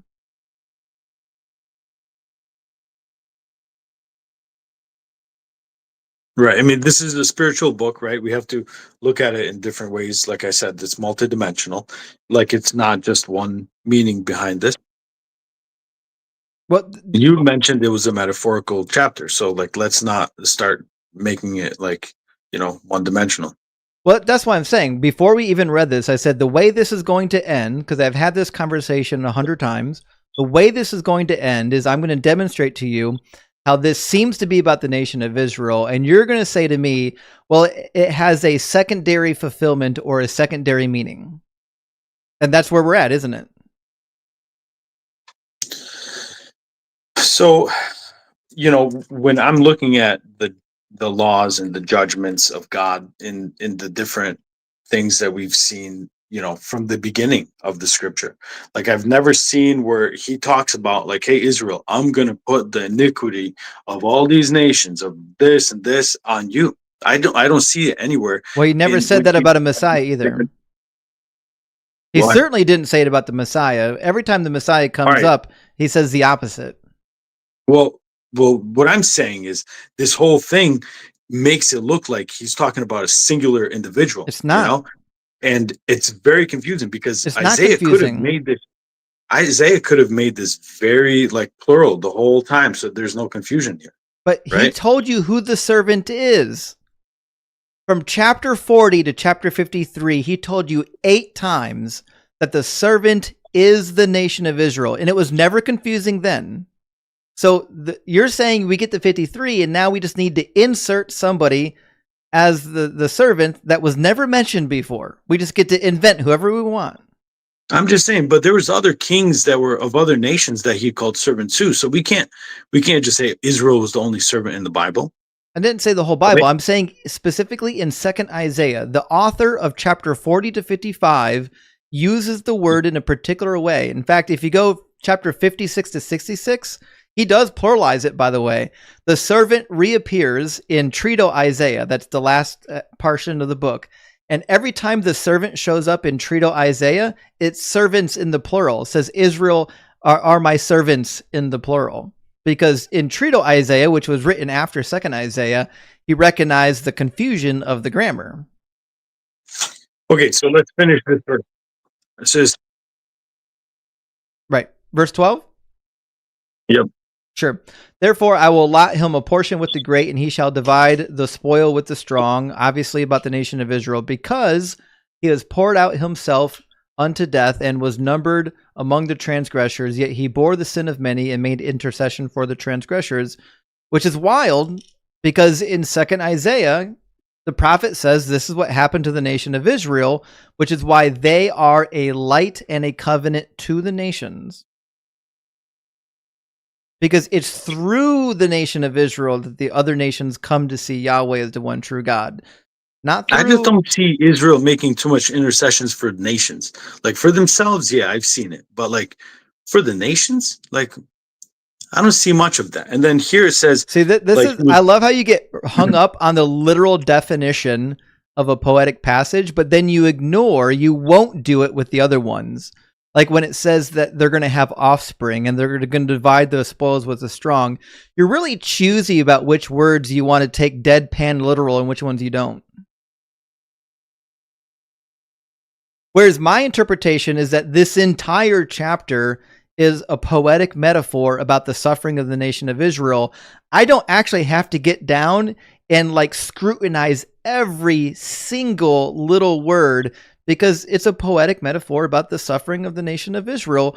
And with that interpretation, it matches what Jeremiah says, it matches what Ezekiel says, it matches what everyone else says about the nation of Israel. You're the one that has to go in and say, well, listen, if I take this word deadpan literal, then it doesn't seem to fit the nation of Israel. But a lot of them don't fit Jesus either. Well, look at this. Where it talks about him bearing the sin of many. We got hung up on a couple of other of these verses where it says iniquity here, iniquities there. Here it says sin, like directly, like point blank, and the sin of many. Yep. Like if there is a suffering savior, right, and suffering Messiah, and he is Jesus, like isn't this kind of like interesting that it would, mention this? I'm gonna demonstrate to you why this shows up in the New Testament, because Jesus didn't fulfill a single prophecy. So when he died, people had to say, oh shit, our Messiah died. How can we make this look like it was on purpose? And they went to the Old Testament and found anything they could find that sounded like it could be applied to Jesus. And then they just applied it to Jesus. The closest thing they could get was Isaiah 53, but then they have to ignore every other prophecy about the Messiah and just pretend like it's going to happen later. So Isaiah 53 is the closest you get. And I know that they're doing post hoc rationalization every other time, because every other time we actually read the prophecy, it's clear that they're just taking it out of context and they're just saying, well, it must be about Jesus because it sounds vaguely familiar. For example, if you go to Jeremiah 15 through 16, Jeremiah prophesied after 70 years, the Israelites are going to come back from captivity. And then he says in chapter 31, thus saith the Lord, a voice is heard in Ramah, lamentation and bitter weeping, Rachel, that's the mother of some of the Israelites, is weeping for her children. She refuses to be comforted for her children because they are no more. Now listen to this. Thus saith the Lord, keep your voice from weeping and your eyes from tears, for there is a reward for your work, says the Lord. They shall come back from the land of the enemy. So clearly in Jeremiah 31, verses 15 and 16, God is saying that your children are going to come back from the land of the enemy, right? Right. The prophecy is clearly about the Babylonian exile, right? Well, the prophecy here, like I said, okay, it is about that. Yeah. Right. Now, when we go to Matthew chapter 2, verse 17 and 18, it talks about the children that were executed in Bethlehem. And it says, then what had been spoken through the prophet Jeremiah was fulfilled. A voice was heard in Ramah, wailing in loud lamentation, Rachel weeping for her children. She refused to be consoled because they are no more. But that's not what Jeremiah was writing about. Jeremiah was not writing about hundreds of years later, a bunch of kids are going to be killed in Bethlehem. He was clearly writing about the mothers weeping for their children being carried into the Babylonian captivity, because it says your children are going to come back. The Bethlehemite children did not come back. They're all dead. Right. So, like, that could be metaphorical in that part too, right? No. Like, if this is a spiritual book and if it has like a eternal author that is multidimensional, right? Why can't he have two meanings for this? Because the second meaning, when it's divorced from the context, is always subjective. Anytime you say that a book has a second meaning that is divorced from the context and divorced from the author, then you're saying that it can be anything you want it to be. For example, in Deuteronomy 20, God gives them instructions on how to go and capture slaves and conquer cities that are very far away from you. I could easily just say, okay, well, every time the Christians went to war in the Americas to conquer land in the West, it was manifest destiny, and it was foreshadowed in Deuteronomy chapter 20. But I'm sure you wouldn't accept that as a secondary meaning of chapter 20, would you? No, I wouldn't. Right, because secondary meanings are just subjective. They're just whatever you want it to be. It's just a matter of, hey, there's some words on a page that sound vaguely familiar to something I want it to be about, even though it's not about that. And I'm just going to say it's a dual fulfillment. Yeah, but then at the end of the day, when you look at what Jesus said, he says, search the scriptures because they testify of me. Yes, and he lied. Yeah, Jesus is a liar. He is a liar and a fraud. There's not a single messianic prophecy that predicted Jesus was going to come and die. In fact, all of the prophecies predict exactly the opposite. And my favorite literally contradicts the whole mission of Jesus. If you go to Jeremiah 33, it talks about the new covenant era.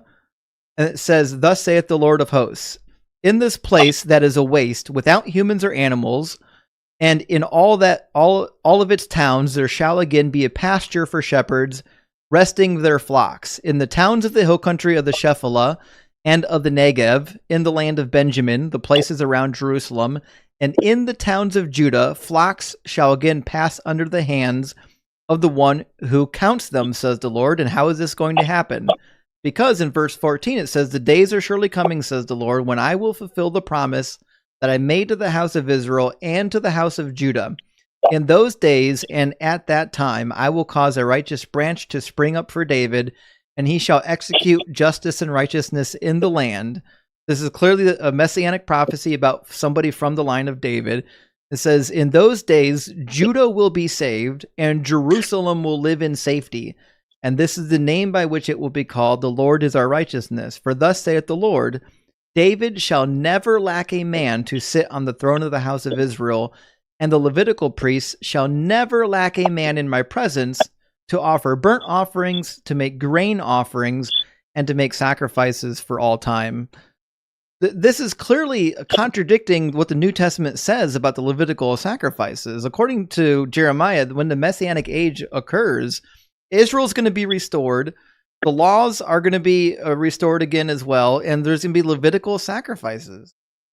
So that's looking at it from a very like one-dimensional side again. Yes. But if you think about this as like, okay, well, maybe the Levitical like sacrifices, maybe all of these other things that were set up in the Old Testament, maybe they have new meaning in the New Testament, and maybe they are happening. You mean maybe they are all of the happening in the words no church. longer mean words?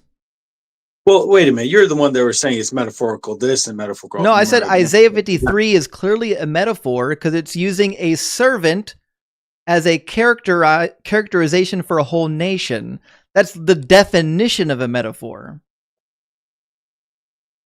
This is not a metaphor. This says that there's going to be a king, and the Levitical priests are going to be giving offerings and sacrifices again.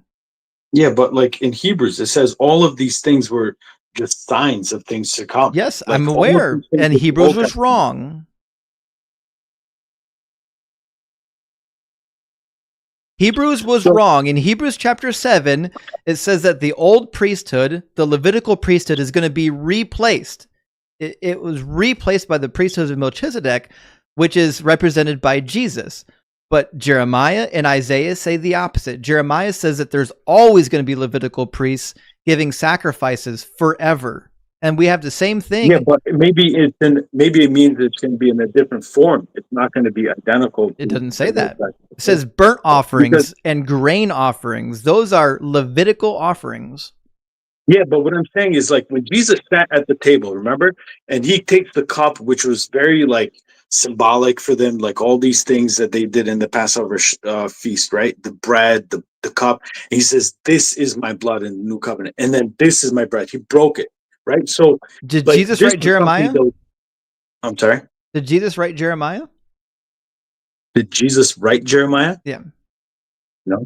Well, I don't care what Jesus says. We're talking about what Jeremiah says. All right, but what I'm saying is like Jesus came and said, "Hey, listen, there's a new thing happening." When Jesus died, it says like and the he was temple, a liar.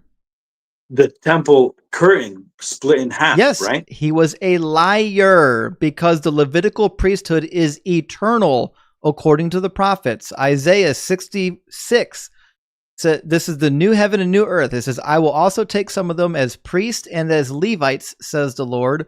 For as the new heavens and the new earth I will make they shall remain before me forever, says the Lord. So shall your descendants and your name remain.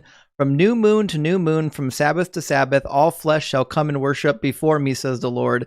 And how does this happen in Isaiah? He tells you, not just in 66, but he tells you again. Let me make an example here, because like all of these things were really like, real in the Old Testament. There was a temple, right? There was garments, there were priests that were doing these things. But then there was this temple, right, where God abided. And then later on in the New Testament, it says, "You are the temple of the living God," yes, right? And that is so a lie. It looks like a transition. It's not a transition, it's a contradiction. One second. So what I'm saying is, like, when you look at the different covenants in the Bible, you look at like Adam's covenant with God, you look at Abraham's covenant, then you look at the covenant of Israel. Like, these things were very, very different. And then when you look at this New Testament, there was something that happened. There was a stop to sacrifices, right? Yes, there was like a lie. Imminent stop to sacrifices. And, there wasn't. And since then, what do you mean? There was no end to the sacrifices until their temple got destroyed by the Romans, way after Jesus was dead. Right, but I mean... And they're going to do it again. When they get a new temple, when they finally get a hold of that land to build the temple, they are going to be doing sacrifices again. Right, but read Isaiah 56. Listen, I don't care what the New Testament says. The New Testament is contradicting the Old Testament. I'm showing that to you. So just listen to what the Old Testament says. It says, "And the foreigners who join themselves to the Lord to minister to him, to love the name of the Lord and to be his servants, all who keep the Sabbath and do not profane it and hold fast to my covenant, these I will bring to my holy mountain. I will make them joyful in my house of prayer. Their burnt offerings and their sacrifices will be accepted on my altar, for my house shall be called a house of prayer for all peoples." The Old Testament prophets over and over again talk about when the foreigners come to know the Lord, they're going to participate in the offerings and sacrifices with Israel. The whole second half of Ezekiel explains exactly how it's going to happen, including what sacrifices, how many bulls, how big is the temple going to be, how is the land going to be redivided again, how wide are Now, the wait. gates. 1 second. Do you believe in the Old Testament? No. You don't believe that either? No, the Old Testament has got failed predictions just like the New Testament. I understand, but how are you looking at the resurrection of the nation of Israel and saying that, okay, there's this thing that happened that never happened before, a nation just coming up out of nowhere, What are you right? talking Like, about? well, these prophecies about Israel becoming a nation in the end times. There's no prophecy about and that. having what? There's no end time prophecy about that. There is. No, it's not. Yes, there is. You're misquoting Isaiah 66. All right, so By this point, you should know that I know all of these passages. I've heard every talking point that's ever going to leave your mouth. yeah, so you don't think that there is anything about the end times with Israel being a nation? Israel's always going to be a nation. It always was a nation. No, It because was never wasn't not a nation. for 2,000 years. There was no country called Israel. There was no country. There was a people. There were still Israelites. That's unheard of. It's certainly not unheard of. That's never happened. People went into captivity all the time. Yeah, they went into captivity, not for 2,000 years, and emerged as a country, like a real physical country. I don't Like know if that that's the alone. case. I've never bothered to look in history if that is the case, but it's also irrelevant. There's no prophecy that says it's going to happen. It talks about Israel. And the New Testament even says how there's going to be a temple. The Antichrist is going to go into the temple and proclaim That's right. himself God. That's right. Yeah. I mean, come on. If Jesus was crazy and if he was a liar, then that stuff wouldn't have happened. Don't He you was a see? liar. Like, We're talking how about. did this? How is this stuff You happening? keep How talking is there about another Jesus when temple you're that's about to bringing be Old built? Testament prophecies. What I'm saying There's no is that, Old Testament prophecy that said the thing that you said. okay, what I'm saying, when you look at the whole picture, right, of the Bible, right, and if it's all from one God, that's a real God, right, It's not, and though. he proclaims, hey, there's going to be a temple, and the Antichrist, right, the beast, is going to go into there and proclaim that he's God. Like, come on, dude. For 2,000 years, there were people that didn't believe the Bible because they were like, there's no Israel, man. There's no temple. This is not real. And you, in your time, you're seeing that it's real. All of the tools, all of the stones, all the building materials are already Revelation ready. is a failed That should prophecy be for the first century. The beast is Nero. That's one of the Antichrist. Nope. Right. That was one of the The Antichrist. beast. The beast is but Nero. Nero never walked into the temple and proclaimed himself It doesn't God. matter. Everything in Revelation is a That's failure. what I'm saying. Everything in Revelation is a failure once you understand that Nero was the beast.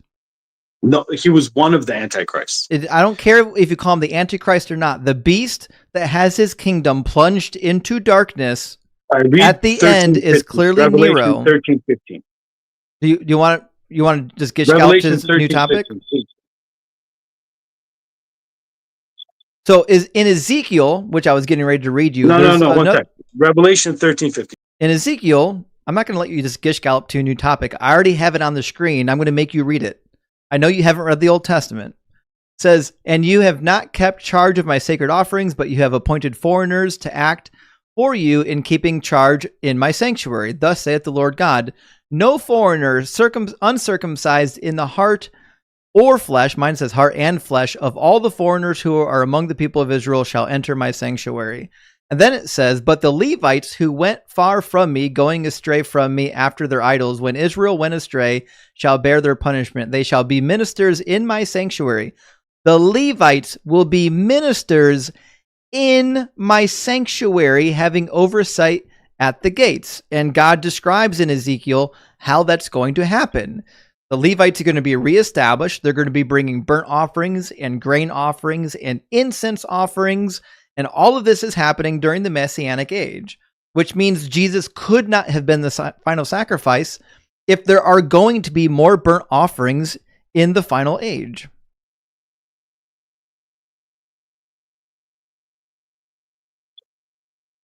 Okay, so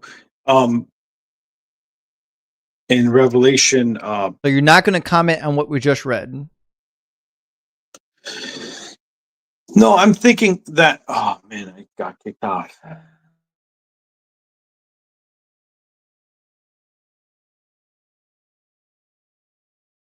You with us?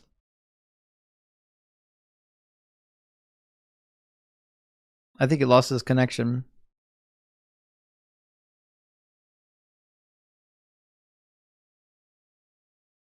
Paul, come back.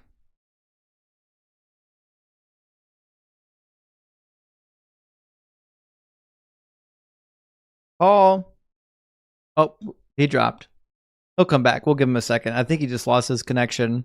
I'd like to actually finish this conversation with Paul. He's actually engaging, not always, but engaging with some of the text, which is rare. We don't see that a lot. Although the gish galloping is really bad. It's like every time you go through a passage it doesn't like, it's like a what about? Oh, well, what about this? What about? I don't know why you can't focus on one passage. It's wild that we had to waste all that time in Isaiah 53 and we couldn't get around to the actual clear messianic passages.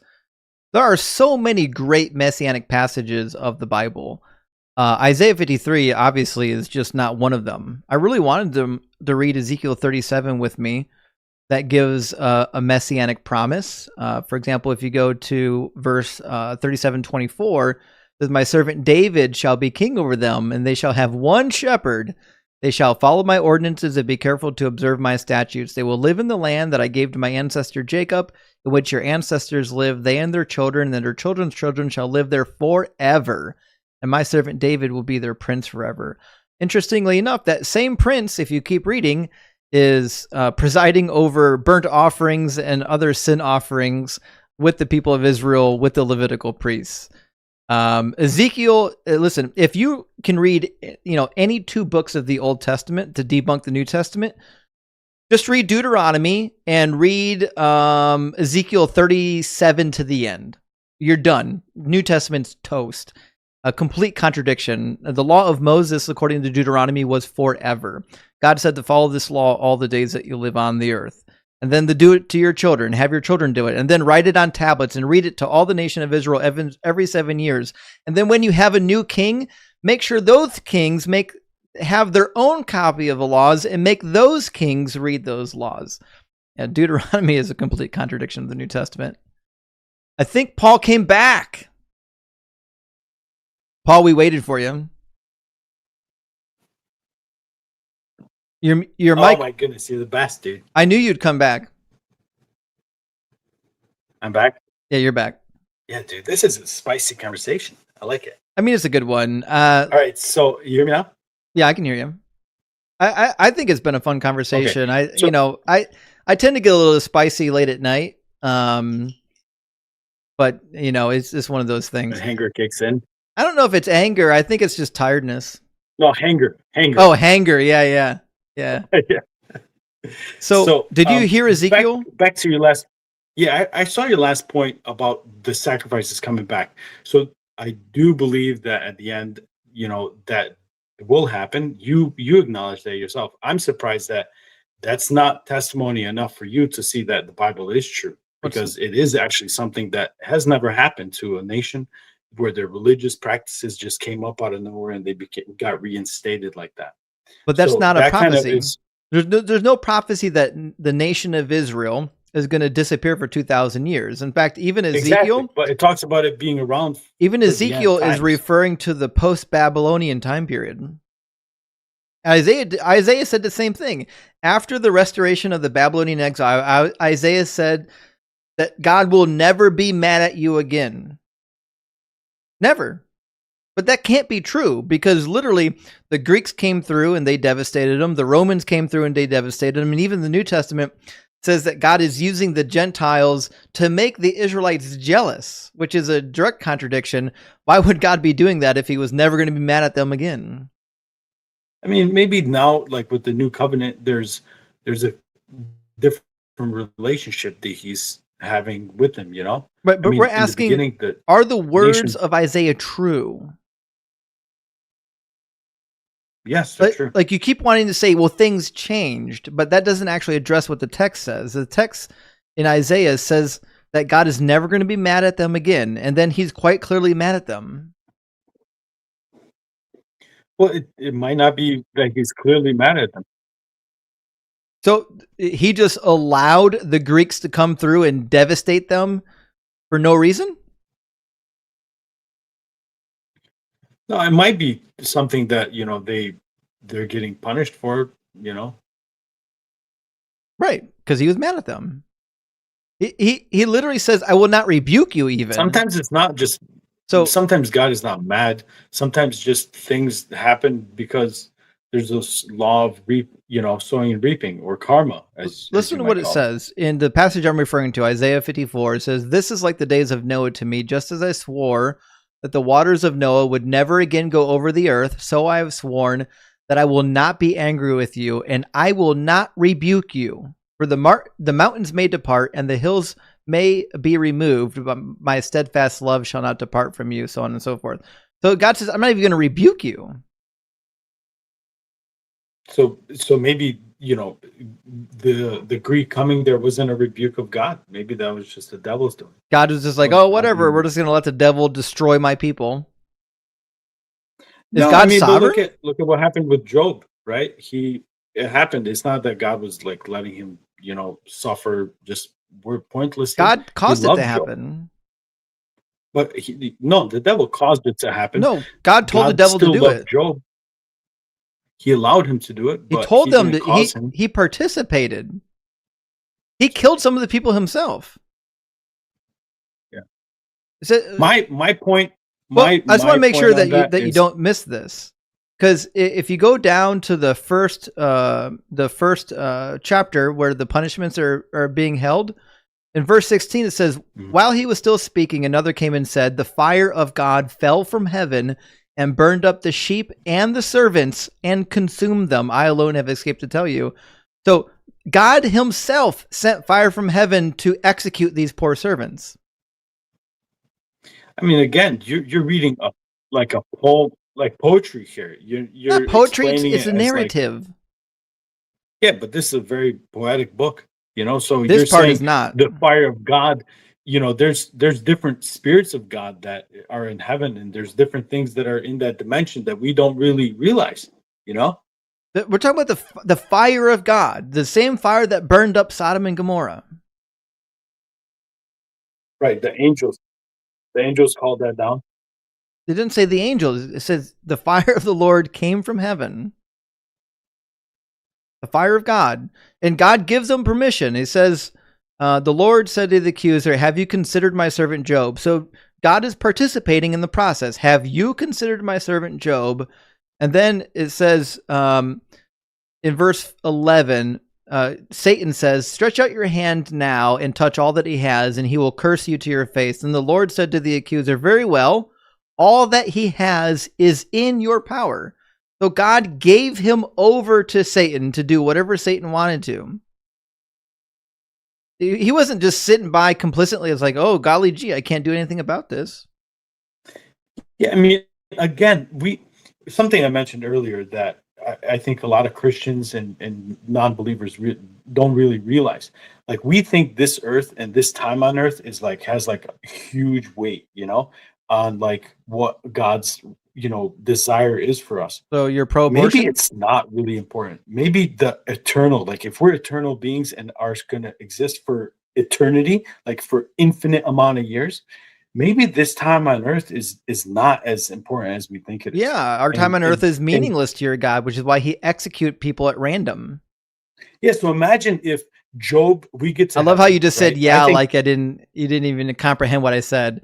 Is our life here meaningless or not? No, it has a lot of meaning. Okay, then why is he randomly executing all of Job's family and servants? Well, that's what I'm saying. That's exactly what I'm saying. So, their lives don't have meaning. No, so what I'm saying is, your life has meaning, but their lives don't. Theirs do. Oh, but then why did God just kill him? I'm trying to explain. Can I explain it? Mm-hmm. So imagine we get to heaven and we see Job and his family, and God has this huge reward for them in heaven, and they're going to have that with them for eternity. Then we're going to look back after a gazillion years at the time that Job had on earth, and we're going to be like, wow, Job, don't you think that was worth it? Why are you assuming his servants all went to heaven? I'm just saying, what, maybe they did. What if they did? How do you know they did? I'm saying, what if they did? And what if we don't know that? They have this huge reward. We have no idea where his servants ended up. Right. So what if they didn't? What if Yeah. they end up in hell? I'm saying, what if? See, now you're justifying some of the most horrific passages, right? You're saying, well, it's okay for God to unhumanely roast people with the fire of heaven simply because, well, the afterlife is going to be pretty dope. Well, it doesn't say God did it. It says It the fire does. of God came down. Yeah, the fire It of doesn't say God did God. it. Who has Yeah. control of the fire of God other than God?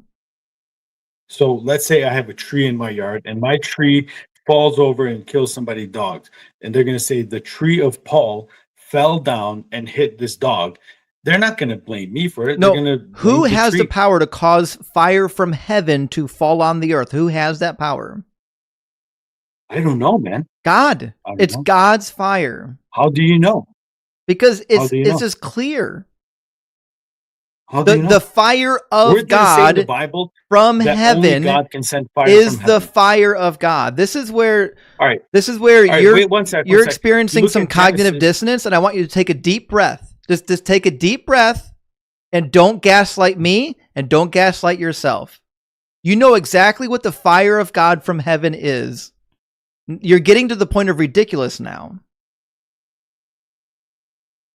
All right. So remember in Genesis where it says the angel stood guard over the Garden of Eden with the fiery sword, It said right? the Lord placed a fiery sword at the entrance.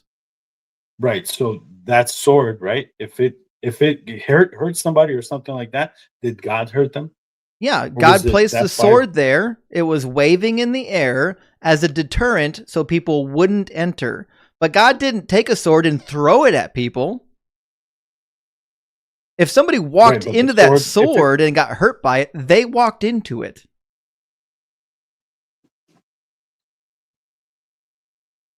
This is different. okay, so God sent can fire from heaven to kill the servants. And he it does it doesn't say elsewhere. God sent. He kills Nadab and Abihu with fire. He expressly says, "Don't come into the sanctuary like they did, lest the fire of the Lord break out against you." Right. The fire of the But what Lord if that's is something that's God's like a doing. security system? What if that's like a security system that he warned them that, hey, this is going to happen, and then they did it, and that just the security system turned on? Well, they weren't warned, but you're missing the point. The point is not whether or not God put security parameters in place for the temple. I'm saying that the fire of Yahweh is something that Yahweh controls. The devil doesn't have control over the fire of God. How do you know that? Because every time it's deployed in the text, it is from God. In Sodom and Gomorrah, it says that the Lord rained down fire. Satan has no ability to control God's attributes. It's not God's attribute, though. It's just something that's there. Why would God give Satan the power to use his fiery powers of heaven?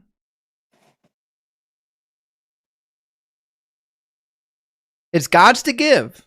Nobody else's. The burning bush, the fire of God?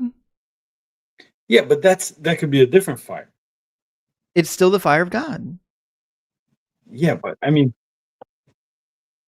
that fire wasn't burning the bush, right? So definitely a different fire. Sure. Different kind of fire. It's still the fire of God, though. I mean, so now something that you mentioned was the beast, right? So you're not going to address the fact that God killed a bunch of servants. Man, I thought we addressed that already. I'm still waiting for you just to admit that God killed a bunch of people. You know he does it a Well, it lot, doesn't though, say right? that. It does say that. It says the fire of So- God came out of heaven and consumed all of the sheep and the servants. Nobody else is in heaven in charge of God's fire other than God. Find a place in the Bible that says that. Why? Why would I have to do that? Well, you're saying Find me. something. Okay, so then the proof you of find me a burden place is in the on you. Bible where it says somebody else controls God's fire.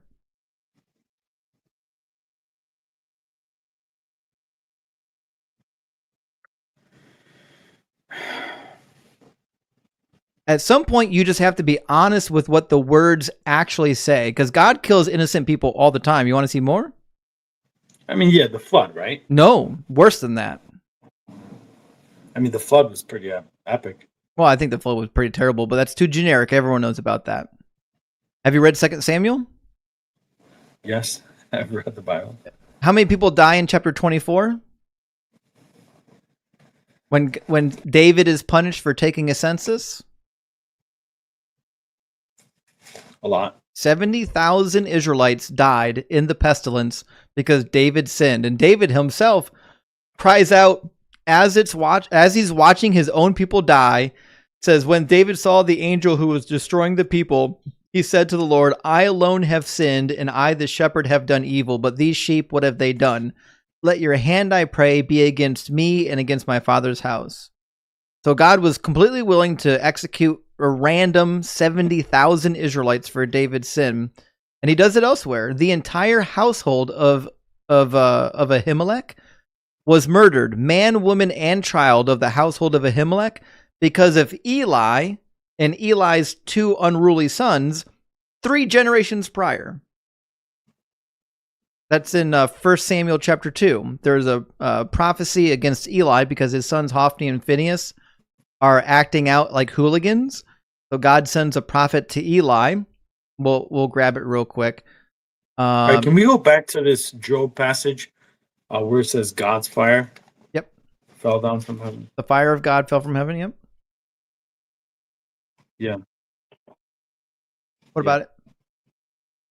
So it's interesting because like God gave like the green light to Satan, right? But then the servant, he comes out and he says, hey, God's fire fell. Like that was his perception. Oh, so the servant wasn't right. Servant lied. I mean, maybe he didn't lie. That was his perception. Does Satan have control over the fires of heaven? I mean, if he was allowed to test Job, right? He Sure. was the one that was given that permission. So Sure. why are we assigning So God that to gave. God? Okay, so in your worldview, God gave Satan permission to execute innocent people using the fire of heaven. You didn't make it any better. It was in the fire of heaven. It seems Listen, like you that can to call me. it anything you want to. God gave Satan permission to execute these people, and then he did it. I mean, at the end of the day, we have to look at something else too, right? We have to look at the weight of how bad sin is, right? And the Their fact sin that is all of not us are- involved here. This is a righteous sufferer. That's what. Wait. So if everyone is, if all of us were in Adam and Eve when they sinned and we all bore the sin, right? So original Like, sin. It's God's mercy that allows us to even exist till now. I You think know what that's I mean? bullshit. The No, amount that's we silly. have, That's because ridiculous. why is that? Why should I be Why? punished for Adam and Eve's sin?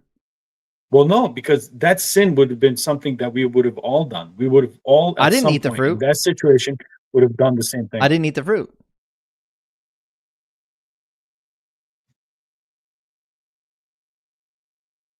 So, yeah, and what I was saying is like, if all of us are sinners from birth, right? Because we would have all made that choice to go against God. I wouldn't. The fact that I'm sorry. I wouldn't have.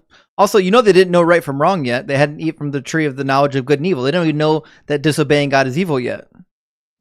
Well, they know they can't do it. Do what? They were told not to. Do they right? know So that they disobedience disobeyed is it. evil? Well, it doesn't matter if they Do they evil know or that what disobedience is evil? They knew that they shouldn't do it. And Do they didn't know for a that long time. disobedience is evil? I don't understand why that's. Do they know if disobedience is evil yet? Do they know that? I don't know what that. It's a yes or no question. You don't have to know the relevance. Do they know if eating the fruit is evil?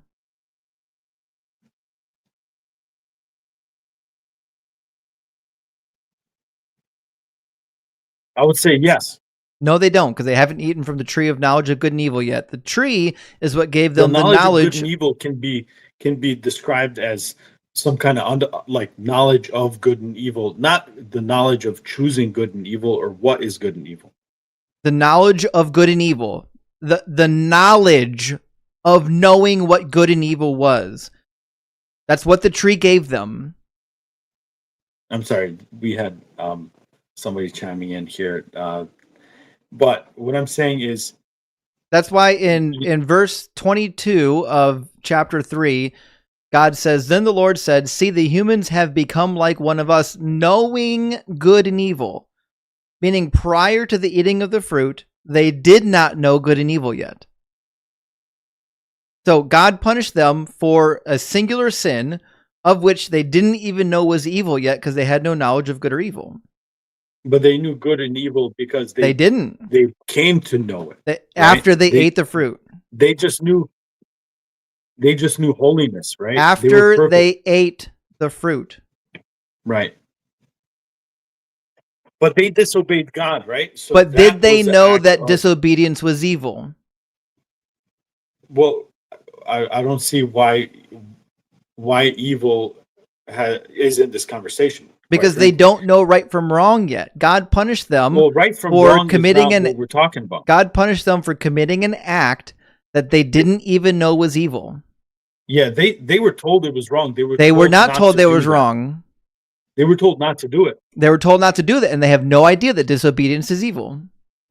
But they were told not to do that. I don't care. They had no idea that disobeying God was evil. They don't know good from evil yet. All right, so explain why they knew that it would bring death, that they would die. They didn't die. That was a lie.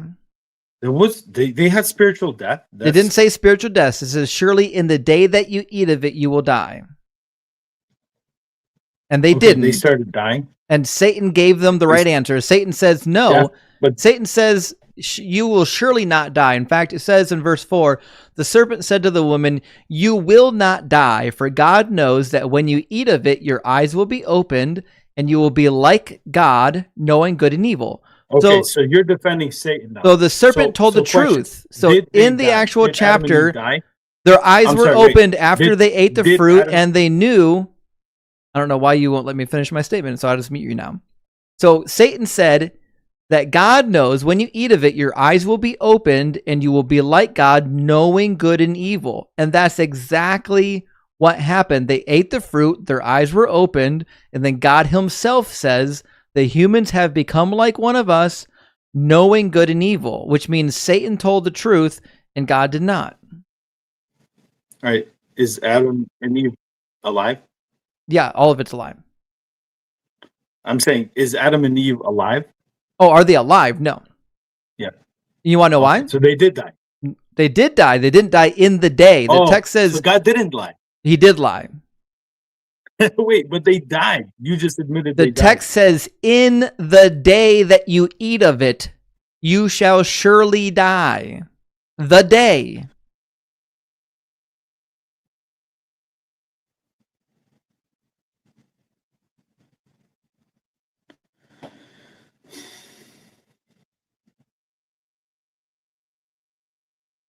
There you go. Verse 17, 2:17.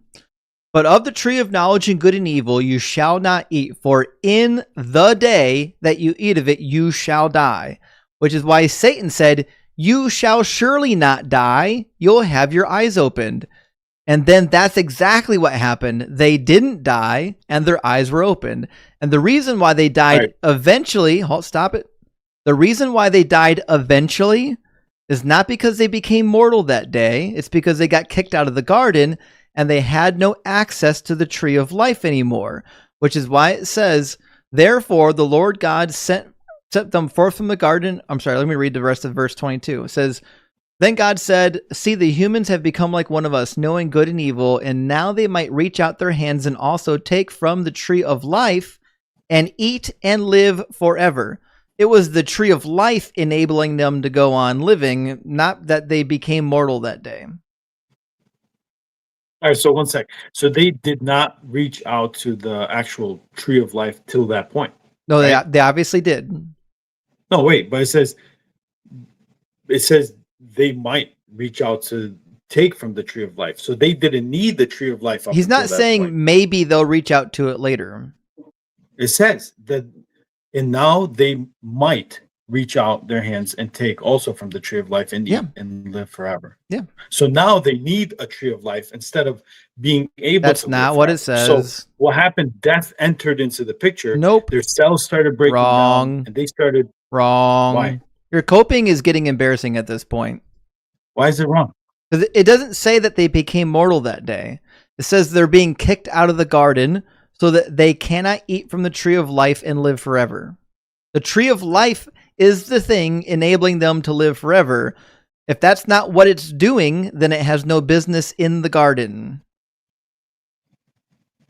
I mean, personally, from seeing what's happening in 22, it doesn't seem like they reached out to take from the tree of life at that point. It seemed like they were living, and when it said they will die, I think their cells started to decay at that moment. And but that's not what the text says. And the text doesn't say, the literal rendering of the text here, I know mine says might, and a lot of them say might, but that's not actually implied by the text.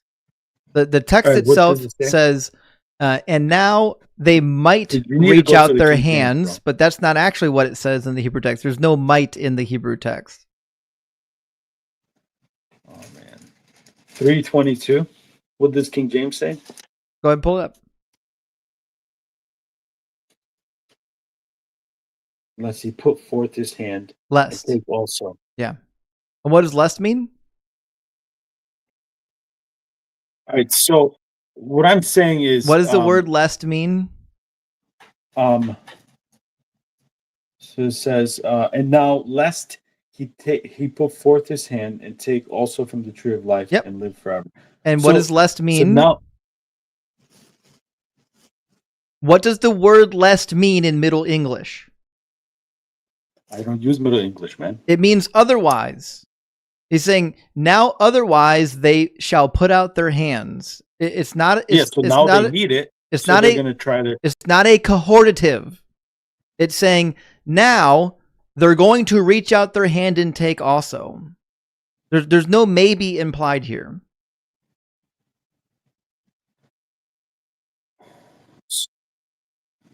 So what I'm saying is death definitely entered into the picture. Were they dead in the day that they ate of it?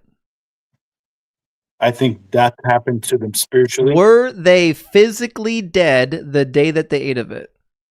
It doesn't say physically. I know. It just says death. That's what the word muth means in Hebrew. It means to be dead. Right, but spiritual death. There's no spiritual death in the Old Testament. Well, I think this is it. It's not. There's no such thing as spiritual death. That's a New Testament invention. I mean, I think this is mentioned right here. It's not. It doesn't say spiritual death. Because it could have said spiritual death, couldn't it? Physical. Could it have said spiritual death? Okay. And you're not even using the word right. You're not even using the word right. Spiritual death means that your spirit dies in the afterlife. Do you think that Adam and Eve were annihilated spiritually in the afterlife? Spiritual death as in like separation from God, that kind of death. We know they were separated from God, but that's not what muth means. And it happened in that day, so it didn't happen in that day. God didn't come back. He didn't say, "Oh, sorry, you didn't die. That was a joke." You know, there was something that happened. Yeah, God changed his mind. I'm aware. That's what happened. God changed his mind. Satan said, "God isn't going to kill you. Your eyes are going to be opened. You're going to know right from wrong, just like God."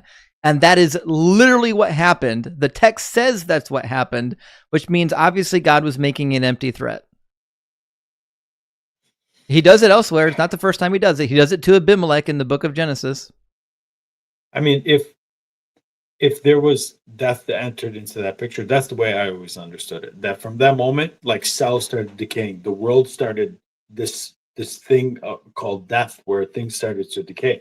Yeah, and that's exactly what you would do if you recognize that the text doesn't actually say that the thing happened the way it was described. You would say, well, obviously the words don't mean what words mean, which is what you keep doing in all of these passages. The words don't mean what the words mean. We were doing. That's what you were doing in Isaiah 53. You were saying, I wasn't. Isaiah 53 is an actual metaphor The servant is an actual metaphor So for Genesis an can't entire. be a metaphor. No, it's a narrative.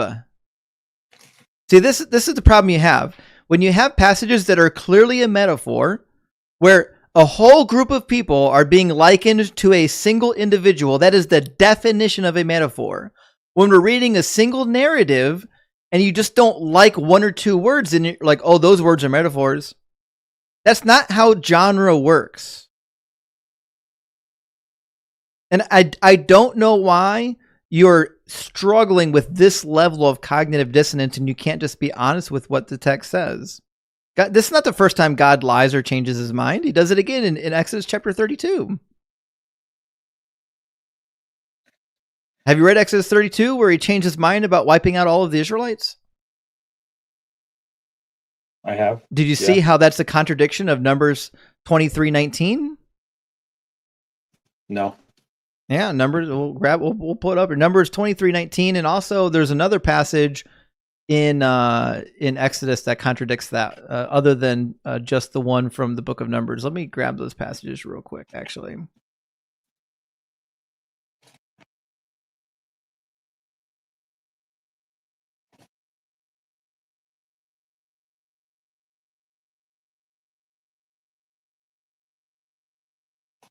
Okay. Something that I'm thinking might be a good idea is we go back to the Messiah question, because maybe some people saw that title and they realized, okay, this is going to be talked about. Yeah, that is what they're here for. Yeah. So let's do Isaiah 7 real quick. This is the prophecy about the virgin birth. That's not something I really get hung up about. What do you mean? Something that I wanted to mention that I believe that why Jesus is the Messiah is because the New Testament points. Do you want to talk about those? No, because the New Testament is full of lies too. Well, I mean, let's talk about like the truth that I found in there, if you don't mind.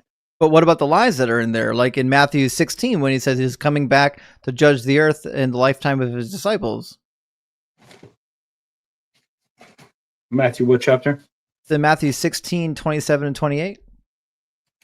Matthew 16.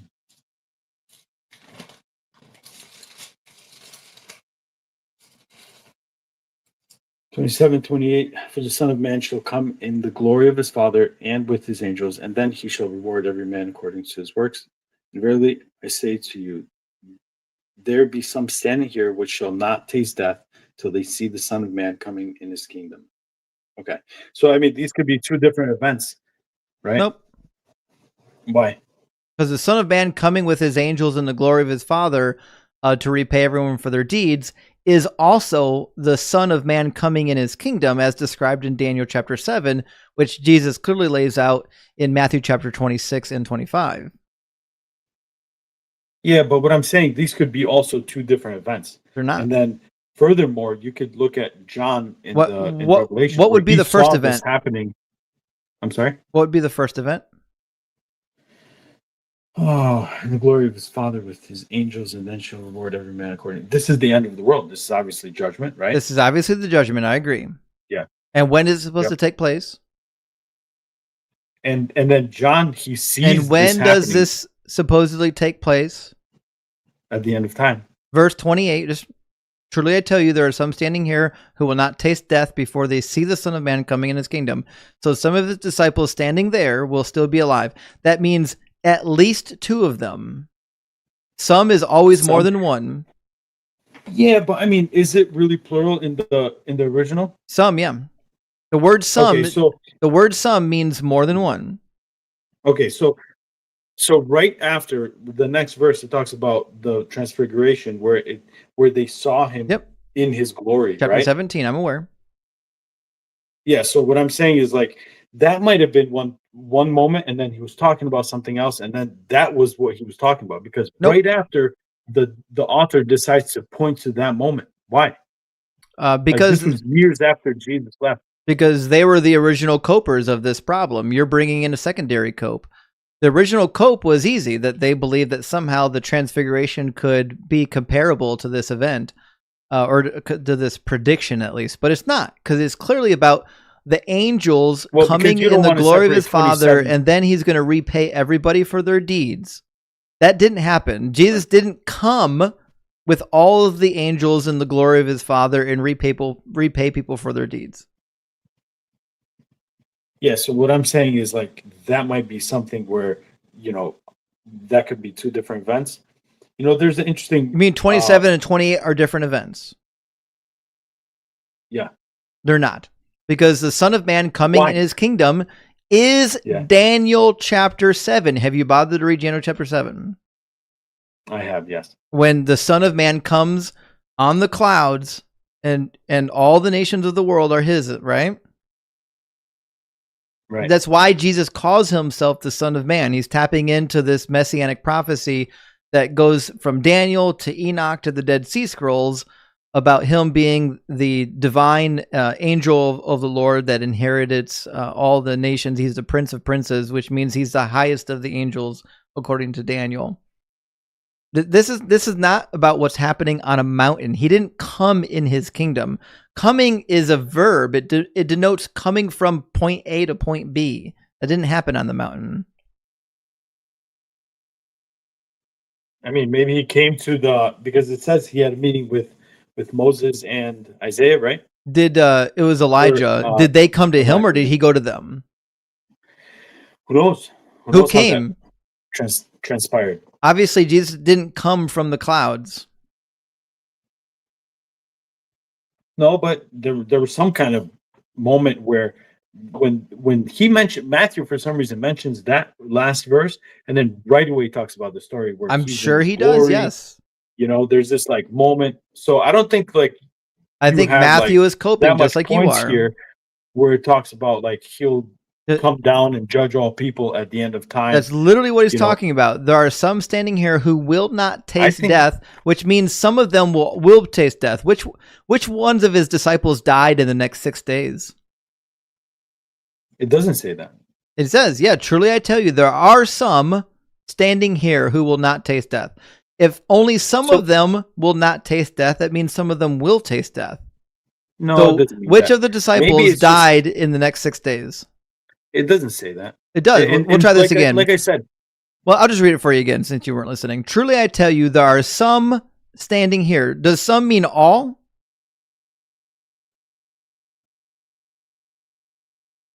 Does the word some mean all? if you go to interlinear, Does the word some mean all? The word "some" is not. Does the word some mean all? It's a yes or no question. The word "some" is not the right word for this. Oh, so you know Greek. I'm just saying. Look at the interlinear. How do you know the word some is mistranslated? I mean, like I said, I personally know a lot of languages, so it's kind of hard for me to tell you, hey, listen, you don't see certain things, but I see here that it's not going to be the same thing. So what does it That mean? you're pointing Tell out. me. You're Tell me what it making an means. argument that's not an argument. Tell me what it means.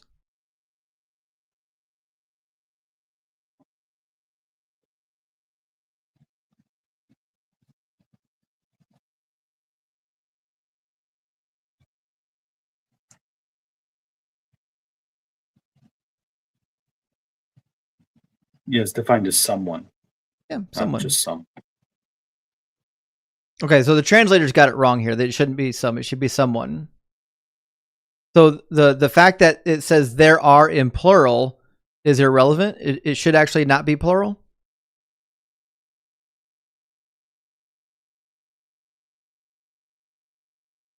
Asynthenase, I'm sorry. Asynthenase, I pronounced it right.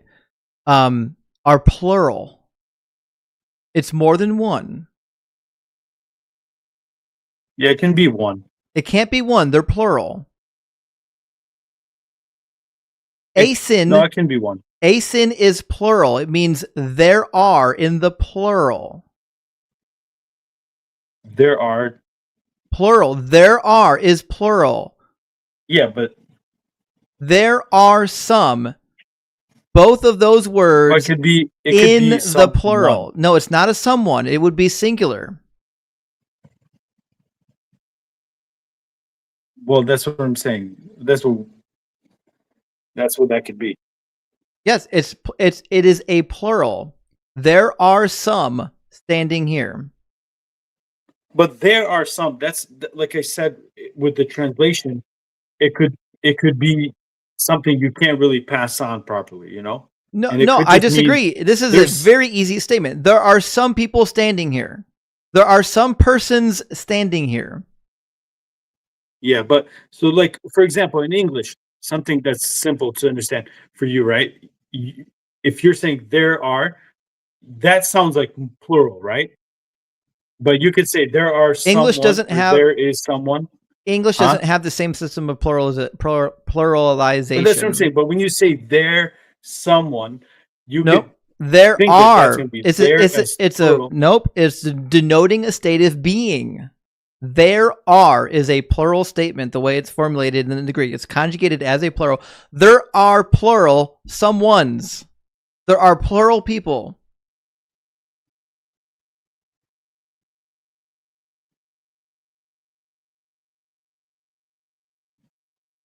Yeah, it could be that.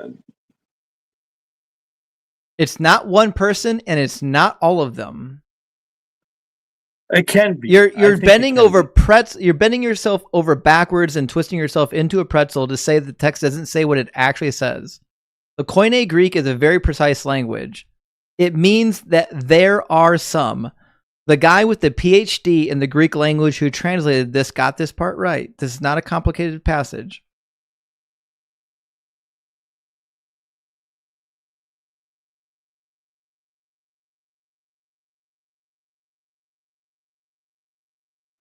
The word standing is plural as well.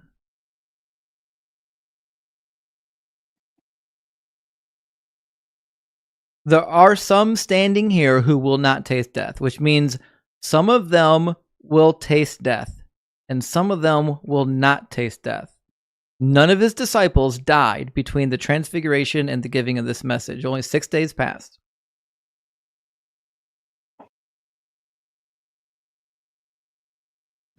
Yeah, I don't see it. Honestly, You don't see what? see that someone will die from here. That's what words mean. That's how words work. If I said, some of you will still be alive when I come to town, that means some of you will still be alive and some of you will he's not. just trying to say it in that language, in that culture, the way they used to say things, like, hey, it's going to happen in your lifetime. You know, it doesn't mean that it's not going to happen in other people's lifetime. You know what I mean? We're getting hung up on a word here that, you know, it's clearly, it can be twisted to mean something else. Nope. It can be. There's a reason why every single translation of this passage agrees. There's no disagreement on what this means.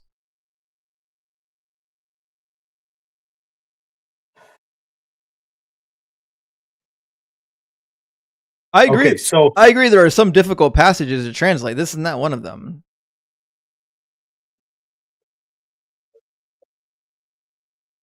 yeah. And this also coincides with what he says elsewhere. Matthew 10:23 says the same thing. He sends his disciples out to go preach. It says, when they persecute you, I'll put it on the screen, when they persecute you in this town, flee to the next. For truly I tell you, you will not have finished going through all the towns of Israel before the Son of Man comes. And then he says the same thing in Matthew 24. Matthew 24, he gives all the signs of the end times. And he says, immediately after the suffering of those days, the sun will be darkened, and the moon will not give its light, and the stars will fall from heaven, and the powers of heaven will be shaken. Then the sign of the Son of Man will appear in heaven. That's what it means for the Son of Man to come in his kingdom. The sign of the Son of Man will appear in heaven, and then all the tribes of the earth will mourn, and they will see the Son of Man coming on the clouds of heaven with power and great glory. He will send out his angels with a loud trumpet call. They will gather his elect from the four winds, from one end of heaven to the other. That's what it means to be coming on the clouds. And when it's going to happen, verse 34 tells you, truly I tell you, this generation will not pass away until all of these things have taken place.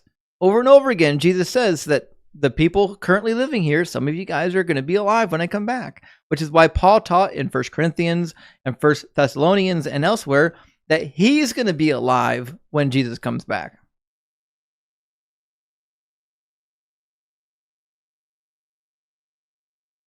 Yeah. So in the verse 28, it says they will see, and it was seen. It was seen by John.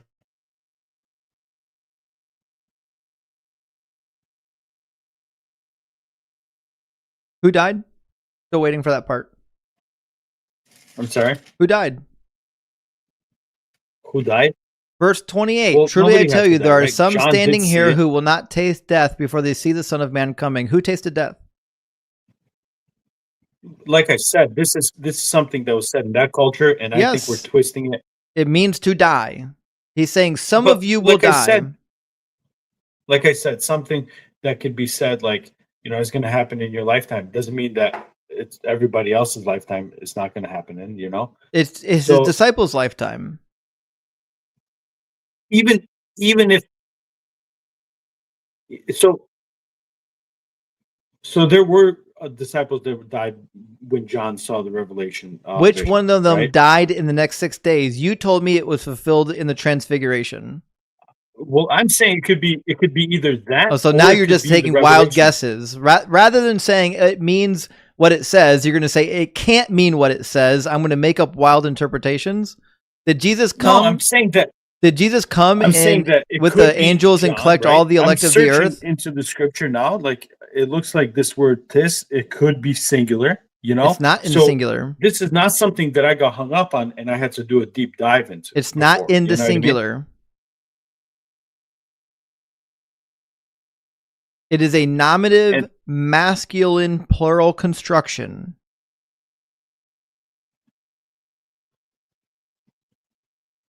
so Do you know how it conjugating can be words work? right. I do, in different languages too. Yeah. And what does it say here? We're looking at the word "tis," right? The Greek word. Mm-hmm. Well, it's tenace in our particular text. Yeah, but the root word is "tis." In the dictionary, yes, they list it in the dictionary in typically the nominal case, in the masculine singular. We're not talking about the dictionary entry. We're talking about in the text. The text is conjugated. The dictionary is not.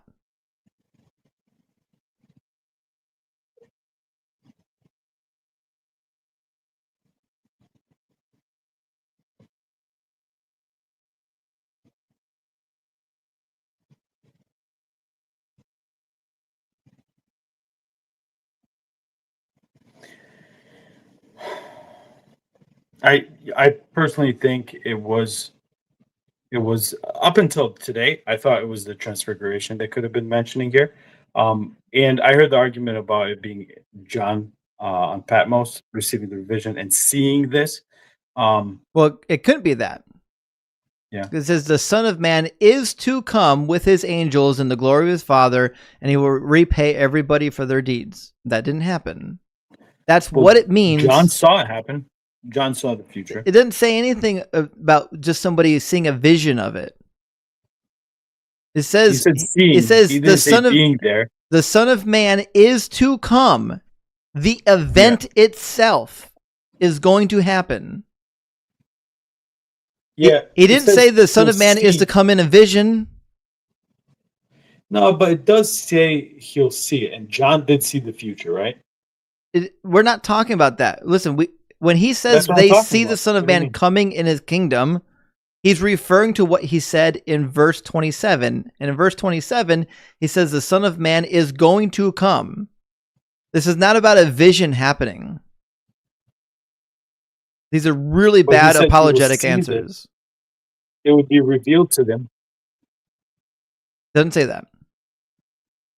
What do you mean? It says see. The text says the Son of Man is to come. What does that mean? Does that mean the Son of Man is going to come, or does that mean a vision is going to happen? But you realize John did see this event happen. It doesn't matter if he saw a vision. Jesus is saying an event is going to happen, and the event. Yeah, but he saw it happening. It was given to him like to. It says the event that is going to happen is that the Son of Man is going to come with his angels in the glory of his Father, and he will repay everybody for what has been done. He's saying this event is going to happen, and some of you will see it. Okay, so So yeah, we're saying, and me and my buddies over here in the back room, we're saying that it did happen. It didn't. Where he did see it. No, So the event did not happen. So a big misconception and misunderstanding It's about not God a misunderstanding. is that I'm going to say it for the they 10th think- time. Verse 27 says, an event is going to happen. An event. Things are going to do things. Is not about a dream, not about a vision. I'm not asking about whether or not somebody had a vision. I'm asking, did the events of verse 27 happen? Yeah. He's It did saying not. it will happen and then somebody will see it. Nope. So here's We'll the try cool this thing. again. Did the events come true? Did the Son of Man come with the angels in the glory of his Father and repay everybody for their deeds? Did that event happen? In the vision that he saw. Nope. Did it happen? I didn't ask you if someone had a dream about it. Did it happen? All right. So something that we. It's a yes or a no. Did the events as described in verse 27, did they happen? I said yes. Oh, when did they happen? So like I was explaining, big misconception about God is that he has everything in time like we do, where if he's outside of time and space, he sees the beginning, the middle, and the end at the same time. So if John I'm was asking put you, into when that did it dimension- happen? So when John was put into that dimension, I'm not asking you about a fucking dream. I'm asking you, when did the events in verse 27 take place? I don't understand why can't I finish my sentence? Because you keep careening off path. I'm asking you about it. I'm asking you about the events. Can I explain it? I'm asking you about the events of verse 27. Did those events take place? All right, can I explain my point of view on this? Your As point a of view Christian is that John that had a believes- dream, and that doesn't answer my question. I'm asking It you wasn't a about dream. the It wasn't a events as It wasn't a described. dream. Did they happen in real life? All right, can I explain it now? Did it happen in real life? Can I explain it now? Did it happen in real life? I'm asking, can I explain this or no? Not until you say yes or no. Did it happen in real life? I already said yes. I said yes multiple Okay, then times. when did Jesus come back and repay everybody on earth for their deeds? Can I explain this now? It's Why not. can't you give me if the you answer? bring up the dream, I will cut you right now. I'm All asking right, you so about. if you don't want to hear the I'm asking you about physical events where the Son of Man comes and judges humanity. I'm asking you, did that happen? Not did somebody dream about it? All right.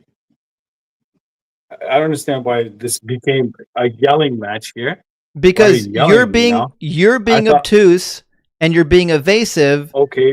And I need you to answer the question that I'm asking, not the question you want me to ask. The question I am asking is, did the events in chapter 16:27, as it is described, did those events take place in the real world as described?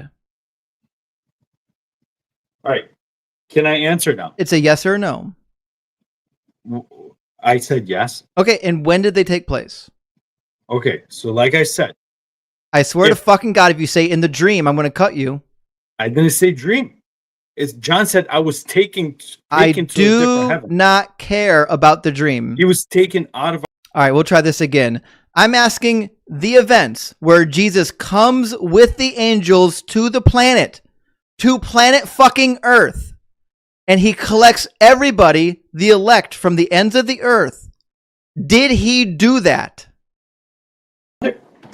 I wonder why I can't answer this question. Like, why are you so mad about this question? Because you are gaslighting me, and I've warned you 10 I'm times not already gaslighting. I'm trying that to answer. I'm not asking you about a vision. I'm asking you about the events as they are described. You think it's a vision. It's not a vision. It's not a vision. Not a vision. Verse It's real 27 life. is not a vision. Yeah. Verse Yeah, so- 27. I'm upset with you because you can't be honest with me. I need you to answer the question that I'm actually Okay. asking you which is whether or not the actual events where Jesus came with all of the angels in the glory of his Father and judged mankind, did those events take place in the physical world?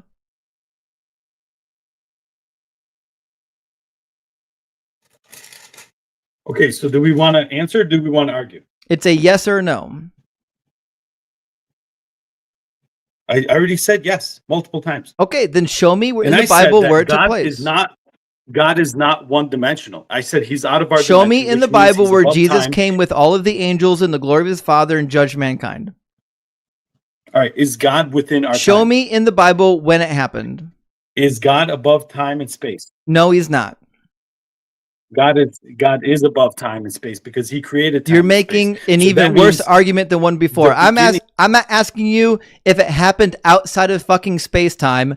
I'm asking you, did the events as described in verse 20 happen here in our space-time? the answer. All right, you don't want the answer. Okay, I want you to stop gaslighting me. This is appalling that you're getting up here and saying it actually did come true because God is living at all times on the timeline. This is next level gaslighting. This is sad. This is pathetic. And he saw it happen. So He's just going on with the vision. All right. Well, listen, if you can't actually come up and be honest with me, then I think our conversation's over, okay? all right, man. I hope you I cut you off at I hope. I know you're about to say something stupid and condescending, so you're not going to get that on. Sorry. No one heard you. I cannot handle people gaslighting me over and over and over again and telling me that the text doesn't mean what the text says when it's very clear what it means. Some people literally are incapable of being honest, but it is what it is. Anyways, let's grab a super chat. Meg with a 1999 super chat says, why isn't... Oh, we already got this one. Yeah, oh, I'm sorry. Let me... there we go. Squeegee Expert, thank you for the $10 super chat. It says, great stuff, Justin. Another failed prophecy that doesn't get mentioned often. It was Jesus wasn't preceded. Oh, fuck, we already read that. Where did we got lost in our queue. I'm so sorry, guys. There were so many super chats during that last conversation that my queue kind of recycled, and I'm not really sure where it's at. Let me see if I can find the point where we left off. But we've got a bunch. I think this is our latest one. Jarina, thank you so much for the $10 super chat. Jarina says, hello, Michael McLeland here. Oh, different name. Okay. I melted Skittles and eggplant. Proverbs 10, 6-9. Jesus was adorable. You said multiple things there, and I'm not sure I understand what you said, but I love Skittles, and thank you so much for the super chat. I appreciate that. And also, Savvy, thank you for the $5 super chat. It says, a lot of Christians in the comments keep bringing up Isaiah 53. It's frustrating to keep explaining how wrong about their book they are. Hell, Doug, I know. That is the one prophecy that Christians run to endlessly, because they're like, listen, as long as you ignore all the context and just read like these short little passage in isolation, doesn't that sound a lot like what the New Testament said about Jesus? Yes, of course it does, because they wrote it. They wrote the New Testament story to parallel that because they needed something in the Old Testament to look like Jesus, and they couldn't point to the prophecies.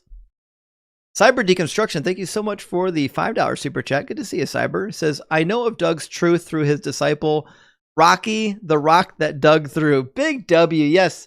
Rocky is definitely a member of our rock pantheon. I don't have an idol or an icon yet for Rocky, but we'll have to get that. Thank you, Cyber.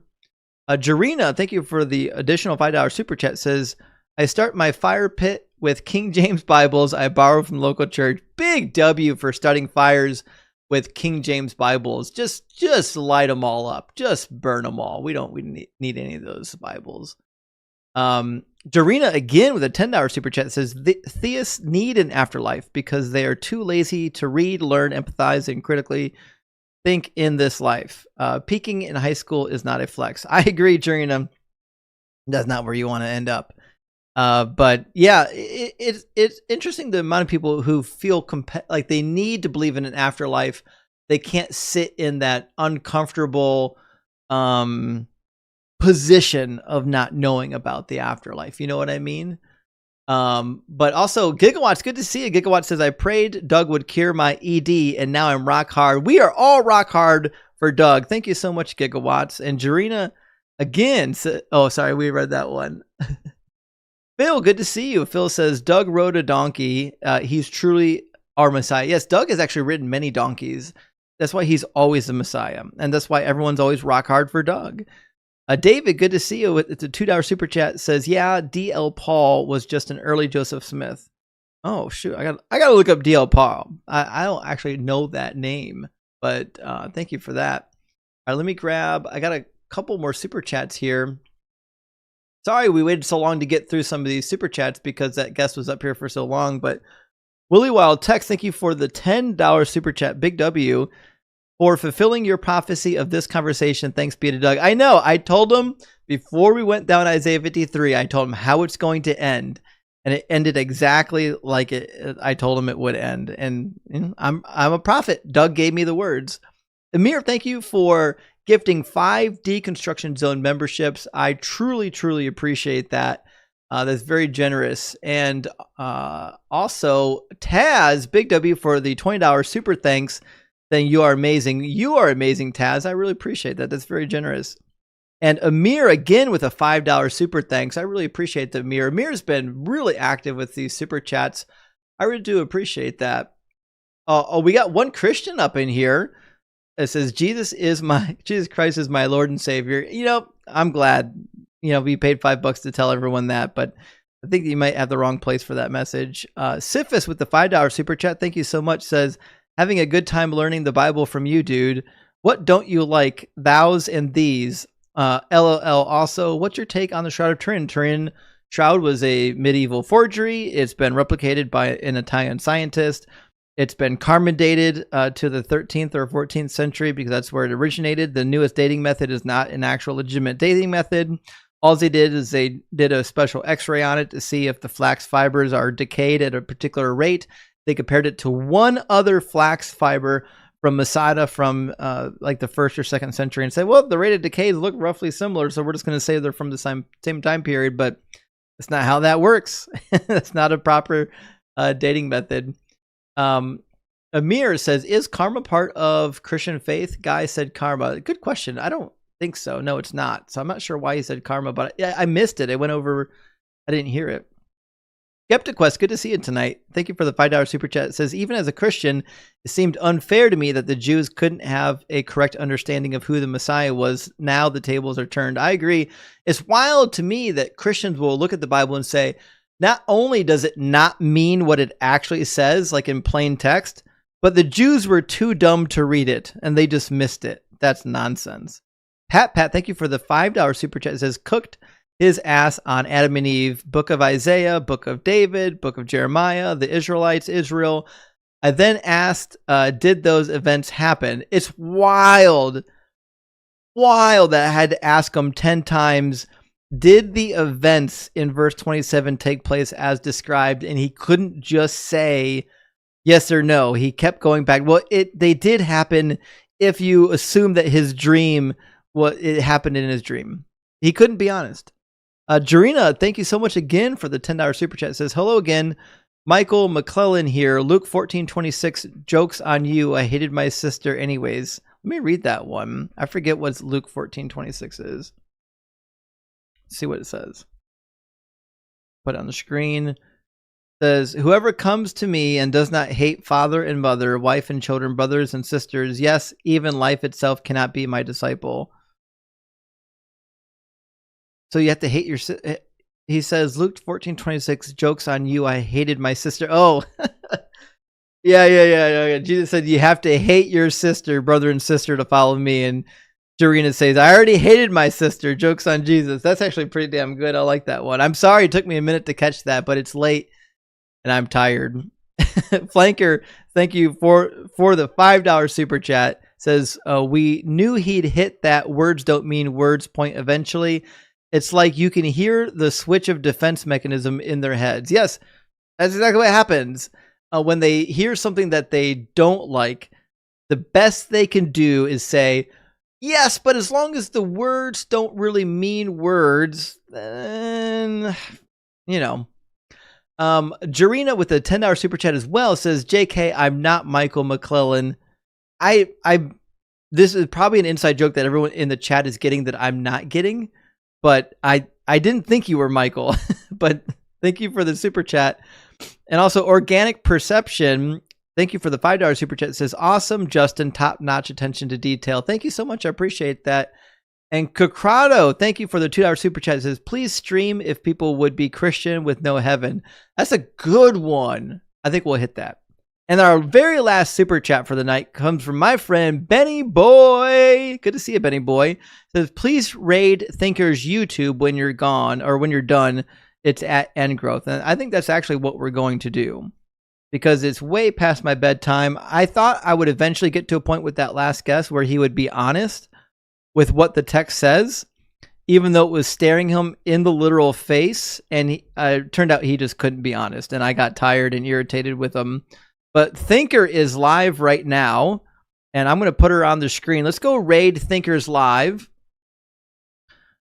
This is her profile. It's Archthinker. And her handle is ngrowth, at ngrowth. And she is live right now. We can watch her debate right now. She's chatting it up. She's debating.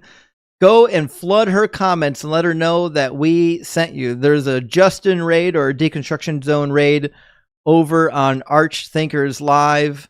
Ngrowth is the actual handle. So it'd be youtube.com/at ngrowth. And I'll see you over there in just a minute, guys. Let's get Thinker's live views. Excuse me. Let's get Thinker's live views up so that we can help everybody grow here on YouTube. And guys, thank you so much for all the super chats. I'm sorry if I missed one. We had so many and that guest went for so long that it was very hard to keep track of these super chats. I tried to get to everyone. I apologize if I missed it. Please don't be mad at me. I really do love and appreciate everyone who supports me. And we'll be live again soon. Today is Sunday, so we'll be live again Wednesday and Friday and Sunday of next week. So thank you guys so much for all your support and everything that you do in the community. And also, if you want to connect offline, remember there's a Discord in the link tree of my profile and in my description and the video description as well, where you can join our Discord and you can talk with me and a bunch of other members in the Deconstruction community. We can discuss questions and biblical passages and things like that. It'd be a lot of fun, but we don't debate on the Discord. There's other Discords for the debate. Our community on Discord